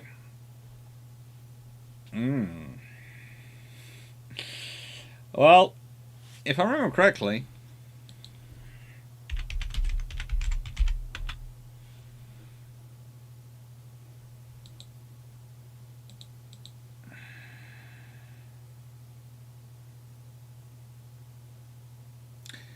So, Type 45 destroyer HMS Duncan goes back in time to replace the D-class destroyer HMS Duncan in World War II. And seeing as she's launched in 1932, that would give the British enough time to really upgrade the entire fleet before World War II began. That would change air defense at sea. Phalanx in the Mediterranean in World War II. They're both destroyers.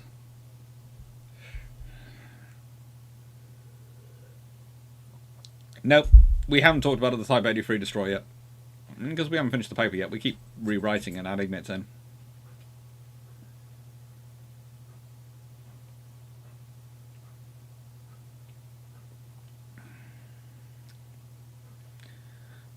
It doesn't stop them taking the Philippines. It does stop them getting to necessarily Indonesia. I'm not doubting you, but how does Britain putting up better resistance to repelling the IJN and IJA in Malaya keep them from taking the Philippines? No, Indonesia. I said Philippines instead of Indonesia. I had a brain fart.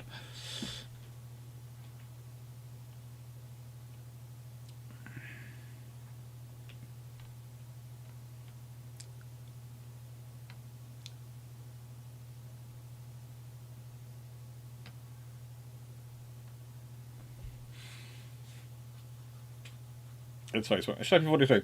Also, in a less Allied favoured light, I would suspect replacing World War II Easy and Hugo with modern Easy and Hugo helicopter destroyers would hurt quite a bit. They would certainly be very capable for anti-submarine warfare, which would probably be very problematic for the Americans to deal with.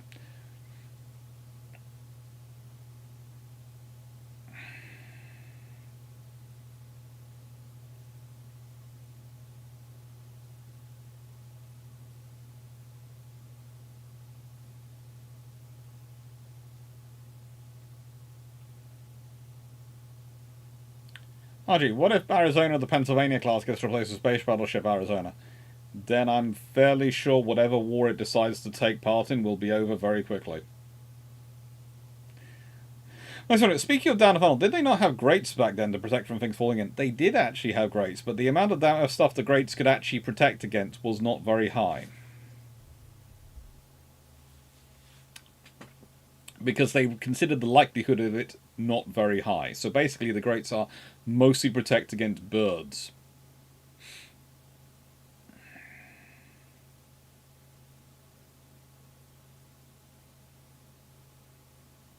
I was aiming at stopping the Archduke trip short and may having him take over. He wouldn't be a good ruler, but he wouldn't stop Serbs. He's not exactly the worst that the Austro-Hungarians could end up with. Alpha B228, is the 10-inch gun in UAD better than it should be? Yes.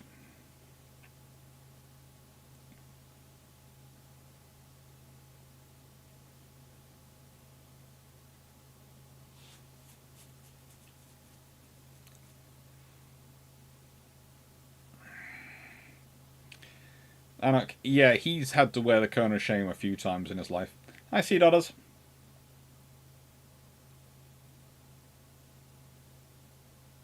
I don't even doubt even one of them will be sent. Sending one is like sending a Kagurov. It makes the enemy you're deploying against look scarier than they really is. Just to be clear, Ukraine has proven to be a formidable enemy. What's this? What's 900 Russians? Melanie having a chat with them. So that they would have sent a Kirov, as it ironically makes the Russians look weaker than sending to Moscow. They wouldn't. They only have one Kirov, so they wouldn't send them out. Sea Dotter's Trials automatic 4.5 inch. Ooh, that'd be fun. Yeah.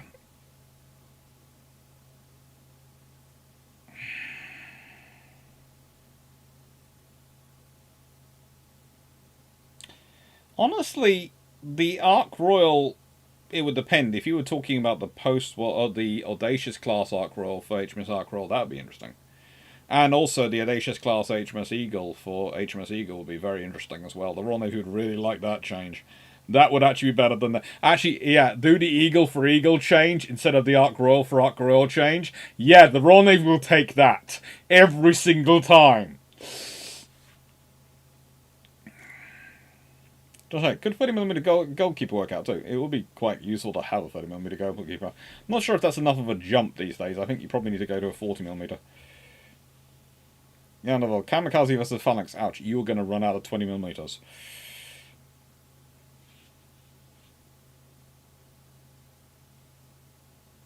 That all sounds awfully like German the Cruiser movie. Mainly it's because we're making a more better and better paper. We keep trying. The design is quite standardised. It's the actual arguments for it that keep changing. Well, not changing, but we keep adding in more data and improvement to back it up.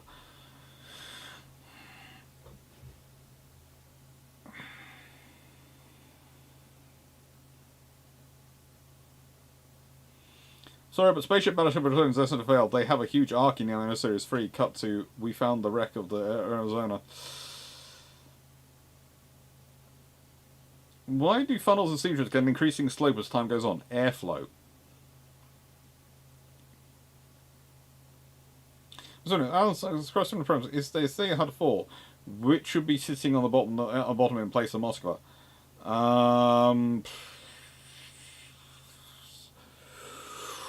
Ooh, which of the four be sent some Black Sea Fleet? It's whichever one's on rotation as Black Sea Fleet flagship. But there again, this is going to sound terrible, but if you have 4 of those floating around the world and they keep doing around the world cruises, those 4 would not have had the issues which Moscow's had with upgrades.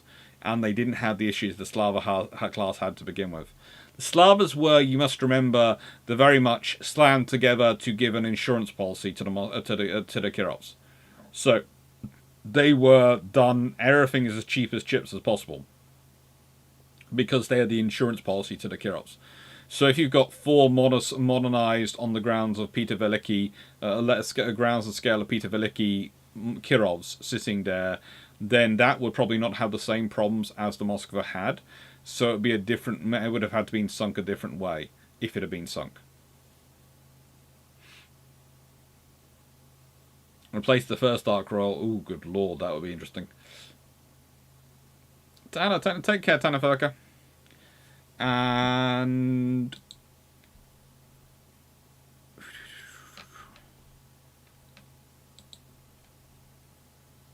yeah, my order is on its way. So I'm going to say thank you and very much thank you and last questions, because normally it takes about 2 minutes to get from McDonald's to my house, because especially this time of night, the roads are empty and it's not that far. Honestly, normally in walking time it takes me about 10 minutes.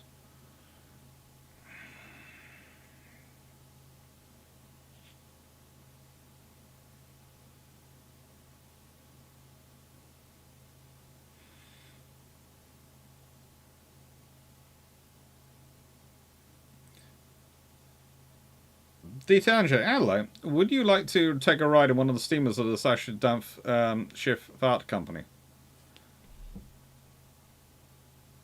I think if they're the ones I'm thinking of, let me Google them and check.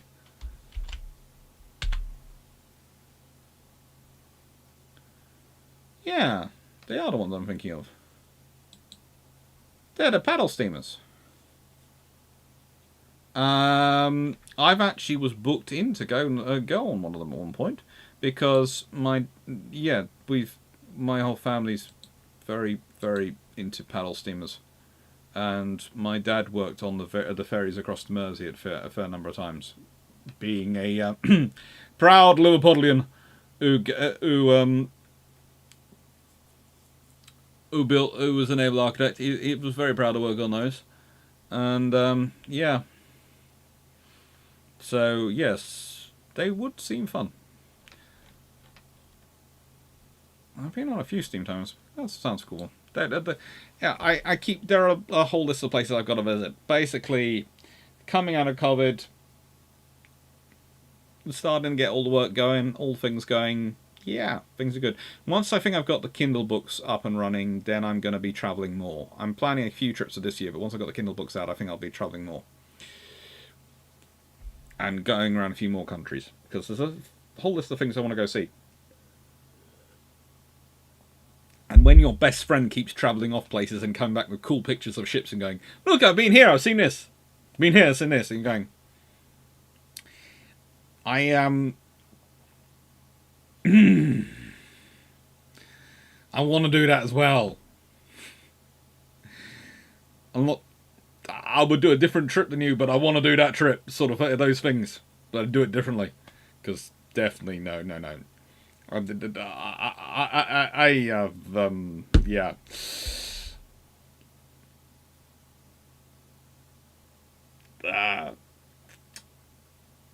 Sometimes I swear he treats them as almost marathons. I love him dearly, but boy does he cram in something every 5 minutes. He's a good guy. They would be lovely to go on, Dieter.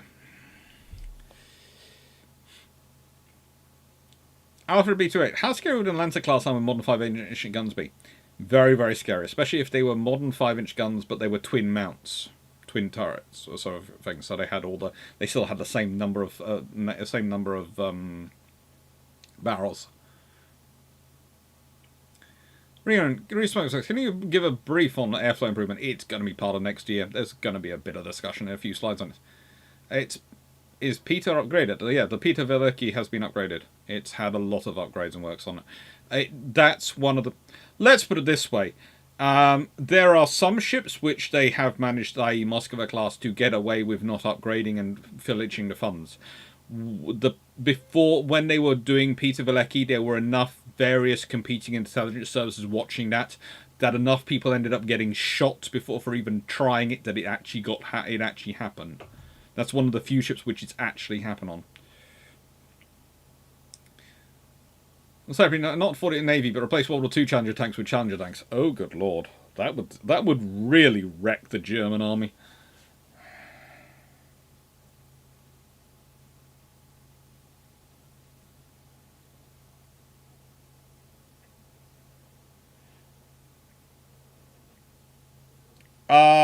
That you have to remember, the moment a ship is nuclear powered in the Russian Navy, they get blocked, they get watched by a different group. It's kind of like the people who are in charge of maintaining their nuclear submarines.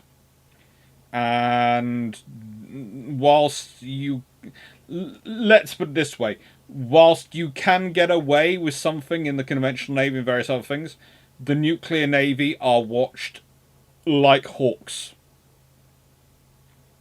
And the Kirovs would be watched by the same thing. So, yes, they might not have the money to have upgraded necessarily all of them to the same level that Peter Velicki has been upgraded. But there again, if you've got the money to maintain all four of them, you've probably got more money, and you're not doing the Slavas, and if they're all in a position that you can do it, you probably do it, in which case you might not have the Kuznetsov going around because you have the 4 Kirovs. So, yeah, there's lots of variables. Did you see the reveal of the new B-21 radar? Yeah, I did see some pictures of it, yes. It looked fairly efficient.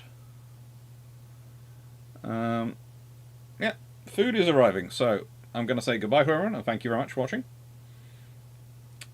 And I'm going to say, reiterate the question, if you think there is a bit of action for me to be doing before I start painting it, it's going to be from the Wolves, because they're the only ones which we now do not have an army of in the family.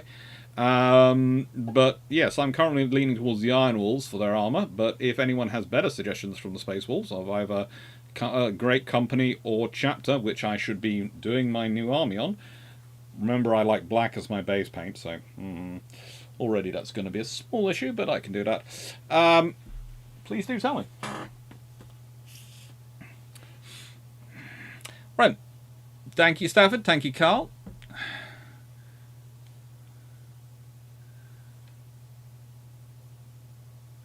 Admiral Roshkov is supposed to come out of Major Rebuild early 2023. Yeah, it was 2022, it was 2021, and it was 2020. We'll see when it actually comes out. Thank you, John Shea. Thank you, Melly640. Thank you, Stafford. Thank you, Dan. Thank you, Ron. Thank you, Anook. Thank you, Jack Ray. Thank you, Just Funk. Thank you, Abazaski. Carl, 2000 was a long time ago, even if I made it to Dan in fair good shape. Naga, have you ever visited the Naval Museum in Gothenburg? And if so, what do you think of it? I have visited quickly. It was very nice, but I didn't get to spend more than an hour in there, so I didn't get to see much. If it's the one I'm thinking of, which it probably is, because I went to the big one there. Seri, thanks for the stream. Enjoy your Mackies. Thank you. Okay, we tried to get you there as best we can. The trips. Thank you. You're very kind. Moscow is currently active too, until she wasn't. Yeah, there's a difference between the... As said, there's a difference between the nuclear-powered ships and the non-nuclear. There is a big difference in their status and in the way they're watched and the things they're looking after.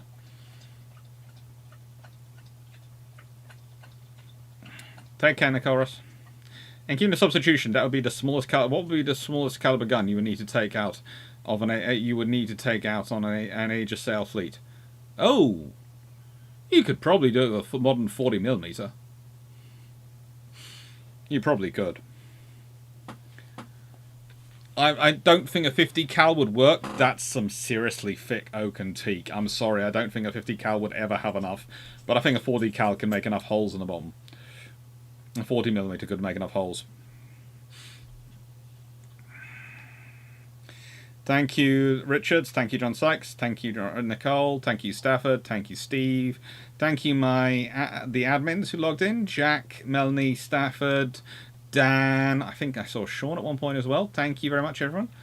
And thank you, Mega Shroud. Thank you, Mr. Sorrenti. Thank you, Buggated29. Thank you, Dieter. And thank you, everyone. Does that increased watching come into play in nuclear arm vessels too, or just nuclear powered? The nuclear arm vessels as a rule as well. So, but mainly the ones which are actually nuclear armed these days are also nuclear powered. I'm pretty certain that's how they've changed it, because Kuznetsov doesn't seem to get the same watch. Yes, we're going in. Yes, hopefully your very important things will have arrived. If not, you'll get extra bickies. Alright. Do you want to say goodbye to everyone? Has it been watching you? Are you going to say goodbye? Or are you just going to sit here and... Well, bye-bye from the sheep, which is now got half a foot dangling off, 1 foot gone, one arm gone. Its ears are intact, its face is intact. It's survived as much as any sheep has ever survived. And the poodle is after the sheep, but you know, take care, everyone. Thank you, Richard. Thank you, Party. Thank you, everyone. And have fun. Come on, let's go get some food.